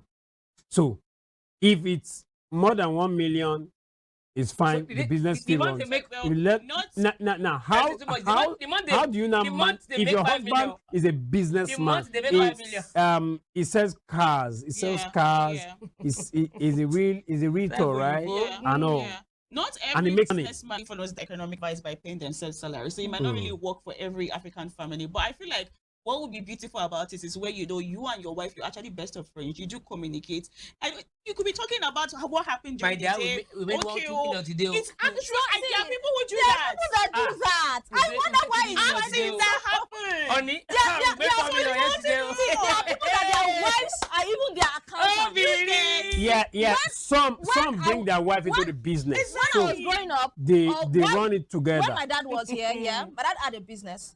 My mom handled a particular section of the business. Now, Like, my dad does not even ask her, how much do you make today?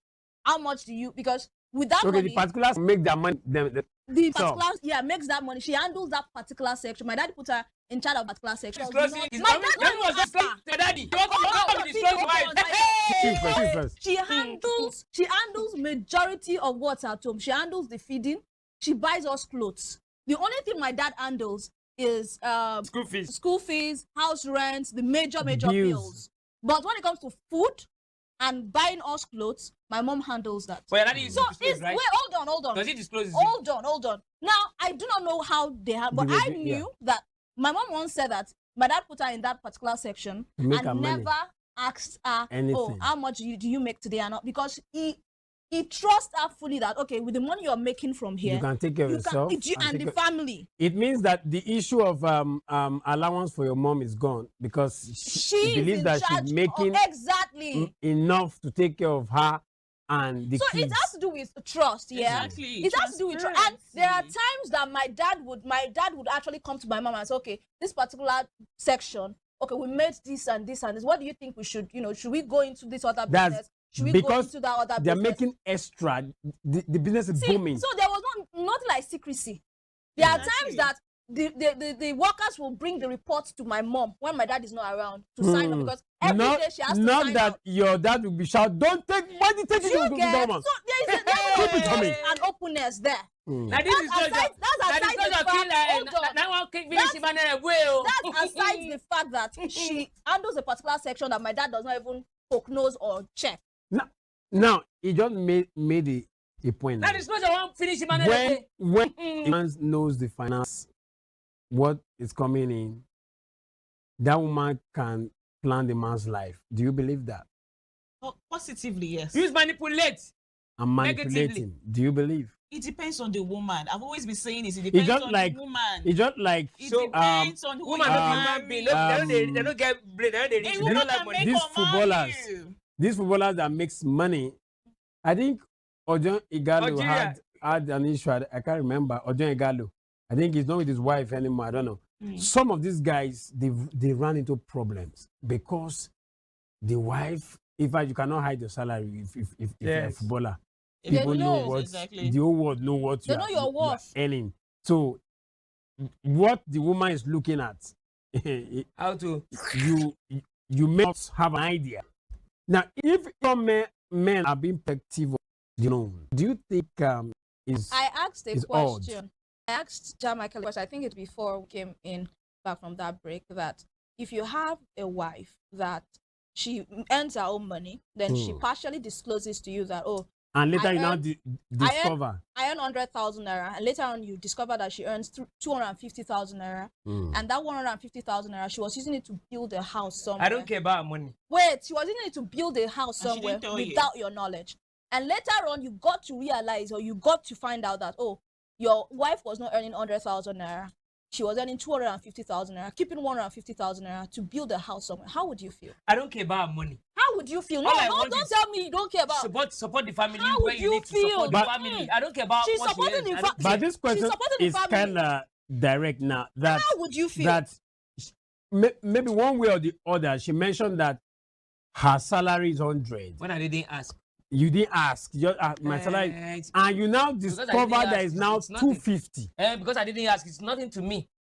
It doesn't mean anything to me. And later you found out I didn't ask. She had a backup. I didn't ask. Oh she God! Later you now I'm the man of the house. All I want is support the family. Calm down. Necessary. Calm so down. I own their money. So imagine I want to make my own money and take care of my house. Or to pay a student school fee. And then you find out that she has more than enough. She's supporting, but it may she be has a saving. more than The enough. family has been saving. Why Why will I be wrapping my head around her savings or anything? Come on, you feel some type of way. Probably I've been giving her money. I've given her money for upkeep. With yourself. She may not be spending her own money. So if she has that kind of money in her account, with the economy of the country and your wife is building a house.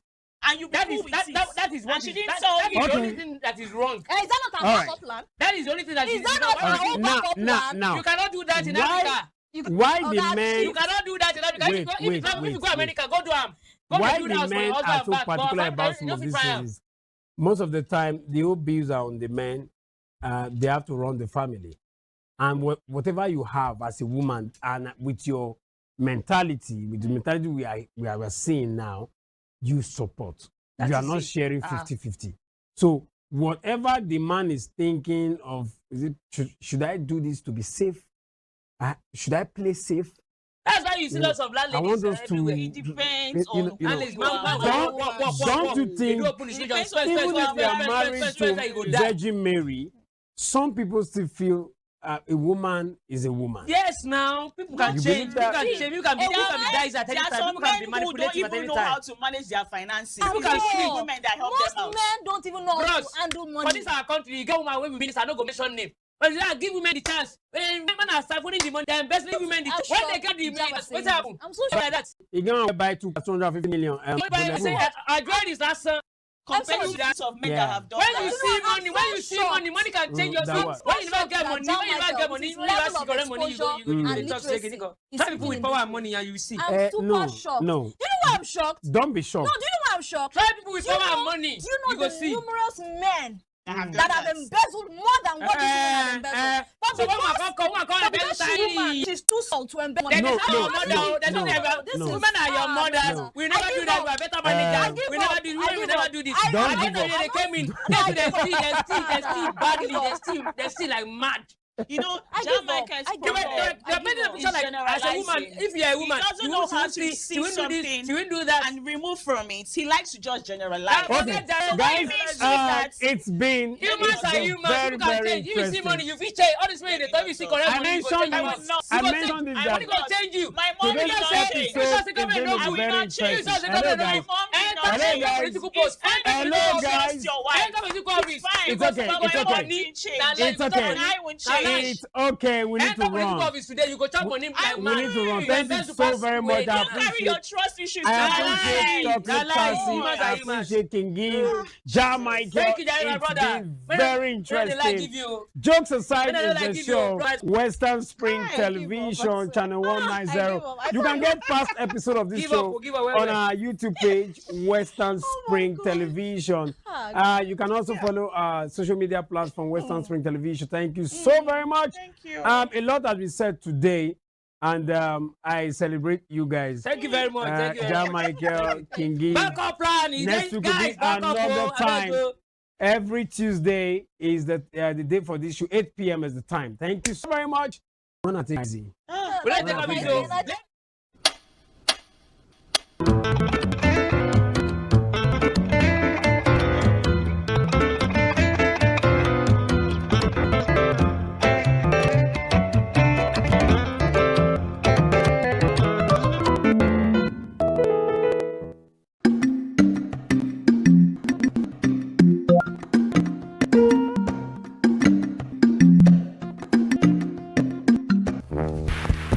It's hot. I know we love meat. That's some serious goat meat. Goat meat, chicken meat, cow meat, and bomo. Because some of you, as I'm doing this advert, I don't eat meat. Not all meat is good for consumption. Pangolins, no. Monkeys, no. Crocodiles, no. Snakes, no. If we continue to eat them, they'll disappear. So please, say no to illegal bushmeat. Because protecting nature protects all of us. All of this? Yes, sir. I ate all of this? Cut!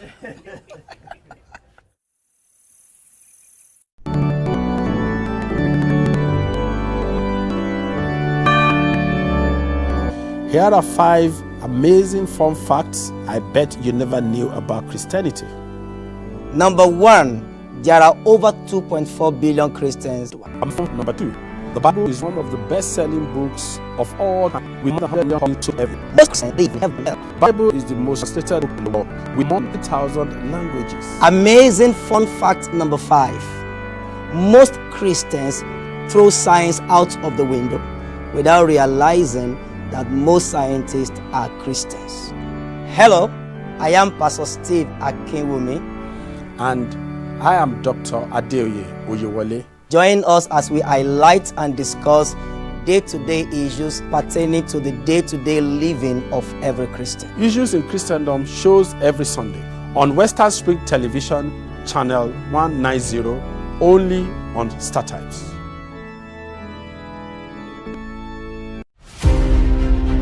The International pitched North and Korea against our response to intrigues beyond their different interests. For the days there were all the nuances and conflicts in North South Korea. Japan had leveraged on the annexed Korea in 1900 and imposed a military union that did not sit well with its and not only of World War God revolution paralleled by the instrumentality of the United States of America and the Union of Soviet Socialist Republic. The Korean War lapsed into a Cold War when it stopped the prying eyes of internal force of the internal affairs function near Balon and Sanotri. Identifies the Korean War as a major event in history.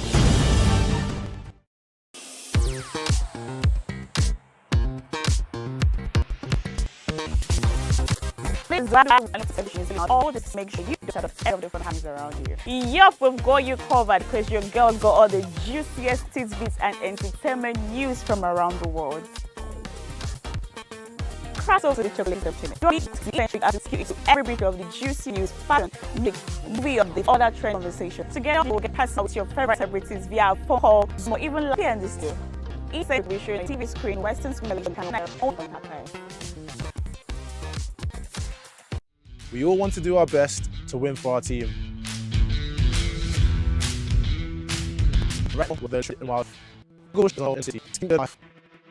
With consent of ivory and pangolin swimming, and many other iconic species are for extinction. Please report wildlife crime and say no to illegal bushmeat. And let's work together to win Nigeria. Keep us safe.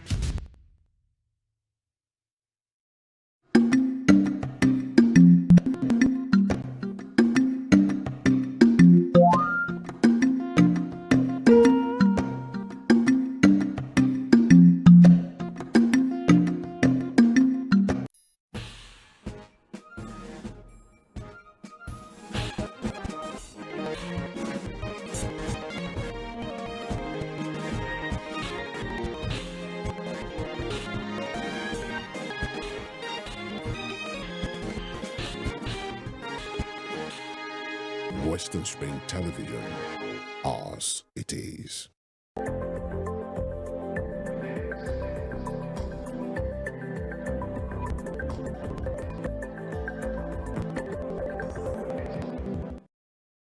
Welcome to another special one because we're celebrating the 64th Independence Day of our beautiful, lovely, green, flourishing country, Nigeria. My name is Chika Siobo and I'm your host for today. And you can as always check out our past episode on YouTube at Western Spring Television. And hey, if you're a guy, before you tune up, before you go to somewhere else, this is not a show that is just meant for ladies alone. It's a show where you get to know everything that happens with ladies, what makes us tick, what we think about, what moves our emotions. So actually, it will be very, very educational for you. So don't go nowhere. Now, I happen to not do the show alone. I always have my beautiful, beautiful ladies and soldiers in the studio with me. So ladies, how are you doing? Hi, Cassie. Hi, baby.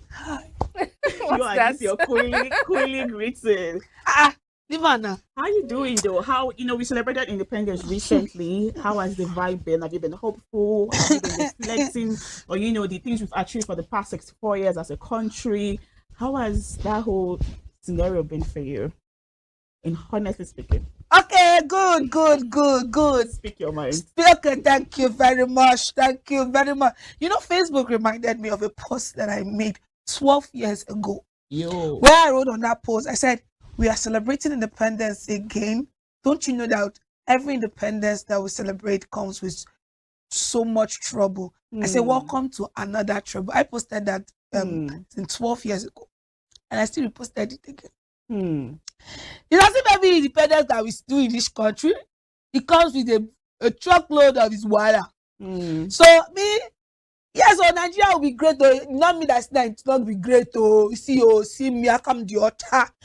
But I never expected that at 64 would be in so much. It's just as if you're an old man and you're suffering. Do you understand? Like, there's no food to eat. Nobody can even help you. No children. No family. You're just on your own. That's how it is. That is how I feel. It's more like an old man that has children, but the children are eating his wealth and leaving nothing for him. Because you're just suffering. And I sit back and I said, thinking to myself, when we get to our 70, they say 70 is glorious age.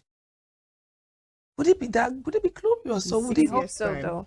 You get so I just kept wondering, yes, are we gonna be great?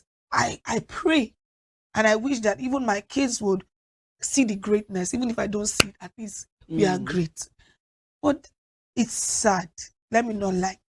It's so sad that at 64 we would be in this situation that we can't even breathe.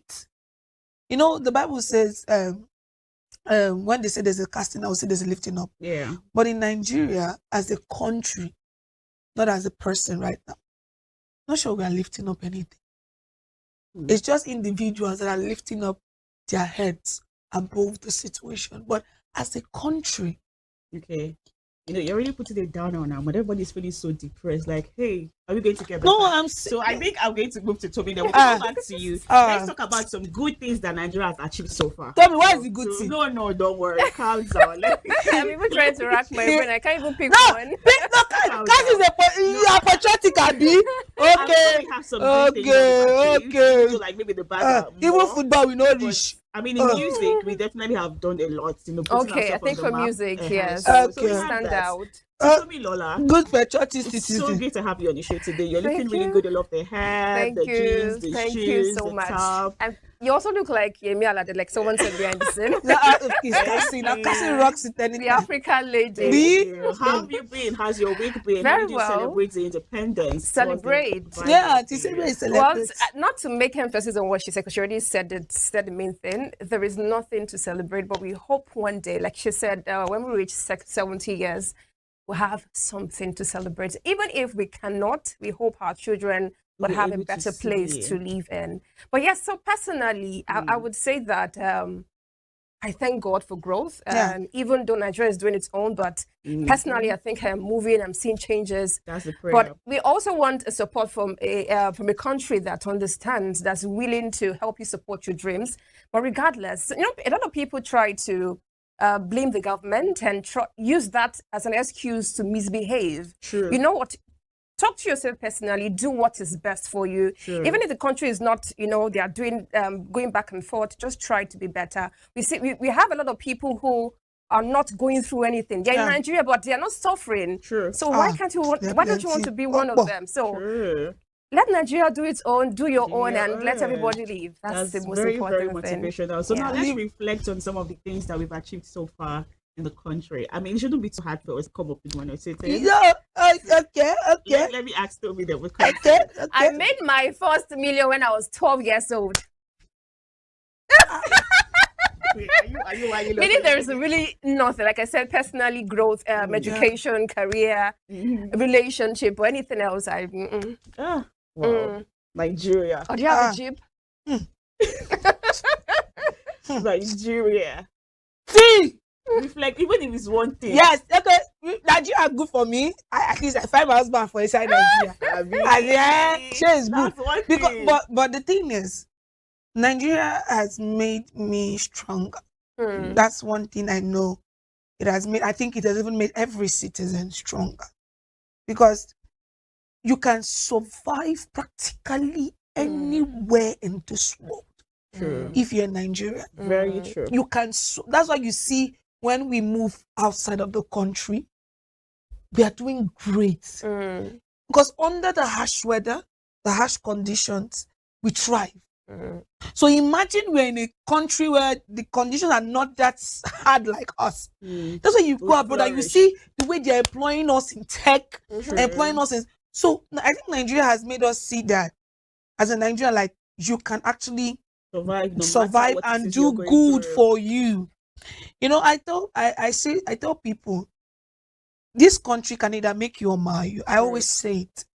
But you choose where you want to stand. And I've chosen to stand in a place whereby my head will be lifted. No matter the situation, no matter where I find myself. No matter, I used to tell people that in this country, I will still make my money. You know, as in, you know, get the country want a badge. Exactly. That's a positive way of thinking for myself.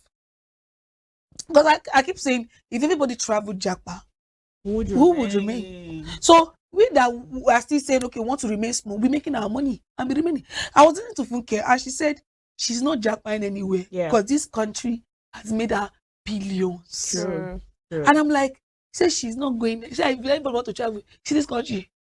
I'm like, this woman, because Nigeria is so rich and so blessed. Haven't you noticed that we hardly have earthquakes, tsunami? God knew why he didn't give us this because we cannot even handle it. And we have so many resources, natural resources, gold. Like this country is blessed. It's just for us to just leave the leaders. Of course, they will just be doing their own. Is to run from them and look for your own honey well to dig on. Because if all of us jackpot, this country will just be empty. The leaders will still be doing what they are doing. They don't send you. So you say no send them. Exactly. So I feel in this country it has made me feel what I have achieved has been in Nigeria, that I can do anything I put my mind to do. So you definitely know that what does not kill you would make you stronger. I said that's it. Like I can do what I want to. I can be great even in a harsh situation. I can be strong even when there is pain. So that's one thing Nigeria has made me.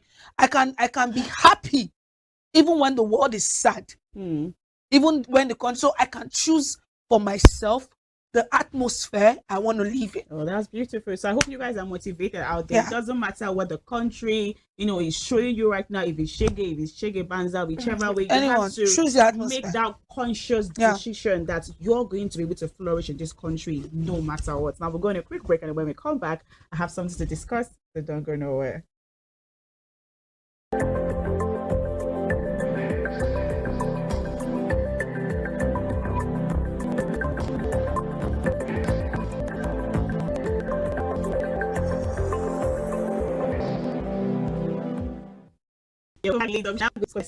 She was expressing something, or can she make a certain decision and she feel like she has made the wrong decision. Now, for every lady out there, we cannot argue with the fact that so far you're a lady, you're bound to have people that would make passes at you, whether you are married, whether you are single, whether you are somebody's mother, whether you're even heavily pregnant. A man will definitely find you attractive. Even mad women get impregnated. So it doesn't matter what it is, whether you're young, whether you're old, you always find that we just say like, oh, I want this person for myself. And it doesn't matter what atmosphere, what sphere you're, whether you're at work, whether you're at church, whether you're in school, people always come and make passes at you. It now depends on how you handle it. So a particular lady sent an email in, so I'm going to be read out so we could actually, listen to it and see whether she did the right thing or the wrong thing. Now, she said, I got my boss sacked because he made passes at me, because he acted out, and she wants that she did the right thing or the wrong thing. Now, she said, I work in a financial institution. I won't say which one, but one of my bosses at work was on my case for 8 days. He went and got my account number and he credited my account. He buys me pizza, he buys me food. I told him I would report him, but he kept on sending me messages that he likes me, and he calls me his office wife. Now, one day I recorded when he was calling me his office wife and every other thing that I said, and I told him I have the recording. Then he started begging and he said he would request transfer to go to another branch, but I know that he would go there and he would chase other ladies too. And even his pregnant wife called me and she was begging me on his behalf. Now, she was crying and she said they have 2 children, but I still reported him and I sent the audio to the head office and he was fired. And I've been feeling bad since then because he lost his job because of me. Now, she wants to know if she did the right thing or if she did the wrong thing. Let me start with Tomi. Have you ever been in a situation where, you were at work or you were at school and you were harassed by somebody, that was above you? Has that ever happened before? Yes. Okay, how did I handle it? I think I did not go hard on the person because, yes, he's more matured and I'm a respectful person. I just told him that I am not. I think that even happened in school during my project, and I submitted, and then he told me to always come back, and I was always wondering, like, what exactly does he want? I'm done with my project. Sign this now. Let me go. He always look for little mistakes and tell me to come back. And I there was no other way for me to handle it after he told me, I mean, he gave me my paper. I knew, okay, that was it. He was trying to show it, but because I was not even giving him the green light, so it just decided to just let it go. But because I was already done with school, there was no point. There was no way for so that him was to just hold you back. yes, that was how it ended. So regarding that, no, actually, but I think that was just once, and that was how it happened, and nothing else happened after that. Okay, Judith, I've been strong. How many times? Well, they can't hear. Was it in school, it was one of my lecturers. I even told him to school that joint. And he still did that to you? No, he didn't. That. I changed the scenario. I made him see me as a daughter, a helpless daughter. Okay. So that became the emotion changed from being romantic to Being I want to fatherly. see this girl try. Okay. See, how were you able to achieve that? Though? Maybe somebody could. I learn told from him you. my life story, history on my papa's psychology. I studied philosophy. I used the same course on him. We both studied philosophy, so I changed it. I used it for him. Reverse psychology. Yes, sir.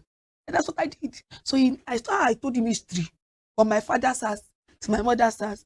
This is a choir. I need help. And he ended up helping me. Oh, shout out to him. I love him. Financially, die. And he didn't make any passes anymore. Calls me though he will call me my dear, but he wanted to see me now try. I guess I'd say you're lucky because there are some people out there that once you even tell them you are vulnerable, they want to take more advantage. So he wanted to see me try, and the scenario just changed. But I've had other, but I think from this story, it is very funny. He buy you pizza, you shop. He buy you gift, shake a letter.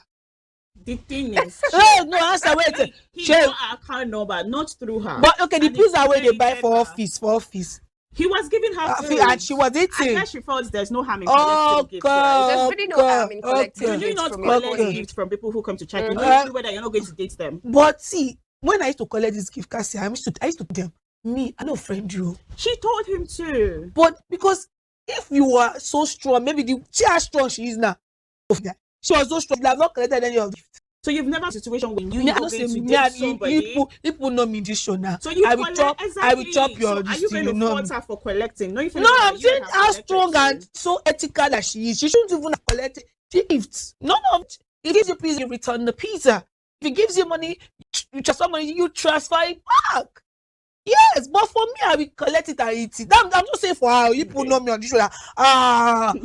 People now will cut up the money, even if I tell you I know you do. Okay. That's me. But because I've had things like this, and I will just tell you I'm not interested. And for a while you keep coming, but you get tired, and I'll tell you I'm not interested. You get bored. To me, it was way too extreme to have someone fired. You are a fine girl. Enjoy your fineness. You're beautiful, but if you've told this person I don't want, the best you can do is to put a restraining order towards him. But even if his wife won't call you, your wife know that your husband has a problem. But she called you, please, I beg you, you understand? Please don't do this to my husband. Now you're not coming to tell us you are feeling sorry. Did you do the right thing? What do you want me to tell you? I should tell you that you did the right thing. So you're saying she did the wrong thing? I'm not saying. I'm asking now what you want to tell. Because the way you are going to is that she did the wrong thing. That she went too extreme. She went too extreme. There are ways to handle. He has not harassed you. He just professing love. He has not harassed you. He has not done things that could make you go overboard. Because this is a man that has 2 kids. See, someone like me, I'll tell you, I will threaten you, and if I see that you're out there, I'm going to do this thing to you, but I won't do it because woman conscious. If you have family, me, I have family. But I think it was too extreme. It was too extreme. You didn't do the wrong thing, because I won't advise any lady out there who someone is actually harassing you to keep quiet or keep mute. If you know it's beyond extreme, you report the person to the police. I'm saying should have better one. You have put everything out of him. Take police, put his jail, and serve him a letter, and they'll tell him, I don't see you 6 feet or 5. But they work in the same environment. Yes, but they can tell him. You don't be able to work. They can are not working. See, in the same because they can tell him. Explain to his boss that I can't go close to no because they gave me. They can tell him you only approach this lady when you have, as in, anything, important information about the company you want to pass So to what her. if her mental health is Any really day- affected by this the one, this whole- one does the not whole have. acting This out? lady is bold. She does not have mental health. You can't say for sure. I'm saying for her to still fire this guy, not be like person will get mental health. Look at now. No, this person be like person will get mental health. All right, let me move on to Tomi. Tomi, based on mental what health. she's saying, she feels like the lady went, too far. Too far. What do you think? Do you think she handled it perfectly, or she went to the extreme? I also agree with you, baby. And there is something called fine girl privilege, and I feel that was what happened. As a lady, even if nothing is wrong with you, men will come to you and just want to offer you things. And let's look at how it happened. Just 8 days. That was not enough. And then looking at the fact that he said he volunteered, or he gave the opinion that, I'm going to transfer myself. Meaning that he even told his wife, meaning that the wife told you to tell that, oh no, please don't do this. And you end up doing it. This is anything but wrong. The wrong approach. You should have told him, threaten him, but don't go ahead to now do it. I feel it was a wrong move, because the truth is, she's going to regret it for a long time. I don't know if she's going to, because this man has a pregnant wife, two children, and I'm sure that their job is a good paying job. Okay, so what could have been the right way to me? Because we know some people that do is to hear no. The more you are saying no, the more they feel gingered, like, oh my God, I need to do more. Maybe if I do more, she'll finally agree. So maybe during that 8 days, she had been saying, no, this cannot work, but he just kept on firing, kept on giving her more money, buying her more things. What would have been the point for her to finally need this situation? I feel to have the situation already happened. He said he was going to transfer himself. Let him do that. But she didn't want others to fall victim. She probably felt, let me teach him a lesson. That because is at this lesson work. has been taught now. Where else they actually employ him? He's not going to look at any lady. Are you wait, Cassie, wait, you said she doesn't want that. Are you the ladies that are there? She's been a sister's keeper. She's alone. Some ladies don't mind. Some ladies don't mind. You see, all the ladies out there that will mind. Don't my sister. I think she was trying to look out for every other lady out there. As what, Mother Teresa? It's possible. I wouldn't fault her for it, would I? Wait, so you sack 8 days when the person never even kiss you 1 month. Now just 8 days. It means, do you know what this means? See, I've been doing this before, getting away with it, and then it got to the point where, because she got there, he knew that, oh, I've messed up, and now I want to request transfer to go and continue, because his wife knows. See, that means the fact that his wife knows means he's a serial cheat, and she accepted her lifestyle. So this is who he is. This is what he does. He's not likely to change. But then, if he pays the grand price, maybe to change his psyche. So it's possible that what she did would change him completely. So when next again gets employed, he's going to be like, okay, you know what? So how would you live with yourself, Cassie? Okay, we were watching a video before we started, right? Yeah. Of a lady, a young baby that was playing with fire. Yeah. And they had told the baby before, don't play with this fire. So the parent just sat back. And when that child touched the fire, what did the child do? The child ran away. So now he has touched fire. This is and it has burned him. And he has run away. Cassie. So I don't think any other Cassie, you would harass they force you to open your leg for a man as a if you don't want, also take the initiative. If you don't want, I'm not interested. You so said let me it. be. Men always chase after him on that. Some men, actually, I lay emphasis on that. Some men, but you don't tell them who to chase. You are the one who will decide, I don't want you. So, but making someone lose his job over 8 days of checking you collected the money, you didn't make the transfer back. You ate the pizza. You took the gift. She didn't put a gun to his head. No, Cassie, you took. If you wanted to be so stern on your ethical morals, like say, I don't want a married man chasing me, you shouldn't have taken anything from him. What are you saying? You shouldn't have taken nothing from him. You don't take his money, you don't take his food, you don't take nothing. So what if she was not able to find his account number to transfer? No lie! She know the man account number. You talk what this money finish. He even know her. So you have to collect it from somebody. So the same way he looks for her own. You go and look for your girl. See, it's me, that man. I swear, my country, you will pay all those money I give you. You will pay it back. I will not lie. And you will share no one. You know, no one. But you the chop. Imagine that man that want me. She not go for me inside account for that 8 days. When they say that's okay. That's the perks of being a fine girl. That's one problem with ladies. Okay, you know what person gonna chop person money? Which kind to be that one? Things and sex. You know, some men will tell you that you were collecting my money. I offered you sex. You're telling me you don't want anything with this man. Tell him I don't care anything. It's like that. You see, Do we practice what we are saying? Cassie, me, You me, I will see. I tell you, we collect this now. We shop though. So but I will tell you no. Also But this one, well, exactly. this one is coming to no. This lady was no. This lady needs to be morally up. You answer. Doesn't like it. You don't want to marry. It does not mean I don't collect it you're giving. But I don't want to be you. You see, my pastor. Pastor said, you always, if you don't want somebody, don't take any pin from that man. She didn't make the request. She don't. She ain't now the same way she did not make the request. The same way she didn't make the request.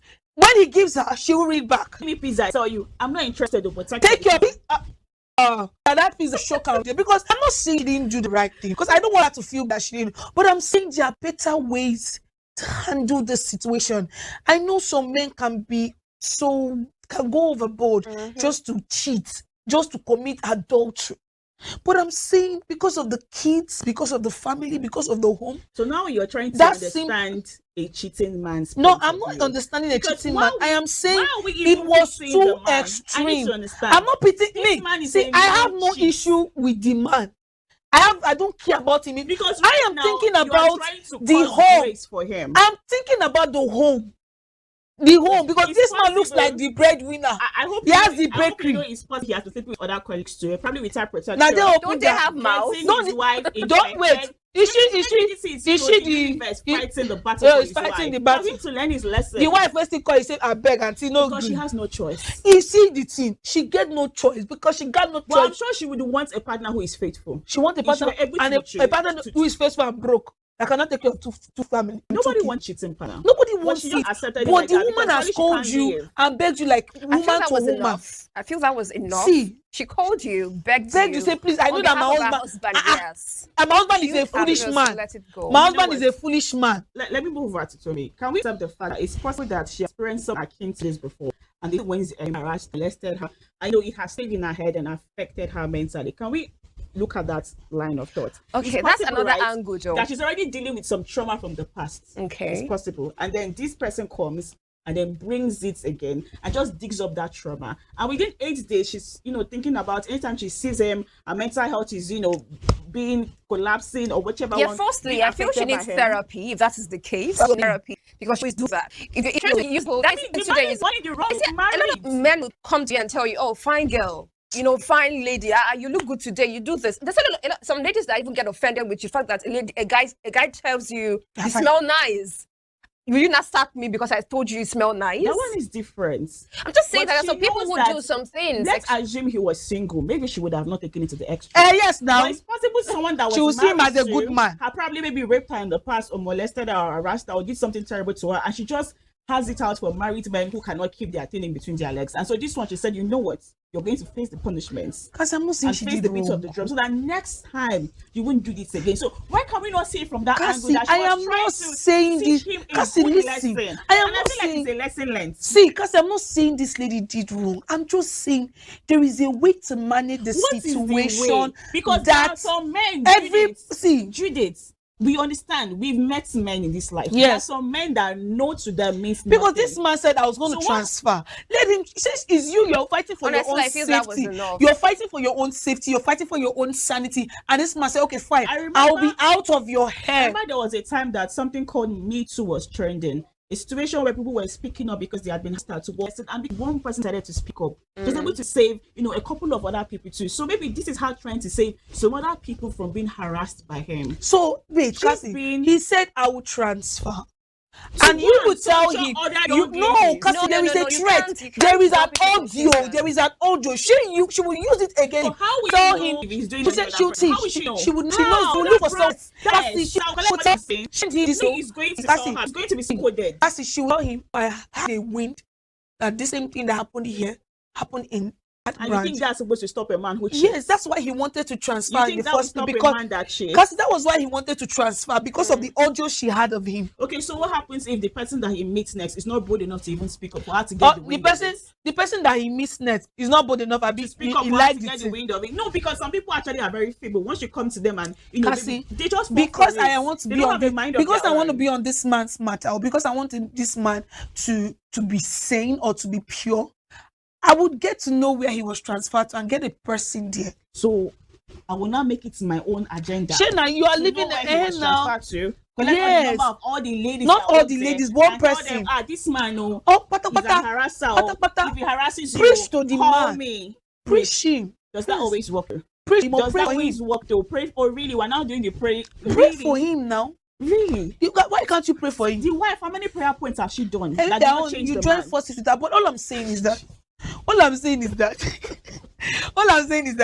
it was too extreme. Like, seriously, someone like me would have gotten a restraining order. Okay. From the police. Let's look at it from he went to extreme. Let's imagine that he actually maybe started told you whenever Then there's a reason. With what you just read, what you told us, there's nothing. Did she even give us the real details? Or the details were not even clear of. You pizza, money. Pay me. I said the money well.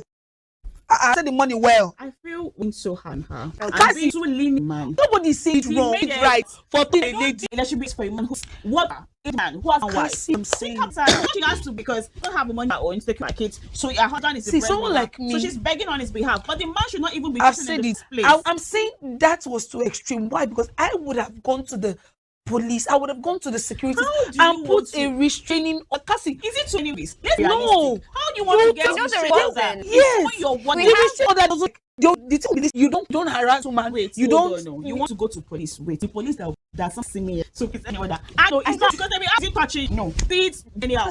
All she police that all he's like that was chill. I can handle this. Let's be realistic. All he's doing is asking you out. Has he committed a crime? Has he? No, he hasn't. So how do you go to police? Want to get first? Not even saying illegal to you. They are good lawyers that you can write. They give you restraining See, order. yes, they are good lawyers that you can meet. Who will give you what to do? Order, the person must be a threat to your life. It's a threat to my life. You want to rape me one day. You want to rape me one day. Where's your evidence? See, because they are lawyers. See, good lawyer you would meet. They will tell you what to do. See, because I sacked man. It's cost lawyer. Lawyers don't come. We have friends. That's why you have friends everywhere. There is one thing we should understand is certain that we have an agent I feel works with the company and the staff as well. Why can't you just tell the HR? And HR also had a way to address this man. Well, she said she doesn't like it. Stop doing this. I feel that if the man would have said, "Oh, just a man, it's just joke, it's just pain. Maybe just just like your reason." So we shouldn't blame men that. We've enjoyed the village. Even like work here, we've enjoyed it. People would special. I'm saying that this isn't enough. Assuming is that that she sent that go has because she said sending it to she just pushes head off. Head office. Cassie, it's just as if imagine she's in the there is you send it to Basho. You know what? The highest of at the head of the HR. You know, be actually get go the CEO of the company. Exactly. No, they mice the word. Okay, so now let's look at it from the company's angle. Was it right for the company to have sacked them before? Yes, of course now. Because some companies of civil like you have a relationship with them, so it's possible. It's possible now. So we know that they will not. They didn't do them bad. What you think of? So they have to sack. No, there was. See, there are companies that have no policy, rules and regulations. That if you're harassing the staff, even and the staff is saying no, you are supposed to be out of there. There are companies that their rules are that strict. In some companies, once two staffs get married, one has to leave. Yeah. So there are companies that have strict rules. Maybe your company can be choosing book. You can come. There are companies that have strict rules. So and maybe must be in their rules and regulations. And that is why he knows that if that thing gets wind, if the company gets wind of it, they will sack. That's why he was saying, okay, I would apply for a transfer. Maybe he knows the rules and regulations of that company.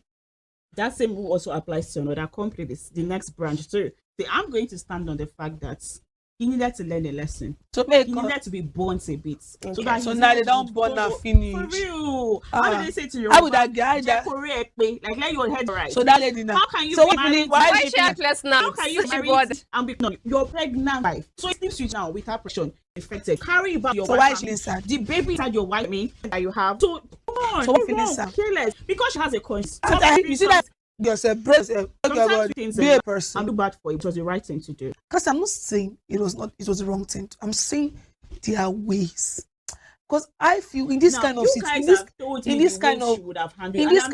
country, they have loopholes. To call police, you cannot just go to police and in this kind of country, you want to sack somebody now because somebody is asking you out. They will tell you it's the same police that when husband and wife bring their issue, they will say go and settle his marital issue. You will not go and meet a policeman and say my boss at work is asking me out. He will laugh at you in your face. Because he has not even harassed you, raped you, or done anything to you. Okay, go to HR. Okay, But if I like the fact they are saying he has not done anything to her. Yeah. Good. He has not done anything to her, and she not sacking. No. Mental health was mental health like mental said, because he has not. Let's look at this from past experience. Let's look at What this is that from for me? another angle. Yeah. What if it was the boss, like the CEO himself? What would she do? Sack the.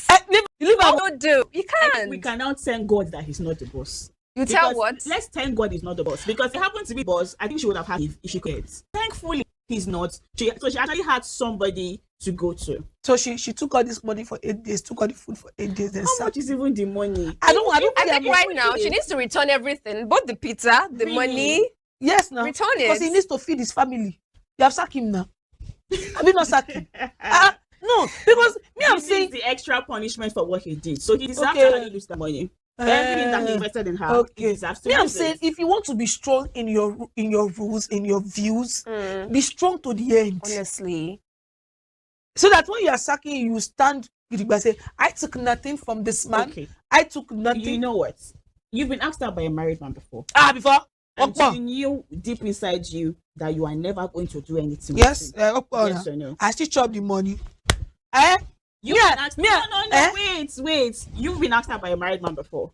Me, I know say I be like her now. First, and you collected. I did not collect money. You see, But he did not even offer me money first. She stand to her rule. Yes. Me. He didn't give you anything. Nothing. Me, I shop No money. married man. has Why are ever you come to making you emphasis? that I said he like did. you and They came, but he did not give me anything. Nobody I gave me feel anything. would you have collected? No, I don't You see, want. this is somebody that is standing I for am her loved at home. Is that not enough? See, this is somebody that me. I tell man say me. I know. But make we go shop. Me I just school. Me I go carry go shop. I could go shop free food. Though.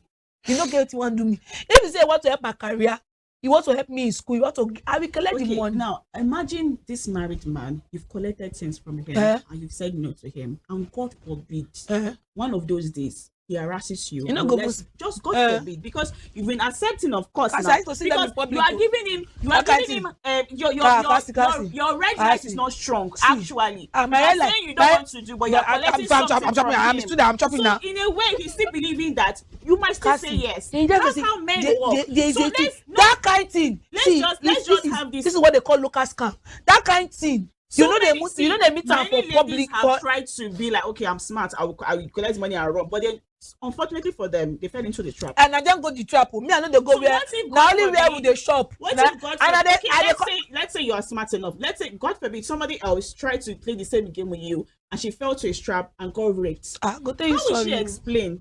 I would like say, sorry, your grace and my grace. It's not the same thing. Because me, that kind of thing, you know, say this thing are streets. We all in streets. If you they, you are in streets. If we they collect money from person, and you don't tell the person say, you know, like I don't like you, I don't like you. You don't chop. Me, then no be now. Then that life that I go shop you. And the things I don't want, you see they come and go, I feel you are the helper that God has sent my way. At that point, you like me and then you will say, you cannot. She say helper. Okay, so to wrap up the whole conversation now, to me, do you think she did the right thing or the wrong thing? She did the wrong thing. Okay, Judith, You right don't handle it well. or right or wrong? She is right, but she didn't handle it well. You're on the fence, right or wrong? No, I don't tell you say you do right thing. If I don't tell you say you do right thing, you did not go where. You did not go where. You are right in your mind, but the way you go about it is not good. You have sacked human being now. The man cannot even chase anybody against a So for broke me, human being. I would say you did the right thing, girl. You needed to learn a strong, deep, intense lesson, and you showed him that. Now that he has seen pepper and he has touched fire, never in his life again will he go into an establishment and want to ask any lady out, knowing fully well that he has a woman at home that can satisfy his needs. So kudos to you, Queen. Cassie, you will sleep well like this. There are so many ladies on the streets. Cassie, you sleep other well like places this. You do to this pick to them up. somebody It's not only like. at workplaces. So Maybe better. Cassie, so you will sleep like this. You will sleep well. Why You will sleep not? well. You will sleep well It's like the that. cold side of the pillow. That you know that you It brings sack glory to my somebody. body. That children are you that like children are the children are. You have a father that now cannot provide for them. You sleep well. I know, because their father should be faithful. You sleep So their well. father needs to learn a lesson. Their father will definitely get another job. It's not if he'll be unemployed for What the if rest they of his steal life. his name? he will go to another establishment. He will switch career, whichever one. It's his mistake. He has laid his bed, so he should lie on it. Because it's better to resign than for company to sack you. Sure, you know. Sure, you know. In life, actions have consequences. He has committed that act. He's facing the consequences. And he has to dance. See what I used to pray for all this kind of, they should see what will happen today. Is it that they should carry something, one disease, and they will not pass it to their wife? It will be passed. How it will not pass? It will not pass. With her, and or then maybe one day as she's going to go and sleep with one girl, you will have accident and die. Which one is better? Like they sack you, you can find job, or they kill you. Which one is better? So it's not better. Come on. But say I cannot sleep with that children don't have food to eat. The father will be all right. God will provide for the children. He has learned his lesson. Next time he's ready to become okay, because this same person will become a CEO tomorrow and he'll be molesting his staff, saying that he has the power, because now he does not really have power. That's why he's begging to request for transfer. But imagine when he's the CEO of a company and he knows there's nothing you can do except for you to resign. Imagine the things he will do. So this was the best option for her. Yeah, very good. Return all the things you collect from your boss. That one is his business. Now we'll go on a quick break. And then when we come back, we'll be discussing what's trending. So don't go nowhere.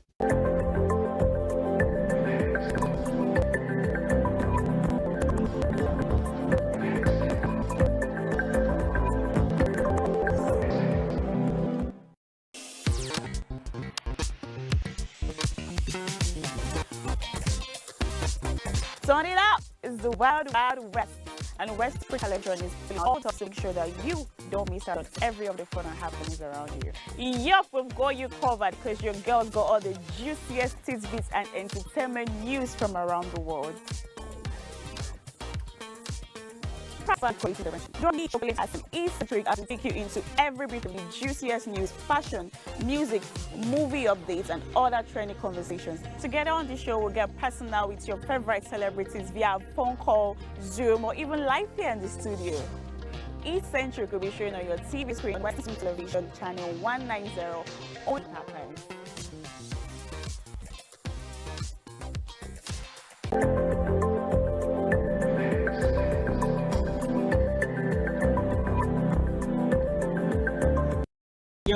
We just had a very heated, but right about now we're moving on to what's trended. Now there's a story going online that has got social media agog about a certain lady who owns an ushering agency, and one of her staff was careless enough and got his phone stolen. Now she felt so bad about it because, hey, you came working for me when this happened to you, so you know what I'm going to do? I'm going to give you some money for you to add up to the one you have for you to get a new phone. Now she sent him about 44,000 naira, but then when he got the money, he did not call to say, "Madam, I've gotten the money." Neither did he say, "Thank you for the money." He kept mute for a couple of weeks. And she called him and she said, "Did you not get the money I sent you for you to get yourself a new phone?" And he said, "Yes, I got it." But still, he did not say, "I'm sorry, I didn't call you." Still, he did not say, "Thank you." So she waited to the end of the month for salary time. And when it became time for salary payment, she did not give him his full salary. She gave him half. And then when he called her saying, "Madam, you didn't send me my full salary," she said, "The money I sent you earlier, that is the half of your salary plus one I just paid you now." And now he wants to take her to court because he feels like, you gave me that money willingly to help me get a new phone and I deserve my full salary. So lawyers in the house, we are not going to discuss the case. Do you think the lady did the wrong thing by not paying him his full salary, or, she did the right thing because he's an ungrateful human being? Show me, what do you think? I feel she was just trying to pass out a message to the man, to the guy, but she should have paid the full salary and then maybe look for another way to just pass that message across to him. Which other way could she have? He did not show any remorse. She called. He didn't even say, "I'm sorry." Maybe she just let it go. Maybe you should just let it go. He has that entitlement mentality. That's why he's not even saying thank you in the first place. But really, you can't. She was trying to mix business with whatever she did. So business aside, maybe when next he needs help, he can't come to me for help. Well, you should have actually just paid him his full salary. And then when people say that, so yes, they'll go and call lawyer for what? How much is the salary? Because ushering job, you pay lawyer to come and do what exactly? Lawyers too are expensive. Lawyers too will collect money. So what's the point? Well, I don't know, but I feel that was I guess that they brought it to social media so that we can. Okay, like Twitter court, people. Okay, yeah, that's true. Judith, what do you think about your story? See, in this life, if you don't give money where you want give person, if you don't forget her, don't give her more. Because the thing is that this boss, I I know it's not easy to be a boss, but that's why most times if I cannot help you, I will not help you. You understand? You were careless on the job, you lost your phone. And she was being kind because she has a good mind. And she said, okay, because I know this boy, before he will save up to get this phone or get a new phone, it will take him a long time. Let me just be of assistance. You know, sometimes when you're helping people, don't expect anything in return. That's just the thing. Don't expect them to roll on the floor. Don't expect them to be grateful for their help because they didn't even ask for their help. So I think that was where she was expecting too much from this young man. And he wasn't going to give it to you. Because that's like if you ask him now, he would tell you, did I tell my boss to send me money? Do you get me? So I think she was expecting a lot from an ungrateful person. Someone that is ungrateful is ungrateful. You cannot bring a grateful, someone that is thankful is thankful. And warning, be careful of the door you shut because you don't know one day you might need to open that same door. And that's where this young man failed. Because there's a saying that say, when somebody gives you something, you thank the person for it, it will move the person to do more. No matter how little someone gives me something, no matter, I'm always thankful. So someone will ask me, you never do, you don't take me for this thing. Because so that when you don't know, you can trigger the person to do that because of thank you can make that boss. People say, how much is this phone you want to get? Do you understand? Aside from his salary, and she would buy a phone. But then, you said something about how when you want to help somebody, don't really put your mind expecting, but should that be, an excuse as to letting somebody get away with being ungrateful and entitled? See, why? Because you definitely meet people like that in life. You will meet them the other way every single time they do that to you. If I want to lend someone money, I lend you what I can let go. So that I don't have to be killing myself. So that means for every single person that you lend money to that decides to not pay back, you'll be letting them go every single time. They're still holding me. Every single time you let go. Because I cannot kill myself. Because if you see, when you're expecting so much from people, they will disappoint you. So it's better you don't even expect too much. Because that boy, it's easier said than done. That boy is an ungrateful human being. We have established it. He doesn't have a heart of thanksgiving. Even to God that used to give him bread, I'm not sure he used to tell him thank you every morning. Do you understand? So I feel she should have just I will sack me. I will just pay your salary. And you're awful. Now, I was actually going to come to that. I will pay you. Don't you feel like what she should have done was to pay him his full salary? I will sack you because I cannot. I feel that is even better. I can't. If I get bad things towards you, if you work for the same space with me, because anything you do, because I'm the boss, I'll be tassassing you. So, and I'll be feeling bad. I don't say this even when you do good. So what I'll have done is I'll just pay you your money and tell you I'm no longer in need of your service because as a boss, you need to have this relationship with your staffs that yes, you're the boss, but there's this cordial relationship you can't be having because they are working for you, and if you're not in good terms with them, they cannot work well. It's just as if there's a authority over you. If you're not in good terms with that authority, you can't do that person's work well. And if your authority over you is not even happy with you, you can't even produce well. It's nature. But previously on the other segment of the show, you said something about how, if somebody does not do something, you collect your money back. Is it possible that she could say that earlier 44,000 naira that I sent to you, you're going to have to return it so I can give you your full salary? Do you think that's something? No, that one now. No.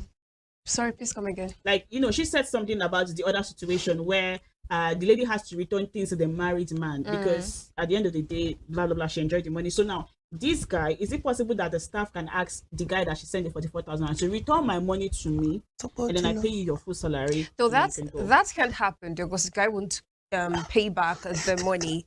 But like we rightly said, that the right thing for her to have done was just to rather look away or sack him or just call him and tell you what you did was wrong. Because looking at it, I want to believe that the age range between that the guy and the lady, it's good because it's a nursery job. It's only little boys to find there and ladies too. So there's a way you call him as a brother and tell him that what you did was wrong. Next time you don't do that. next time you won't find someone who would help you because yes, we know we have kids these days, and maybe the amount of money she sent was just for a Torchlight phone, and he was like, what do I want to use it for? So he was not even happy. What would I would say thank you for? Still money in his phone. Exactly. Still going through is is not been able to be on TikTok and the likes. So maybe he was also going through all of that, which was not definitely an excuse to also misbehave, but he should have said thank you, and also the boss should have just either look away or just sack him and tell you, you know what, it's an ushering job though. I feel sometimes it's not even a fixed job. It's you come today, or maybe you work in another organization today, agency rather. So I just feel that's my take on that. Okay, now because we still have a couple of minutes on our hands, let's talk about the Bobrisky situation.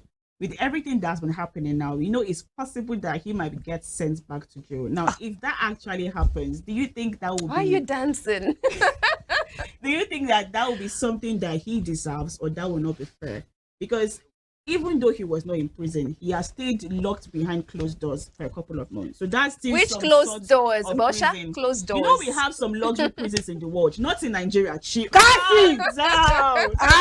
We have some luxury prisons. I think in Norway and some other countries, they are flats. No, but it's prison. No, it's still prison. But so it's possible that this is still. I know. No, Nigeria don't have this prison. Nigeria would not be truthful now. We know we don't have it. In Nigeria, we don't. See, tell you, this teach people a lesson that if in this Nigeria they do good and you do good magomagoli, keep the magomagoli to yourself. Do you think? Don't be a sorrow. Go back to jail. That is sorrow. Put him in trouble now, and you carry him back to that prison. Already been established, but do you think he deserves being taken back to jail? They should just pardon him, because I would not want that him to go back to jail. You understand? So they should pardon him. Okay, tell me, what do you think? I think they should pardon him too, or her. Just pardon him. Shame. Okay. Let's face something else. Honestly, let's so much in this country. They cannot be. See, they cannot be the fixated on very Jackman. And Bobrisky. They have shifted the notion. People are shouting that fuel is increasing, money, we need money. Watching now is is that what we need in this 64 years? 64. We are gonna be watching very dark man and Bobrisky. While some youths were protesting on October 1st, some people were on Twitter talking about Bobrisky and distraction. They are the one doing it though. But then we're going to have to call it a wrap on the show. Thank you so much, Tomilola Daniel. Thank you so much, Way. I still remain your host, Cassie, and I'll see you episode of Ladies Talk Show. You have a wonderful rest of your night.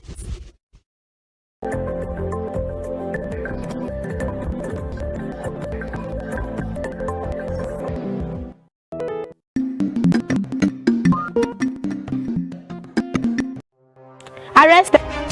Affected. What we doing today? Check answer. And the inference. Change down business gist. To the body writing. To the sportly. To the big info. This old fact. We don't know about the fight. Good and infected as it is. Except misheard. This is the new as it's. All humans Ebola, anthrax, and monkeypox all came from animals. And as more dead wild animals are being transported to our cities, we risk introducing another disease. This will affect economy and so Evelyn Ohiole, King Eve, how are you today? I'm good, I'm fine, I'm alive.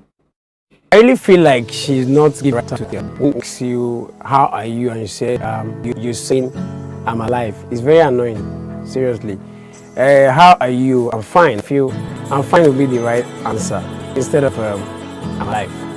Not that you if you're for. Go and check these 14-year-old, 15-year-old, 16-year-old, they are etc. I feel is being unnecessarily hyper when it comes to the issue of sex, because we talk about other topics and it feels so reserved. It really doesn't have anything much to say when it comes to other stuff. But when it's the issue of sex, I believe he's being unnecessarily hyper. That's when I have to pick an issue with him. I mean, it's just being unnecessarily there when we're talking about sex. Just like a child, his mom just got him his favorite chocolate or ice cream, very happy, doing as though if he doesn't have sex for a day, he's going to die. When it comes to finance, women also support their husbands financially. You need me emotionally. You need me spiritually. Cassie is an amazing person, but I said, what it's not that individual. I get this thing's money. Go by the topic. The topic was, who does marriage favors the most? I know how many jobless women they marry every Saturday. They are saying it favors you. Are they vague so? Growing up, when I was in the world, we've heard of Who are you now? Well, MC Too Much said he likes saying when I was in the world, and the last time I checked, well, it looks a bit innocent, facially, but deep down, he's actually out of this world. We're all in the world now. As long as you're alive, you're in the world. So MC Too Much, I beg when you talk about that. I don't want to hear that. Next time you talk, I kiss my words. I think I have a problem with you saying ladies are champion, and that's the problem. Always trying to attach too much importance to that gender. It's giving insecurity, it's giving low self-esteem, it's giving a blatant display of egoism. Because at the end of the day, a man who is secured in his words, a man who is confident of who he is, will not really be disturbed as to whether women are being referred to as champions or not. I mean, at the end of the day, Joseph's a really great guy, but whether he likes it or not, women are champions.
It is another week and it's glad to have you on tonight's edition of the program Men on Court on Western Spring Television Channel 190 DTT Star Times. Alright, tonight I have guys this again and we'll be talking issues relating to the male folks and let me start from you. They always did that. Joseph, welcome on this. You are you are the Elewa. No. I'm always excited to be here and of course, it gives me pleasure. I feel like this is the only show where I have the opportunity to say it as it is. Unlike where one ladage is disturbing me. And don't play advert, I won't play advert because at least no advert here. There's nothing to do here. So I'm always excited to be here. And ladage, even if you talk if you around there, you don't be I doing anything. Nothing. They don't bother with me intercept now. So it feels good to be here. All right. Imprint, how you doing? Baba, I do. I thank God I'm fine. This week has been a great week so far, and to be here is always a crowning part of the week for me. So it's always a pleasure to be here. Teachers Week. So. Teachers Week. And they say all of us when they work for TV, radio, like they say we be teachers. Say we they teach people one or two things. What do they teach? They say we they teach people one or two things. Okay, when you talk here, no be teaching, they teach. Yeah, Ladeji just in case you don't see me tomorrow, somebody behind the scene just threatened me. Hey! Catch me at Towo Junction if you beat me. So just in case you not see me tomorrow. Yeah, behind the scene. See evidence already. With his big shoe. All right, I'm J to the A to the HMIC Jamaica, Mr. 223, and the guy who expensive pass Palmer, Mbappe, Vinicius Junior. I said guy no expensive. No, you don't let so. And they don't let so. I mean, who the expensive way again? It's you. Now calculation I will go take. I'll give you the details later. Okay, the guy who has supposed to pass, I'll give you the details later. All right, let's go on a short break. And when we return, I will let you know about the very important topic for tonight.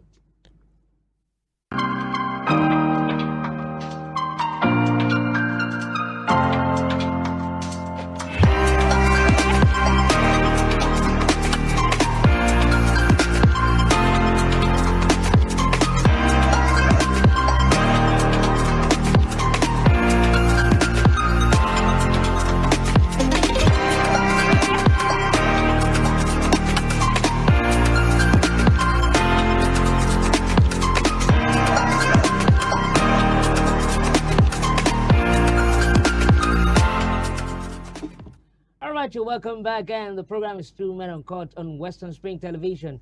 Some people will be wondering that why we not get Pomo on top of this table today. But you know, we are dieting. we are dieting. We are dieting. Wait till they come on before. My belly don't big pass before. Imagine you say all those chemical. It get nutrient pass Pomo. Really? Yeah. You don't mean it? Yeah, I'm telling you right Proven by who? I don't know, proven by me. From Bele Science, I mean. All right, so the topic tonight is marriage a necessity? Because looking at this, you know, a lot of people will say that marriage will not be achievement now by force. Must I get married? Well, that right now, is marriage a necessity? I will start from Joseph Atewe tonight. Is marriage a social construct or a natural institution? Because I think the Holy Books, it says it's from God, taken it from the days of Adam and Eve. A man shall leave his family and cling unto his wife, and they shall become one. And I believe Quran has something like that as well. And the traditionalists they also do marriage because they believe in the institution of marriage. Yeah. So is it a social thing or a natural thing from above? I want to say something, but I just hope say whatever you want to say. So you listen. Say it as it is.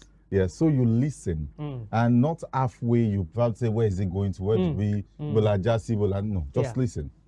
As an international reporter, do you understand? And as a script writer too, I hope you listen. Okay. Now, coming back to if marriage is a necessity, and thank God you spoke about the holy books. Yeah. Now, the world itself, if you Google and you go through, listen to scientists, is more than 1 billion years old. Yeah. Am I correct? Christianity or your religion, in fact, they say Islam is older than Christianity.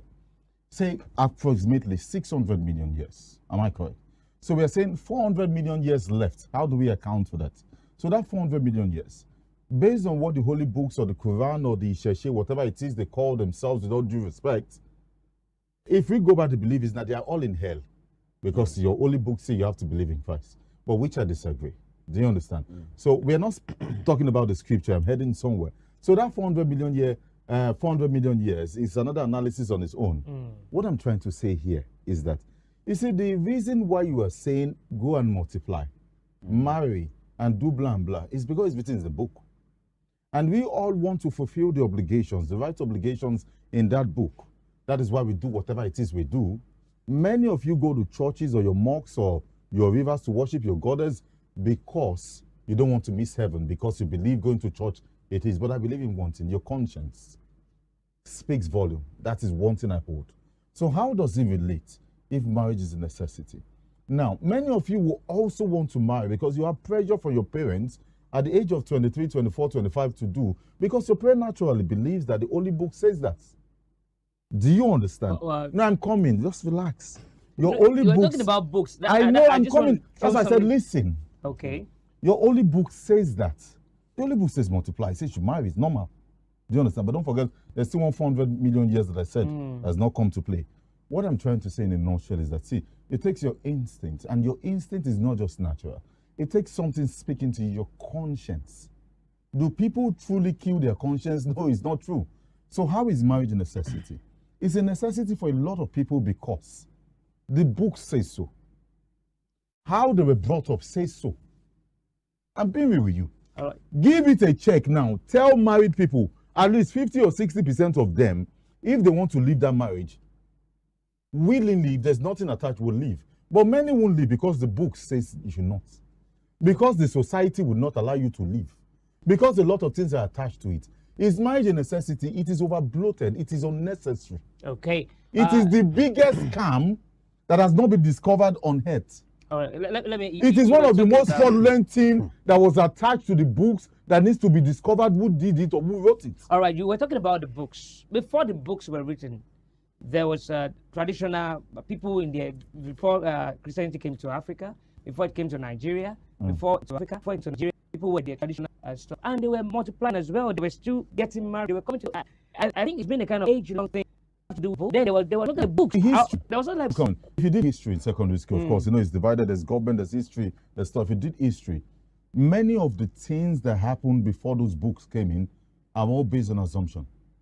Okay, so that, They are all, how it's do we on the have line. I'm coming. generation from generation to I'm generation coming. if The people reason don't is, multiply? even Are we just calculating, falling from heaven? I'm coming. Even calculating these stuffs, how old the earth is or whatever it is still based on assumption. So how they do?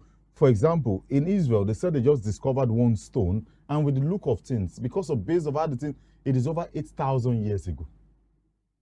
Based on how they believe it is. Or this is assumption. There are things. But then, maybe I was wrong to have gone through the books, which you have a point with actually. But based on reality, I'm telling you that marriage, a necessity, no. It is one of the biggest scams for me. All right. Imprint. It was talking about, it said that from the books, books, and books. And I was trying to say that there was a time there were no books. From that angle, would you say marriage is a social thing or a natural stuff? For me, coming from where Joseph was coming from as well, I will tell you that a group of people or an individual that has no code of conduct will definitely live a life that is almost, or let me say totally meaningless. Why did I say that? A lot of people see the holy books as a guiding principle to live their life. Everybody looks, at one point or the other, we always have somebody, a figure that we look up to. For a lot of people, it is these books. And the truth of the matter is this: when you're talking of the oldest written books in existence, you're talking about the Quran, the Bible, the other scriptures that other religions use. So if these books could have stood the test of time, it means a lot of things. Not just the fact that it is coming from God, not just that fact, but the fact that even we as individuals also align our principles with it. Now, that being said, is marriage a necessity? If you are to look at it from the angle of the holy books, yes, it is a necessity. If you don't go through the process of marriage, having sex, having a relationship with other opposite sex is a sin, right? But in the real sense of it, bringing ourselves out of this construct, I will tell you that marriage is not a necessity. Because there are a lot of factors that need to come to play before you can now be like, yes, within myself, I'm certified to get married. A lot of people believe that, okay, once I'm 30 years old, I'm too old to get married. But the truth of the matter is this: a 30-year-old man that is still living in his parents' house, that his parents are still feeding, should not be thinking about marriage. Because are you saying that you marry this person and bring her to your parents' house so that your parents will continue feeding her as well? When you are getting married to this person, the society expects you to get married and have children. So you are in the age, God marriage, less than 1 year of marriage, your wife and child. Still your parents. You are saying that your parents are going to be feeding you, your wife, and the child. If you are lucky, you have even more than one child. Either twin, triplet, or quadruplet. Your parents are still going to be the ones to take care of them. Before you know it, you will realize that this kind of person will turn to a nuisance. Before you know it, you realize that news is coming out that this person committed suicide, because at the end of the day, he has no way to go about it and he's feeling disappointed in himself. So this comes to you individual. Be decide to the process of marriage. What are you up to? What do you stand for? If you cannot identify your right from your left, you really have nothing doing there. And really, going back to the Holy Book, especially the Bible now, Apostle Paul, if I'm right, never got married. Yes. But he said, don't because of me say that you don't want to get married. I, as an individual, I'm choosing not to get married because I want to give my life for God purely. But the same person that said that, in the same vein, was saying that I will advise you, if you cannot hold yourself, get married. That is, if you cannot be celibate, if you cannot stay away from stand women, with all the decisions that you have to stand with, then go ahead and get married. So that's like a guideline. Exactly. So really, the holy books are there. They've said a lot of things. The Old Testament of the Bible was talking about it's a sin for you to divorce. Jesus Christ said, when he came, he said something different. If you want to get divorced because of one reason or the other, you can do it. Yes. So the holy books are there to guide us. At the same time, what we see as a cumbersome, ambiguous topic has already been sorted. if you are a kind of person that choose to believe in them. But in the real sense of it, if you choose not to believe in the holy books and you don't have personal moral uprightness, believe me sincerely, a lot of things will definitely be working sideways for you in a negative way. And these things determine who you are to the next person. That is what I believe as a society, not even the general body. But how John Michael perceives me right now, how Joseph sees me right now, matters to me a lot. What somebody at Agumbelewo Junction will say, I don't know that person. That's a bigger cycle. But in this space, as we are right now, these people, their impression of me matters. Because if this person can say something negative about me, it means, yes, I'm that bad. But if somebody at junction, somebody at the junction is saying that, I will not care. Because really, that person knows nothing about me. You're only seeing me. But the person sitting down next to me, knows you very I've well. seen one things that is not work with them. A lot of persons, Joseph himself do say that he's a bad person. Yeah, he says it very well. I am. I'm not a good. If it is to a question debate, we still stand as Joseph. Joseph, shut up. You are not a bad person. Believe me sincerely. That's what I would say. He's not a bad person. Because the perspective where I'm coming from, when it comes to the perspective where I'm coming from when it comes to Joseph, I also have my principles. I have what I'm checking in people. The boxes I'm checking for people, you've marked over 70% for the category I will put as good. So if you see yourself as bad, definitely I'm also a bad person. Now, if you ask me why I believe I'm bad, I will tell you these factors. When I tell you, you will most likely say that, but that's not bad. That is my conviction. But it has to you, this is where I am seeing myself, and this is where you are seeing me. That is what matters. So the necessity of marriage is out of it. Okay, if you said marriage is not, if you say marriage is not necessary like that, then how do you want to procreate? How do you want to, or do you subscribe to people coming to this world, not having a child at all, or just, just leaving, coming to the world, and going like that? I like him for something, but I like him I like him to that point where he understood what I was saying and picked up, and he's quite intelligent. I told you about the 400 million years. I said I was coming to that, but he explained better to you. Yes, they were procreating, but it was not like marriage. It was man meeting, they were multiplying. But I'm then they have now. to agree. And they agree. Say, Shade mo fẹ́ lie o. Family did not come. What they were doing that time was Shade mo fẹ́ lie, mo like it. Shade de gba, o de When fún they doggy. don't be a book, Actually, that's the lifestyle they were living. That was Yes, were you now. there? Once you see Shade, tell Shade you like Shade, and Shade we hold pillar. Our, the best dog is when you put pillow and you raise it up, then you go raise up, then you wipe it. That was what they were doing. Somebody like me, I know his dog is and give birth to come stubborn. But what I am saying here is that time, before the books came, people were producing. It is the books that is making you feel that if you sleep with somebody and the person gets pregnant, it is a huge sin. No. It is a huge sin when you are very stupid and irresponsible not to take care of that child. That is when you are irresponsible. So the problem we have now is with the institution of doing all this wedding, marriage, calling it. See, let's even say the truth to ourselves. I'll use you as a point of example. That's why you shouldn't have brought me on your show. I remember before you got married, you used to buy like 4 plates of pepper soup for me. Am I lying? You used to buy.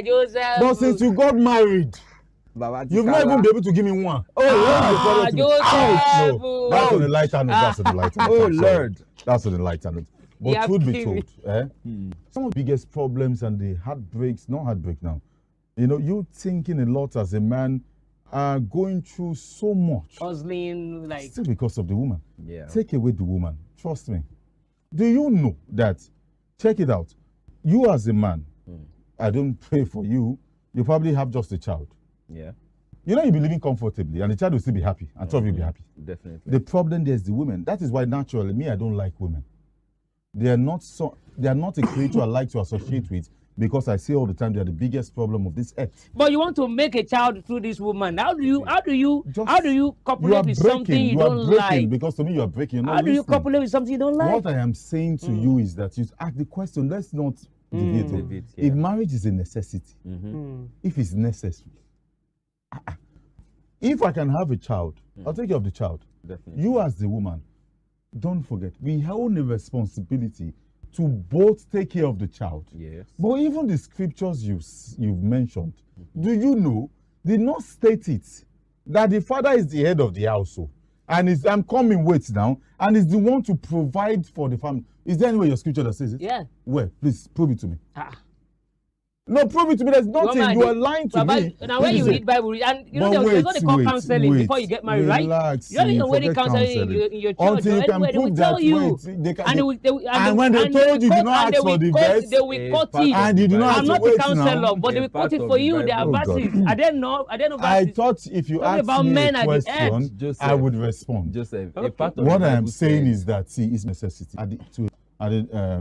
Joseph, Bible. On the long term, see, the man comes to his friend. It's the same way as many of them now.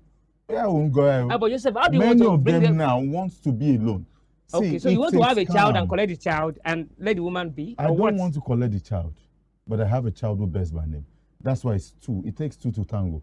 Even if the child will relax, even if the child will be with you as the woman, now who they go call, who they fight for, who go paternity, what they call her, now you know. So far I have access to that child. So far the child is living a good life, my own belief. So far the child has the basic needs. I am fine. But the woman shouldn't be under your roof, right?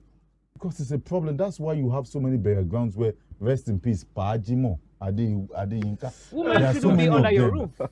I think maybe the essence of marriage is for a man and woman to be together under the same roof. And do you think just a parent, just a woman, just a man can take care of a child? You are being emotional here because you are no longer dealing with the topics. Now. You are not being emotional. You are trying to get a point from him. No, that's what you are doing. I'm just asking. You are saying that what you are saying here is based that. On what do you said. think a man can take care of a child? That's not what we are talking about. No, that was what you said. You said marriage is a necessity, and you should deal with that topic as the host. You said, we have to ask questions. Yes, okay. I'm still within the same thing. We're still talking about we're still talking within the institution of marriage. Like Joseph, with the question that you just asked, with the question you just based asked, on what you said, that was why I asked that question. Okay. You said the child can be with anybody, the man or the woman, that as long as the child is having enjoying a good life. So I'm not asking that can one of the parents only take care of a child responsibly. In a real sense of it, sincerely speaking, majority of time, it is not advisable for a single parent to take care of a child, and I will tell you why. The way the male folks are wired is to insert, we believe so much in authority, we believe so much in self-development, we believe so much in firmness, decisiveness. That is how we are wired. Like soldiers. So, exactly. So if a man is going to take care of a child, if a man is going to be raising a child, no matter the gender, these are the basic things I will definitely teach the child. Now, the way women are wired, women naturally are perceived as the more emotional. Yes. The ones with love, the ones with care and much attention and affection. So when a woman is taking care of a child alone, she will most likely also do what? Teach this child about these things. Emotion, love, affection. And now, a male child that is supposed to develop with the mindset and mentality of decisiveness, that grew up just in the atmosphere of love and all these things, will definitely come to the society as a weak person. A woman that is being brought up by a man, just a man. Now, please, let's get something straight. A person can lose their partner when they were very young in marriage, and then the woman or the man will decide to take care of the child, and then the child will grow up well. Now, it is different from we separated from when we were younger. And the difference is very simple. It depends on how I see you before. It depends on how I see the person before the person dies. That is what we determine. A lot of women that lost their husbands when they were younger, I have them a lot around me. They train their children with, your father will never allow this to happen. That kind of always do whatever is going on in the mind of a child. But in a situation by your father just up and left, no father figure, thank you. No, you do definition for your father was when he was still there with people. How can I cite that person as an example for you to check yourself? It is impossible. So a woman that is growing up with a man that is being taught about firmness, and you want that kind of woman to eventually grow up and get married to somebody and actually maintain marriage, Now, we say that, okay, alpha male, alpha female, that's a problem. When you have two alphas staying together, it means that you have two bosses in the same bus. How do you want to control the boss? Let's go this way. Wrong? No, this way. No, this way. Everybody wants to have a say, and it must happen the way I want to say it. There will always be a problem. But a child that grew up in the environment of both parents, father and mother together, no matter how dysfunctional it can look, but they still maintain the strength, all marriages are going to have problems. It depends on how we are able to bring ourselves up and continue the journey. That's what we matter at the end of the day. These children, as small or as big as they are seeing everything. They are learning every day. Your parents might be dysfunctional, but the mere fact that you are seeing them together will always send a message to you. No matter what happens, the family will still stand, must still stand. So it will always be there in the head. So eventually when you get married too, it is not going to be rocket science. Before you start acting out the things that you believe that, oh, my dad did this, it is wrong. Me, I will not do that. My mom is doing this in my father's house. No, when I get married, this cannot work in my own house. They are there to serve as examples. Example does not mean that compulsorily you must follow it. It's at times it is to show you what you should not become. Just a guy. It's as simple as that. Right. So family is important for me when growing up. It is very, very important. It's very, very key. You pick majority of who you will become from there. Either a good person or a bad person. You will definitely pick it from there. All right, Joseph, talking about this thing called marriage, apart from the fact that we want to reproduce, you want to give back, are there no other benefits, like friendship, companionship? You know, there are times you are in your down time and you need somebody to talk to. But if you're talking to a guy like me, I like about, we'll go drink beer, we'll drink, we'll be okay. But after you don't drink beer, wait till you come up for your eyes. Yeah. You see if it's today. But when you have a woman around you, she can, honey, you guys can reason together, without even under the beer or anything. You can sit together. You can put your hand. They can even make you feel like that. Make you feel like a baby, and she talks to you. And what are the other benefits? Don't you think? Okay, so it's quite unfortunate, for me personally, because I feel like next year, March 10, I'll be 34. And to every of the persons I've analyzed with or speak with when it comes to shows or talk with, we are always in that same age bracket. Somebody like me, I'm number 24 out of 26 children. Do you understand? Each time you say I know I'm coming, wait now, don't make me debate. Each time you talk, I don't. You didn't sound funny when you were asking the question, so do not sound funny now. All right. I'm number 24 out of 26. And growing up, life taught me a lot. Yeah. Just that unfortunately, you see my cheeks. I do not look like a would suffer. But unfortunately, the reason why you've never seen me on short sleeve before, it has a reason cannot be said on air. What I'm trying to say in a nutshell, but I hope you are listening. Don't forget that analysis here. Is that, see, all the things he has said is because, to a large extent, he had good parents. So, bravo to them. We won't call him. That is how it's supposed to be. Because the knowledge, as I said, if you listened, 34, the bracket, it means we're almost getting to 40. So that age bracket, we are children of the last gap of 90s. Yeah. So the parents, of course, taught you well. But if you analyze my forte, which means my strength, sports, you must be analyzing based on what is currently happening. If I'm to analyze with my analysis here, it's based on what is currently happening. So, sir, once again, you are wrong with all due respect. I will come back to the current generation because everything you want to do now is now. Do you understand? What I'm saying now is that if all these things you've said, because our parents lived a good life now, those ones, they had people who taught them well. But unfortunately, technology came in, so when it came in, the good it has done cannot be compared to the harm it has done to us. So I'm going to base my analysis on now.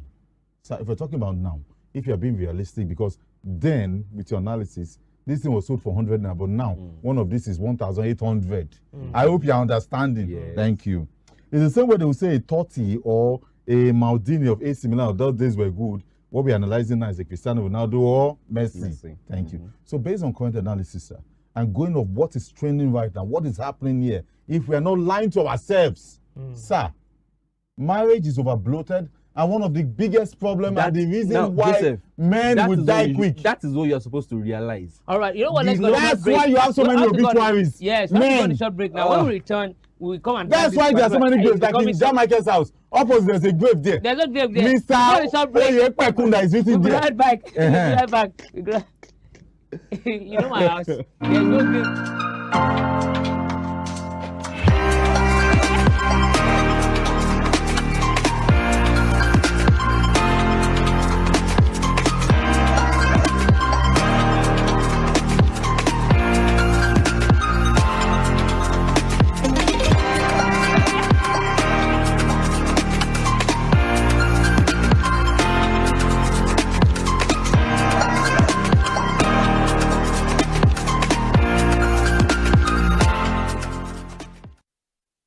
Evelyn Ohiole, Hi. King Eve. How are you today? I'm good, I'm fine, I'm alive.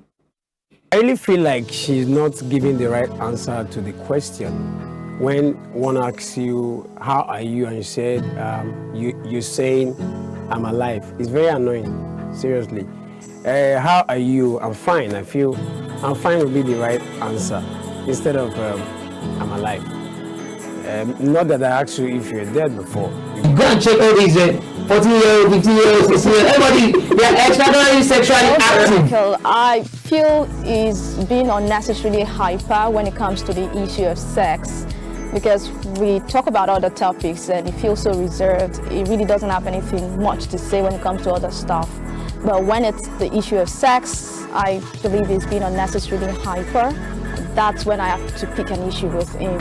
I mean, it's just been unnecessarily there when we're talking about sex. Just like a child, his mom just got him his favorite chocolate or ice cream, very happy, doing as though if he doesn't have sex for a day, he's going to die. When it comes to finance, women also support their husbands financially. You need me emotionally.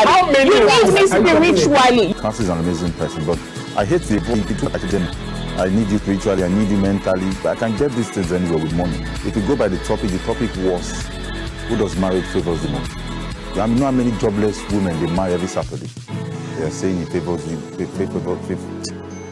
Are they vague so? Growing up, when I was in the world, we've heard of Who are you now? Well, MC Too Much said, he likes saying when I was in the world. And the last time I checked, well, it looks a bit innocent, facially, but deep down, is actually out of this world. We're all in the world now. As long as you're alive, you're in the world. So, MC Too Much, I beg you to talk about that. I don't want to hear that. Next time you talk about I think they have a problem with you saying ladies are champion, and that's the problem. Always trying to attach so much importance to that gender. It's giving insecurity, it's giving low self-esteem, it's giving a blatant display of egoism. Because at the end of the day, a man who is secured in his worth, a man who is confident of who he is, will not really be disturbed as to whether women are being referred to as champions or not. I mean, at the end of the day, Joseph's a really great guy, but whether he likes it or not, women are champions.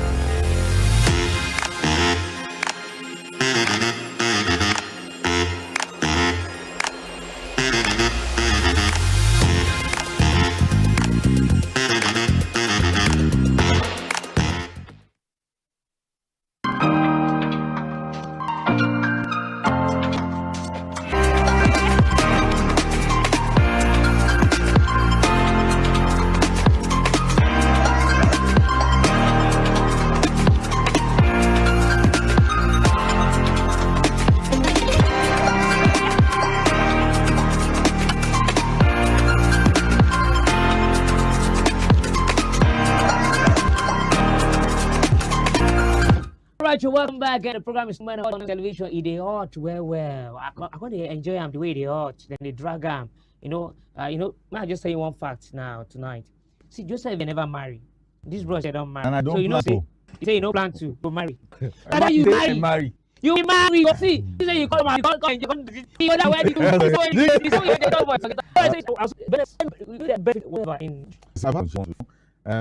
they're very slim, not this big, but I was, fresh from Uniben now, sweet boy. Then 2014, I had one, and at 2014, I think I was 24 4 there, but I can't calculate the age right now. But then I know I've had one that, we lived together and everything. One thing I noticed was that every of the bills were paid by me. And to every of the time I come into the house, even though she understood sometimes, and sometimes, want to escalate things, women, while I'm sleeping on the bed, probably carry the bed sheet, dust it. I don't know why some people will go out, carry pillow, throw it where it's not, all those things they do. I saw I wasn't happy, personally. Because women naturally are built that way. They are loving, they are good people. But there's this thing about them that they expect so much from the man. And me personally, that was why I mentioned, you weren't listening. That was why I mentioned how many children my father gave birth and how the street built me. Now, if you want so much, me personally did not have so much. Right now, don't have so much. But is believing will have so much. So if I'm trying right now, except you find one which is understanding, and there are a lot of them. But you see, my analysis is always based on one thing. Once it's 70-30, 70%, that's where I stick with. The remaining 30 show me they are like miracle. I hope you understand. Yeah. So Your except friend that, said 80-20, you said 70-30, you still won't upgrade them small. yeah. If you say 70-30, that's 70. So there are 70 bad women, there are 30 good. I'll stick with the 70 that people are bad.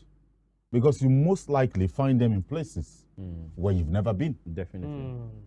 Do you understand what I'm saying here? So I do my analysis with that. So if you see one, it's a miracle to me. But that maybe that wasn't a miracle because I saw hell. So the times you got the best out of her were the times you gave. And the times she thought things were coming. It's not There's so many marriages like that. I've seen married people complain. There's a program called the Bemi Koya on our station now.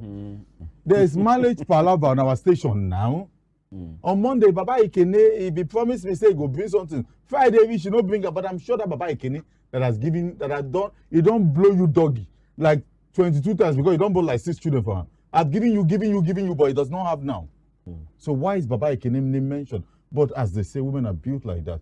To me, it's irritating. I'm sorry. Maybe because the way I was brought up, I want to be happy. I want to live a good life. But there is one thing I always put into mind, which I don't deceive myself of, which is that there is God. And the God I believe that speaks to me is my conscience. That is why, to be honest, I will never wish you bad, because my conscience will prick me. If anybody in this station knows me well, because you talked about your surrounding, if I offend you, they know me well. I'm always quick to say I'm sorry. But if I do not come back to say I'm sorry, know that you are wrong and that thing will continue. Thank you. All right. From what Joseph is saying now, we've been talking about women. Does that mean that men too are always perfect when it comes to this thing? Because he was talking about women always want to, like they're always demanding the day you're not bringing the way they are wired. We know some women they get wahala where. But the only woman get wahala. I'm grateful for the way you put it. Because people are married now. Why would you be grateful? No, we are talking about you are married now. Men too get wahala now. Because your wives will be watching this thing. That's why people are here discussing this thing. That's the funny thing. I don't even care if my wife is going to watch it or not. That's the funny thing. That is it.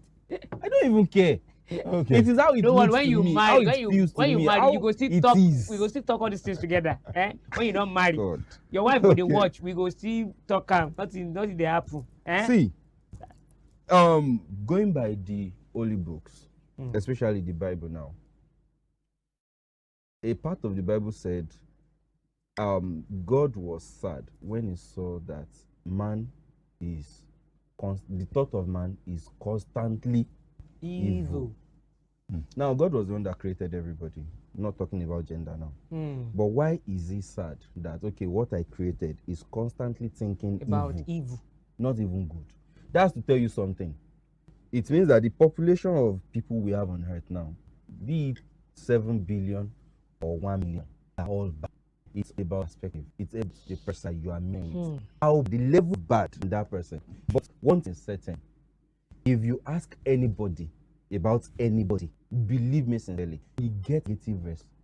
The only set of people that you can hear is like that. this person is good, this person is good, are supposed to be the so-called prophets that goes into this world. But guess what? I'm a Christian today. Ja Michael can be a Muslim. Why is he also not a Christian? It's going to be the reason why he's Christian. It's all about Jesus. He does not know about Jesus. How is Jesus Christ in a light that I cannot agree with? Ask me, what's a Muslim? Tell you. A part of me feels like, okay, maybe they are violent. These and these. They're like this, and it all begins from their leader. Who? The prophet. So that tells you that even the people that you are expected to that align. you are expecting that they should be good, that they should be the example, we can still see them as bad, depending on how you are seeing them. Perception. So this boils down to, yes, all women are bad. When I'm having discussion with my father, it still happened yesterday. I still had a discussion with my dad. My dad was complaining about some things to me concerning my mother. I was laughing because you don't have to think about it. You don't sound small. Oh, you get. If I'm to think about it, these people are married for over 30 years, and this man can still be complaining about this woman. This kind of thing. I was just laughing, and my dad was like, why are you laughing? I said, Daddy, okay, your own marriage is over 30 years. My own is just 3 years. And this thing that you are talking about, I experienced it too. Just that the level is different. One thing I have to realize is, if I am dwelling too much on the bad that the other gender can be, I will lose the focus on why they are even created in the first place. Yeah, and you also near the grave too. I had a joke with my wife this morning where that was around the period when the weather was somehow funny. Funny? What do you mean by funny? Like, was cold now. Felt like it felt like it was going to rain. Was funny. It was very cloudy. Hello. Okay. The weather was looking like it to rain. So my wife, you don't mean it. Check the window of the room. Check the gate. Now, lock it down.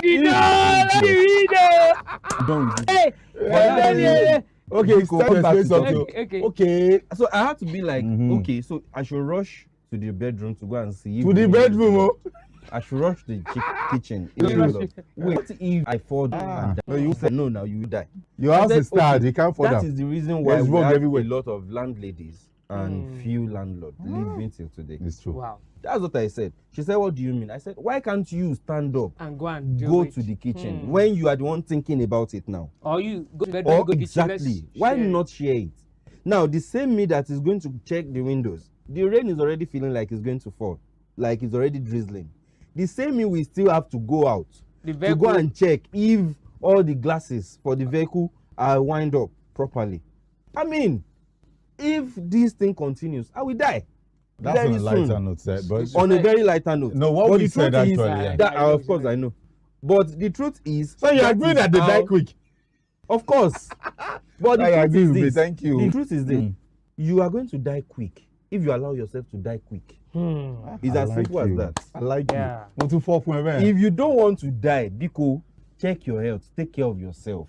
Don't break down before you go and do your checkup.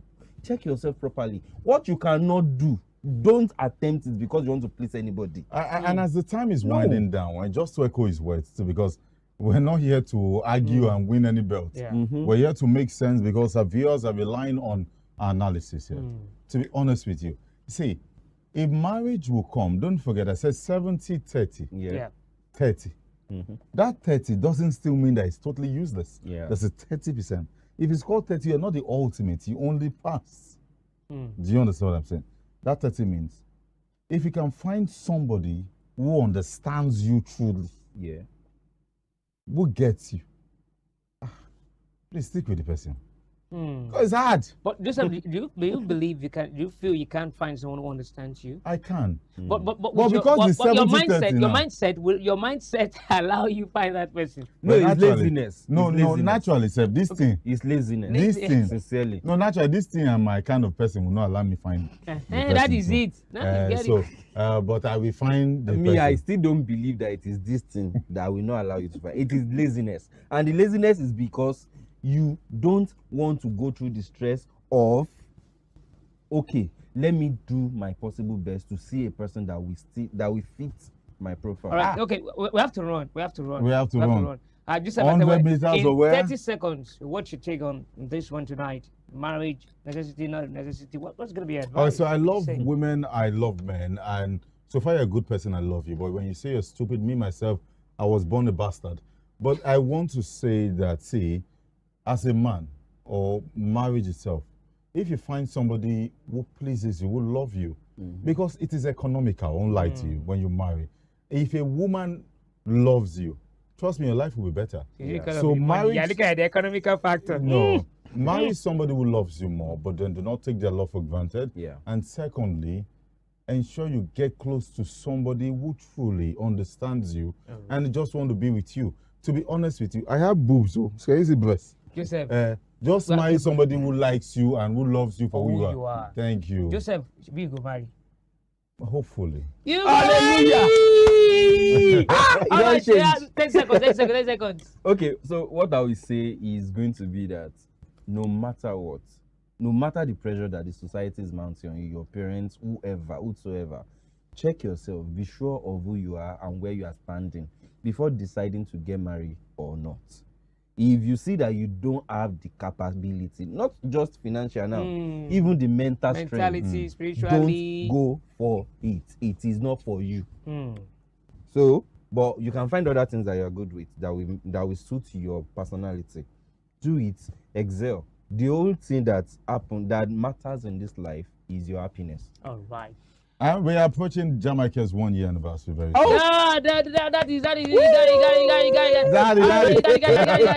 it's on the show tonight. I want to say thank you very much for being part of our world. You can check past episodes of this particular program on at Western Spring Television on YouTube, Instagram. You can check us on Facebook and every other platform right there. And big out to all the crew, the entire crew of this particular program. You guys are wonderful. Hello, you guys are wonderful guys. I see you guys next week for another edition of the program. I still remain J to the A to the H MIC Jamaica, Mr. Chuchupi. Say bye. Peace out.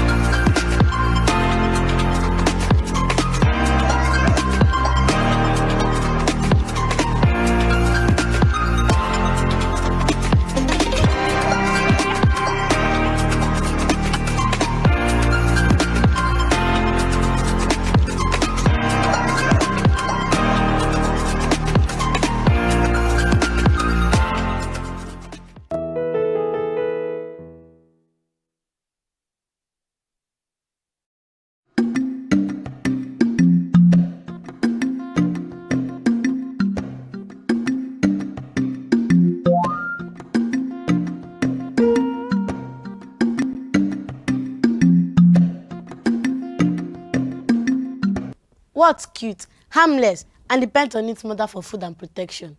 Well, me of course, but also a shy little creature called the pangolin. Hundreds of thousands of pangolins are hunted and killed every year just for their meat and scales. Even in this way, things will be farms and to illegal bushmeat from pangolins and other protected animals. Keep them wild, keep us safe.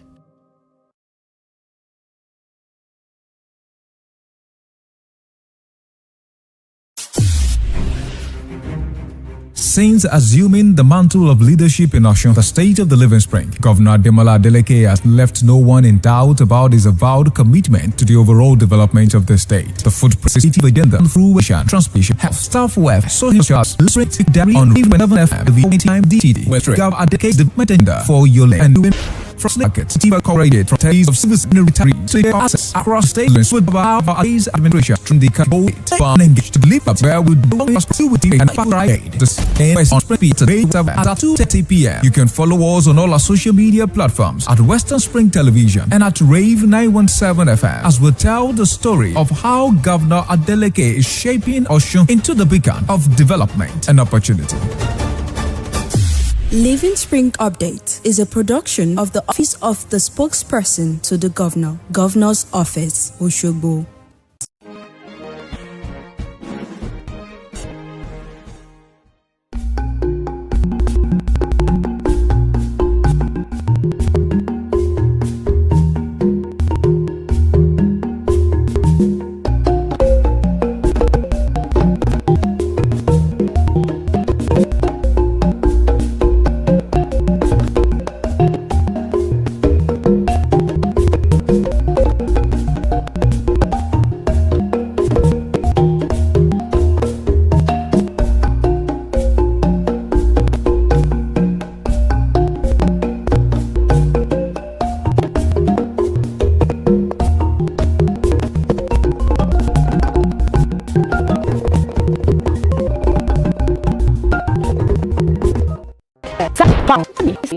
drinking from a spring. Five, check and confirm. Ever is pounding currencies. Get it, even fast. Build fast. Insert water. As it is.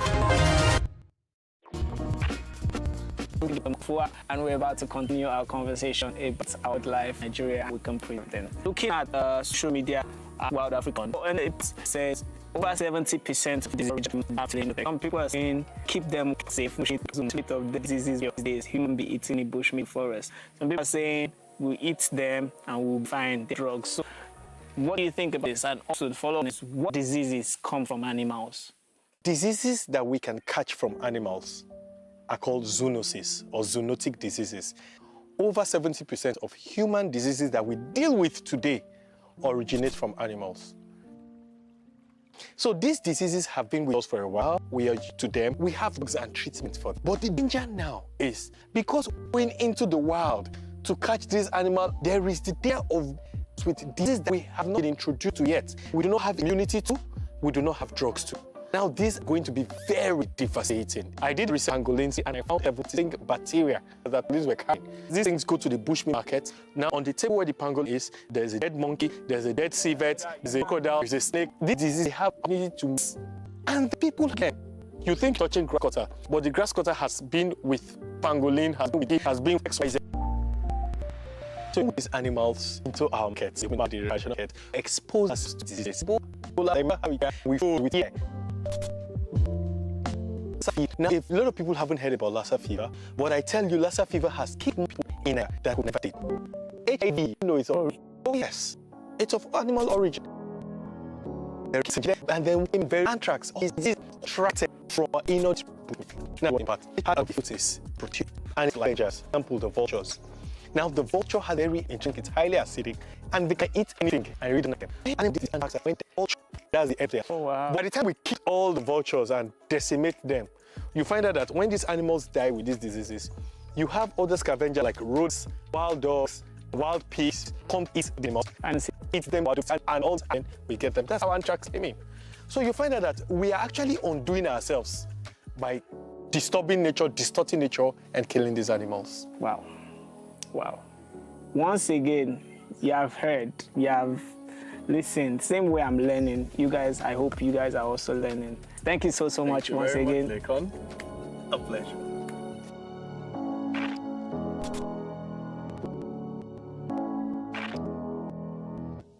We all love meat.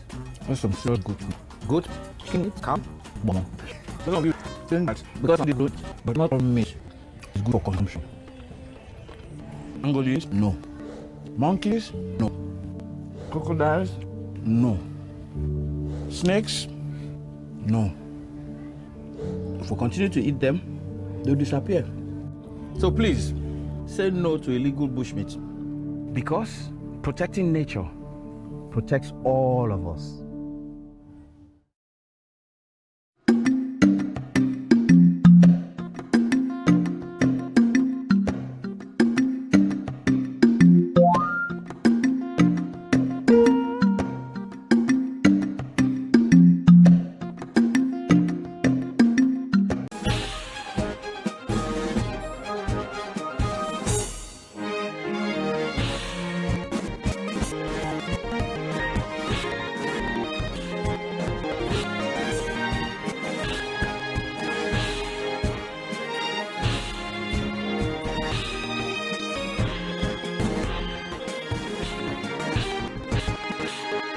Western Stream Television, ours it is.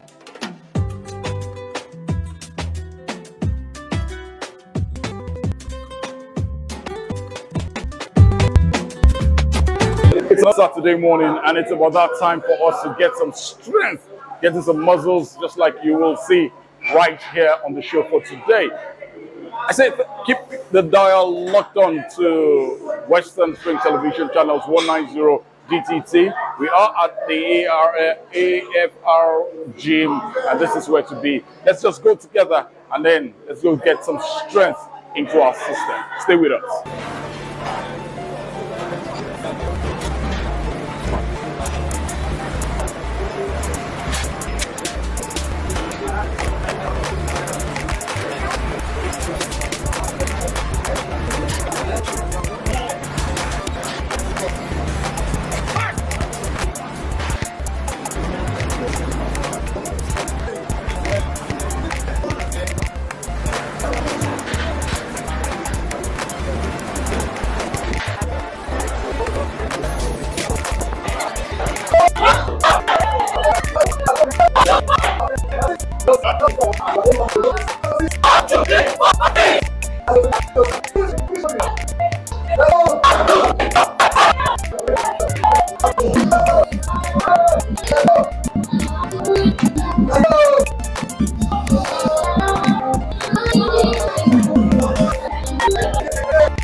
Give me this way, my right, and help to keeping fit.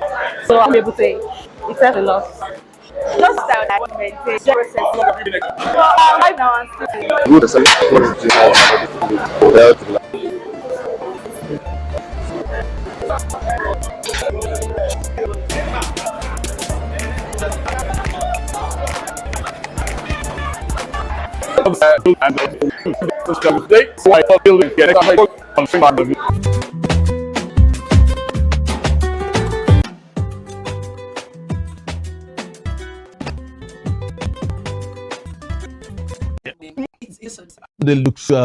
It looks somehow. There's something about today. I'm yet to understand You it. feel pretty relaxed today. Honestly, Like on a chill mood, right? yeah. You know, I feel it all boils down to from the beginning. Mm. From the beginning of January to There we go.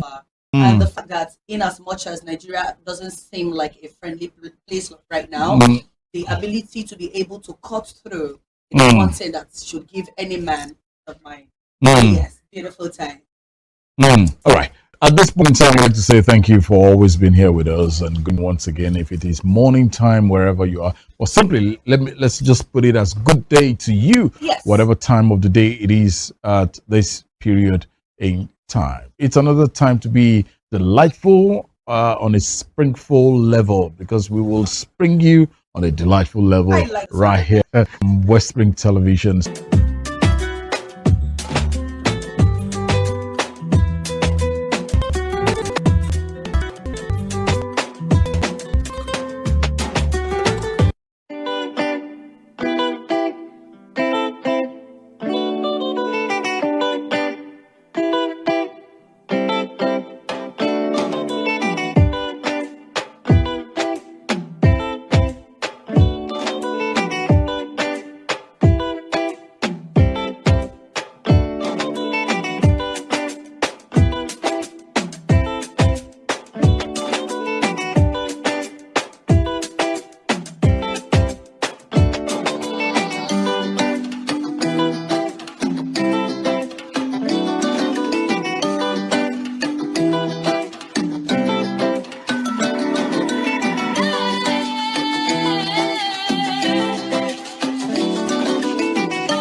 All right, welcome back, and thank you for being here with us. And to all those celebrities who celebrated their birthday in the course of this week and who are celebrating as well today, happy birthday to you.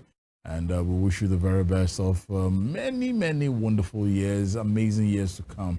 But birthdays are always special times. I don't know. I grew to love birthdays. Yeah, I don't know. It wasn't like that from the beginning for me, but I grew to love it because celebrating life is something that should be celebrated. Yeah, I think when I rounded off at the round number, Golden Jubilee, that was when I began to look at it that birthdays are good. It's actually worth celebrating, right? Is that like a January born thing?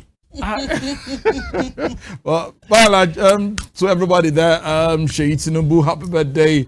Messi, Olusonya, Ahmed Musa, the ones we, and Mrs. Temitope Alaka. I hope Temitope Alaka, Dakore. Yeah. Everybody, say congratulations, happy birthday to you.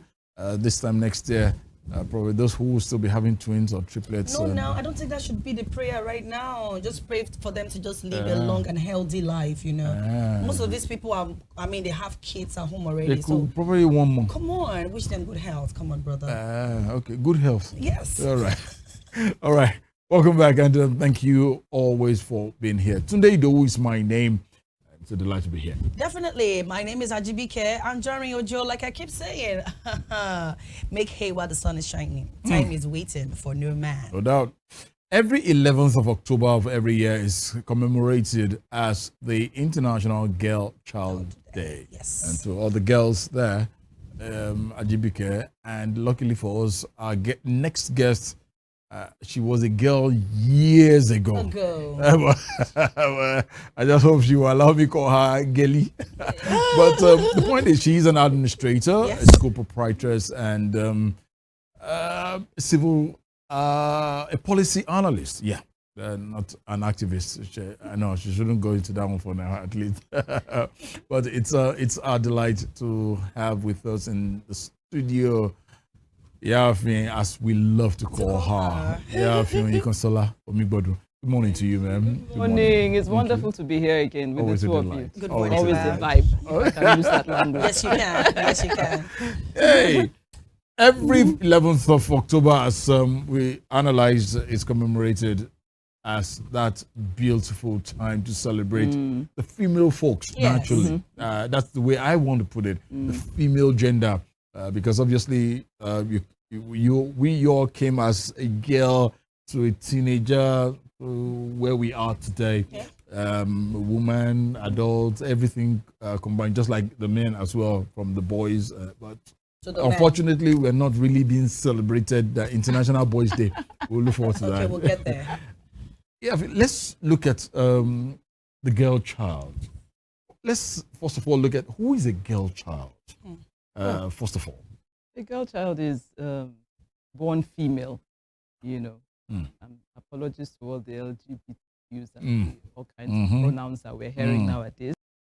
But a girl child is one born female and with her special characteristics. Okay. She's softer, she's feminine, she has her emotional side, she's right-brained. That is the female, And I think celebrating that female, that girl child is critical, because that gender requires validation and requires attention and requires nurturing. Likewise, the boys, but they have different needs. So setting aside one day to celebrate the girl child is something quite good. However, it's important that we celebrate both genders, because it's the other gender that would learn how to treat the female gender properly, so that they are well perceived in society. So that's the female child. Why I want to take that question from what you just said. Why do we feel we should celebrate that's our gender, the female gender is worth celebrating? Well, because why do you think we are leaving out the male genders behind? I think it's a mistake. Okay, because eventually, in the right sense of societal expectations and norms, you expect that a girl child would grow up, and get married to a man. Yes. And so if that man has not learned how to take care or how to relate properly to that other gender, and that other gender too has not learned how to relate to the males, there'll still be problems. So it's important that we balance things out. There should be equal celebrations of both genders. Because as a school leader, I've observed that boys that are backing out of leadership and responsibility, they do not volunteer, because the attention and the focus is usually on the girl child. And it's understandable, because society for long has discriminated against the female. So to make up for that long eons or a long time of discrimination, we want to now, let's celebrate the girl child. And then we leave the boys behind. We must do the two. That's very important. Now, let's take it on the wider perspective as it is right now. Looking at the girl child, comparing the African culture to the more advanced nations of the world. In the African sense, just a few, the percentage is very low, where we tend to have the female folks, the girl child, in positions of authority. Very true. And this hasn't really gone down well with some tough-speaking female folks. Yes, because Amanda did I've seen a couple of great leaders on the female side, Okonjo Iweala, the late Dora Akunyili. We've had even way yesteryears, the late Mrs. Beck or Mrs. Funmilayo Ransome Kuti. We've had some very vocal female folks. But looking at it, ma, there's still that thing there. Is it an aspect whereby there's still a thank you? The females, they're not ready, or we are not just allowing them. Okay. Let's look at politics in Nigeria. Okay. 51% of women voted in the last elections, 2023 elections, Yes, ma'am. and less than 5% were elected into office. What does that tell you? Okay, it means that there's still work to do concerning the perception of women in leadership, and it's unfortunate. It's one of the things I really why I'm here, because we have a dearth, DEARTH, of solid female role models. When you were talking about Ngozi Okonjo-Iweala, you were talking about Dora Akunyili. In recent times, give me names. You're going to have to do some brain work. Absolutely. Absolutely. Okay? And because there's a dearth of role models, girls have really not much to aspire to.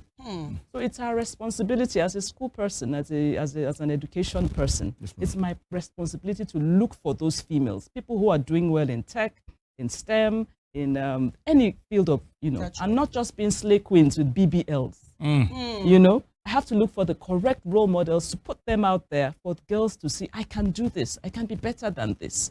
If you go to America, you have Simone Biles, you have those kinds of names, you just be mentioning young people. But this we'll be not talking about Dora Akunyili, blessed memory. Yeah. I'm sorry to mention her name, but I was really looking out for Better Edu to really do well. Okay. But when that scandal burst into the open, I was so sad. Because that would have been one picture you would have put up. Oh, that's that lady. She's articulate. She's great. She's this. I'm sorry to mention her name. I don't mean any harm. But the truth is, we desperately need role models. Absolutely. We desperately need young women who are aspiring and who are achieving, being put in the front burner. And then, politically wise, we need to do better. We need to be more inclusive. Okay, but I don't blame people when they see people messing up in the they say, hey, Shepi, you said women can do it. Are we ready for a female president? No, let's go there. No, even to say a female local government chairman. Exactly. Are we ready? It's time. It's a difficult scenario to find ourselves. But for you as an administrator, you have kids of diverse culture and attitude within your reach here. How early should the girl child be nurtured for the future? As early as possible. You must give a girl child a voice from when she's little. I remember the story of Malala Yousafzai. Oh, yeah. She mentioned the fact that when she was little, and their culture is tougher than ours, she was already being conditioned to go to the kitchen and to stay indoors. She said there was a day she recollected she was playing outside with her peers, boys and girls, and then it occurred to her that after a while, I won't be able to do this anymore. I will have to go to the kitchen. I will have to stay indoors. I won't be able to go outside without a male chaperone.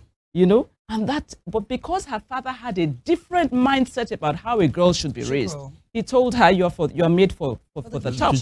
You are not made for the kitchen. For the You are going to do better. You're a different child. And she's the youngest Nobel Award winner today. Wow.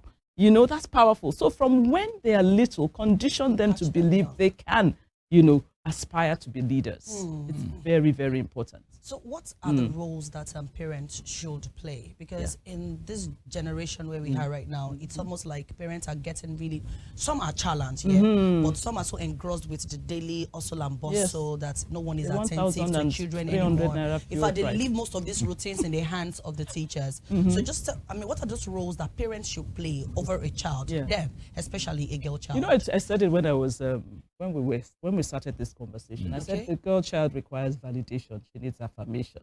Yes, every child needs that, actually. But not getting that. But if you're not getting that, you're going to get it from the wrong sources. Social media. You're going to look for likes desperately. You're going to do a BBL, a bust enlargement process so that you can get likes and be affirmed. So affirmation is key. In the morning, you need to tell your girl child. And today, you need to tell if you have a girl child, you need to tell her, I love you, you're beautiful, you're good. You know, you can do this, you know. And when she hears that from you, some silly boy out there is not going to tell her otherwise, and she believes. What are you saying? My father has already told me more than that. You know, so affirmation is very key. Validation is very key, you know. And then we must be careful because many of us are coming from gender stereotyped backgrounds. Okay. So we are likely to push our beliefs and thoughts to our children by the way we raise them. You know, subtly, you're allowing the girl child to go to the kitchen and the boy child to relax and play football. You're subtly telling that girl child, this is where the other room is where you belong.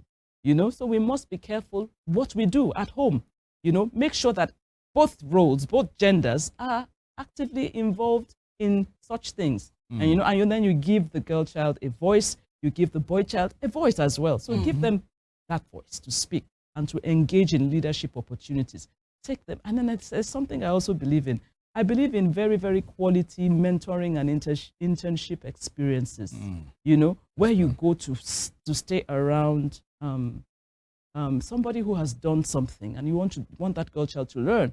Say, look, that's a woman in leadership. She's functioning, she's efficient. Go and learn from her. We need that.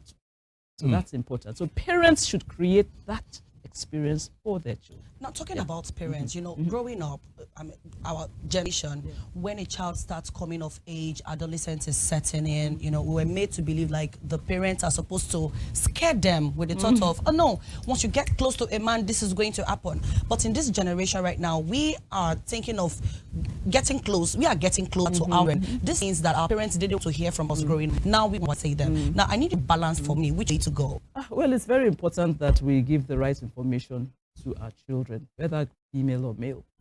Otherwise, social media will do the job. And you don't want them to do the job for you. Yes, ma'am. Social media can be vicious and can be terribly damaging. You know, so what do we do? It's our responsibility, yes, to balance things out. And then many of us do not realize the power of social media. We don't realize the power of the information that these young people crave for. If we could just look into homes right now, you would see young people in front of their screens. Their screens are their you know, tutors right now as we speak. You know, millions of them will be in front of that screen. So we must be sure what diets our children are being fed through social media, and have those talks with them. Have those talks, discuss with them. My daughter feels let me use the Yoruba terminology, alasheju. Because once I see something on social media, I will post it to her and say, look at this thing. What are your thoughts? So her phone is clogged with information from me because I want her to raise those issues, discuss with me, and then let me get rid of any bad indoctrination that has happened. You know? So it's very important to balance things out and to know what is going on here. Don't be the ostrich that puts its head in the sand and says, that's social media, I don't know, Jerry. Go and check, because a lot is going on. You know, a lot is going on. Let me just quickly say this. I read something alarming, you know, about a young girl who went home. She was ill, you know, and in the process of doing some medical examinations, they found out that she had a cut below her in her abdomen. Okay. Now, where did this cut come from? You didn't have any surgery now. That's her mom, you know, and she didn't say anything. She kept quiet. Apparently, she had been given 200,000 naira, you know, to get her eggs harvested. They told her, it's a simple process. We'll just harvest your eggs. We'll give you 200,000. We do not know for certain what has been removed from that young lady. Oh my goodness! You know? So you need to have those talks. When I read that thing, immediately I put it on the platform for have this talk with your children. Nobody should be able to give you 200,000 and say you should come for a procedure. What is a procedure? Good heavens! Your kidney may have been, removed. Yes. And that's it for life. Wow. So it's very key to have information. We shouldn't shy away from having embarrassing in quote talks with our children. It can be embarrassing for those of us in this generation. Yes. You know, nobody talked to us like that, really. Absolutely. You know, so to talk to them like that, you are feeling uneasy. You better feel uneasy and talk so that they don't get into these traps. Yafi, let's go a bit broader into the future for the girl child, and obviously we'll still have to talk about the boys as well. The girl child, will you say our beliefs. I know you made mention about it in your submission earlier. Beliefs, culture, attitudinal, behavior, the environment, majorly modernization, internet, which it's something. Taking over. It's scary. It's because I know I do one thing real good. Once I'm at home, once in a while, I just go pick up my boy's phone and just look through. Let me know what he's watching. What because at the point in time, he was more of animated things, and he does like the skull. Which is beautiful. I had to like, oh boy, I want to see you. And of course, a boy in the higher tertiary institution, when you begin to put skull, death, and violence, seriously, but let's look at it. The future is here. Are things like this not mitigating against the girl child? Because, for instance, let me just digress to the point at which I sat back over time to listen to the campaign of the Vice President of the United States of America, Kamala Harris. And seriously, being a man, without being biased, that's fantastic. I love someone who is brave, who is vocal, and you know your stand. But in the African settings, we really get to find things like that. With the male folk, we tend to shout them, you can't, I can do this and that. How long can this be?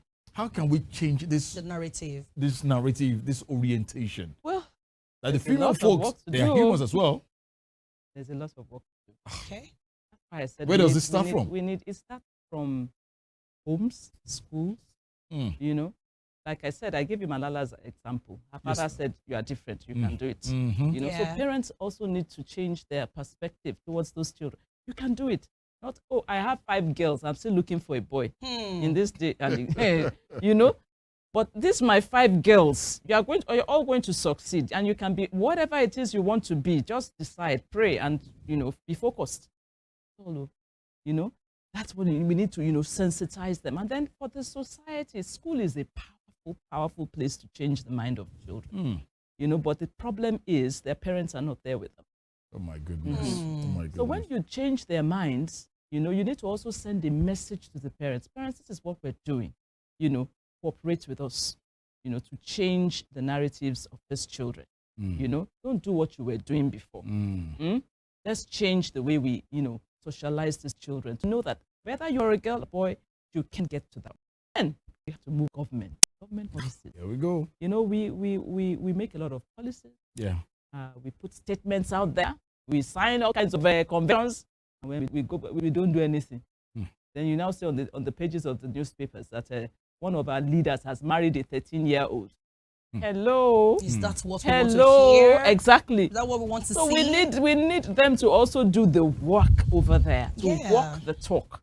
Not just put our policies there and then we see contrary activities. You know? So we really do need, and then we so much need it. One of the best places we really need a change is the National Assembly. We need to be able to turn on our TVs and see the women, you know, talk. Even the ones that are elected, how often do they talk? Okay, so the point is, do you think we're going to get to a time when women are going to take over like this, like at the forefront of things? If Kamala Harris can be gunning for presidency, I mean, I know that, I know. But I'm saying that we're all looking, and we're like, if she can do it, if she can do it in that place, we too now we should rise up now. You know, I had this conversation at home yesterday. I was like, it's going to come to a time I feel a woman is going to take over, but it might just be a time when we are not here anymore. I would just say, how soon can this be? How soon? Well, it depends. It depends on the women themselves. I'm sorry to go back to the US. So let me, you know, Hillary Clinton, I believe one of the reasons she lost is because America wasn't really ready for a female. They weren't ready. I think so. You know, so it's taking them time, you know. So we shouldn't expect that we'll just wave a magic wand and the woman, we need the support and the trust and the belief that men would also say, okay, why not? Let's try it. Until we get there, where we will just be shouting, female agenda. The men will just be winking their own. But when we prove that we can do it, we are capable, test us with little now, you know. So when you test us with little and we succeed, maybe gradually the men will also change their minds, because the men are the power players in those areas. Fair enough. Believe me. So there's no gainsaying that one. So we need to also change the mind of the men. And how do we change the mind of the men? Okay. The women that are there now must not be sex objects. How do I mean? What do I mean? If the woman has gotten into position by sleeping with men, forget it. They're not going to believe that a woman can do anything. Shebi, we know how you got there. Yeah, is it not bottom power? I'm sorry to be vulgar, you know. But if a woman gets there, works hard, and you know, surmounts those obstacles without the sexual aspect, then she will gain respect. Then men will say, let's try this one. She should be able to do. You know, they will beat their chest. But when you get there, you now say that it's a snake that stole all the money in my property. And who is going to put you there? We can sit down. Oh my goodness. Well, yeah, let's from the context of things, I'm just assuming, because I know I discussed this as well with a couple of friends. Okay. Was it earlier in the week? I think. Let me just leave it at that. If possibly, with so much respect to former President Donald Trump of the United States, if and just if Kamala Harris wins that election in the US, do you think it might turn around? It will be a fantastic win of women all over the world. Over. Oh, believe me. The truth is that we have had women in position. Angela Merkel did excellently well in Germany. You know? Yes. But US. World power. It will be a serious message to all girls. You know? Girls will be like, we can do this. Yeah. We can get there. And you see, Nigerians too will begin to aspire. The females too will begin to aspire. You know, we can get there. We can do this. So it will be fantastic. It will be a dream come true for girls and women the world over. We keep our fingers crossed. November is just around the corner. Yes, let's wait and see. And see it's going to be very interesting. Let's come back home to our dear country, Nigeria. Yes. And let's use our dear state, Osun State, as a case study, at least, because I think we still have a few of commissioners who are females. Actually, our governor has done it quite a bit better. In that aspect, yes, right? a bit better. Yes. And also coming back home, looking at the girl child, bringing them up, looking at what it used to look like back in the days and looking at what it looks like right now. What do you have to say about that? There's a huge gulf.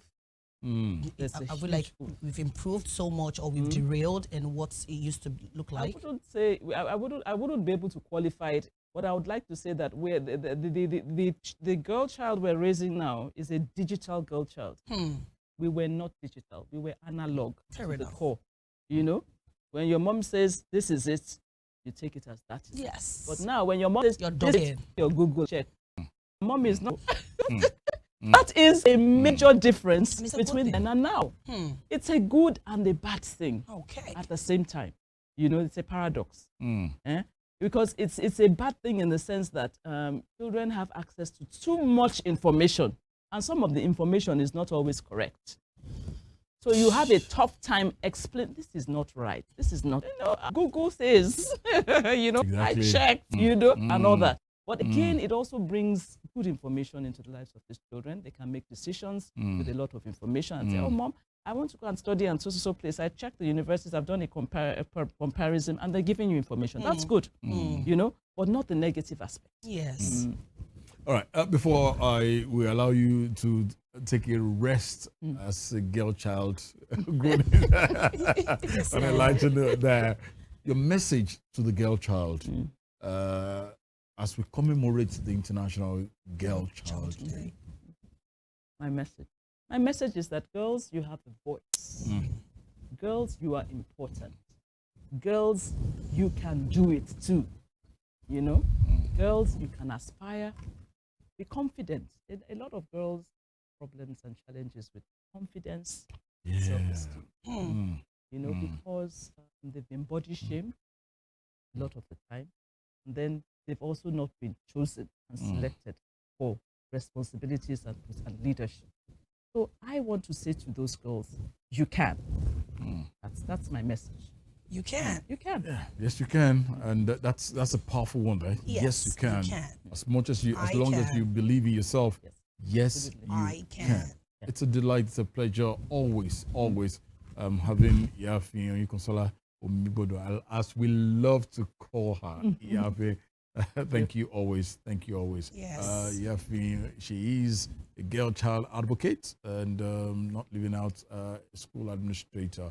Honestly, thanking you indeed on behalf of the entire production team. Yes, thank you, man. Thank you. And as we will always say, whatever you love to do, that work you lay your beautiful hands to do, that brings in daily, or that brings in income for you in one way or the other, should be your pride, no matter what it looks like. Don't be ashamed about it. So next on the show this morning, let's go do something that we love to do. Right here, this is what we love to do. Definitely. Let's see what you love to do with my work. My pride. Stay with us.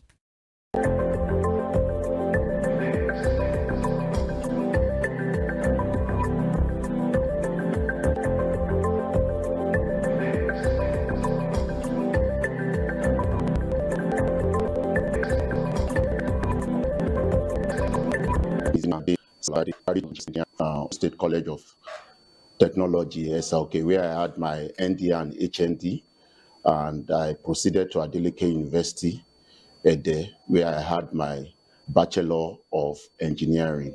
I started this work about 11 years ago, precisely 2013. Part of what motivated me into this profession was when I was having my IT training as a student at Abuja, Auto Computers, to be precise, in Abuja. And it gave me a new perspective about automobile engineering. And I saw that automobile is really, really interesting. I got so interested in automobile, and I saw that automobile repairs is a very, very interesting work. I realized that you can do it in a different way, even as a professional with modern gadgets. Because what we used to know then is just about all these roadside mechanics and whatsoever. So it made me know that I can be a professional mechanic. We have modern equipment where we diagnose vehicles before we work on them. We don't just do guesswork. We have modern equipment to diagnose the faults of the vehicle before going straight into what is happening. And that was part of what motivated me. I also loved the job because it helped me providing solution to a lot of people. I've brought smiles. One of the things that motivates me is bringing smiles to people. This profession I'm heading to this set of people, a lot of them have really helped them to put smiles to their face, and they've been recommending us to other people. They have mechanic, relations and rewire, and also to them IT. Through this, I've had people for 1 year, 6 months, and able to power a lot. And also, special grace of God, God has given us good staff. There are people that are here that are earning their living from me, and it's a thing of pride for me. The one of vehicles is of Adeleke University at the state of education as a this also happened to place to also Federal Poly from Osun and even beyond Osun that mean here for their IT training. It's one of the center for training of empower students. Also, by special grace of God, last year, 2023, Top Notch Nigeria gave us an award as the best mechanic workshop. And this is one of the ways by which our services are being recognized. My name is Engineer Ayade Samuel Ajibade. I'm a registered engineer and auto mechanic. This is my work, and my work is my pride.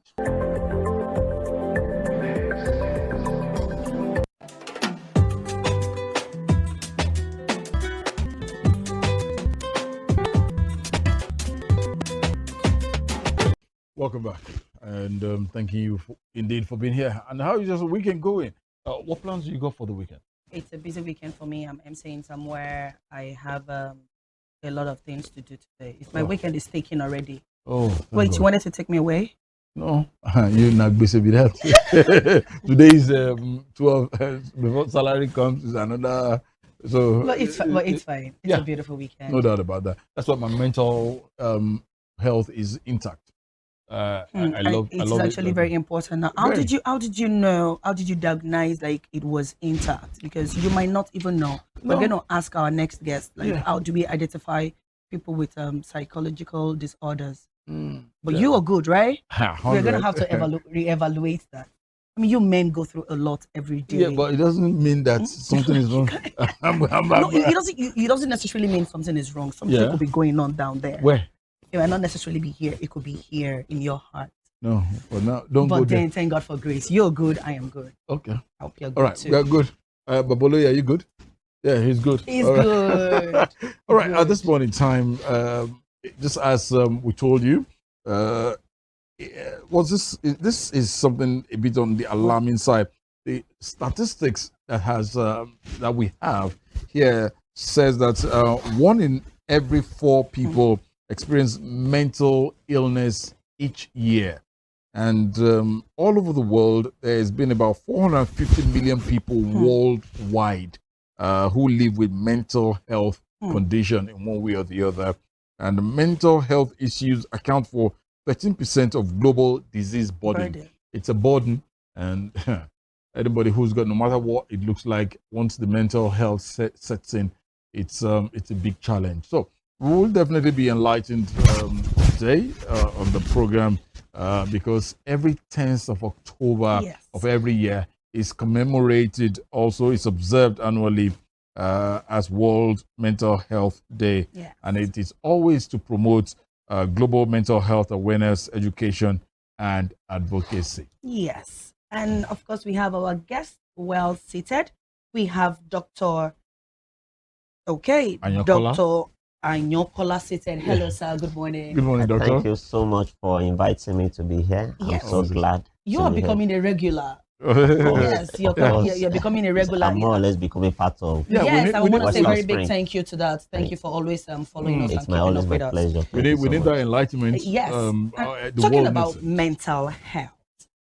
You know what came to my mind when Olatide was reading out all that? What came to my head was 5, 6, 10 years ago, there was no publicity of mental health. The awareness was not as it is right now. What happened along the line?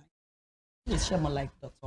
All right, thank you so much. I was, looking at the digital world, so many things are transforming and they are being transformed at the speed of light. So mental health or mental illness has been for a while. Okay. However, by virtue of people being more enlightened, people being concerned about what is bothering them, and importantly, if you look at that statistics, if you look at burden of disease in the past, mental health issues were not a major concern. And even it's been postulated that by 2030, mental health conditions and burden related to mental health condition is going to be number 1. Wow. It's going to overtake cardiovascular disease. It's going to overtake road traffic accidents. Oh my. So it's time to reason, because if you look at the era that we are in now, a lot of pressure is put to the mind. People have to work hard. There's conflict here. Yes. There are natural disaster here. In the family, things are breaking down. People are more at risk to have mental health issues. So it's something that we need to also start looking at. Just like you talking about climate change. Look at it. 10 years ago, nobody is really bothered, worried about climate change. But we can see even in Nigeria now. Yeah.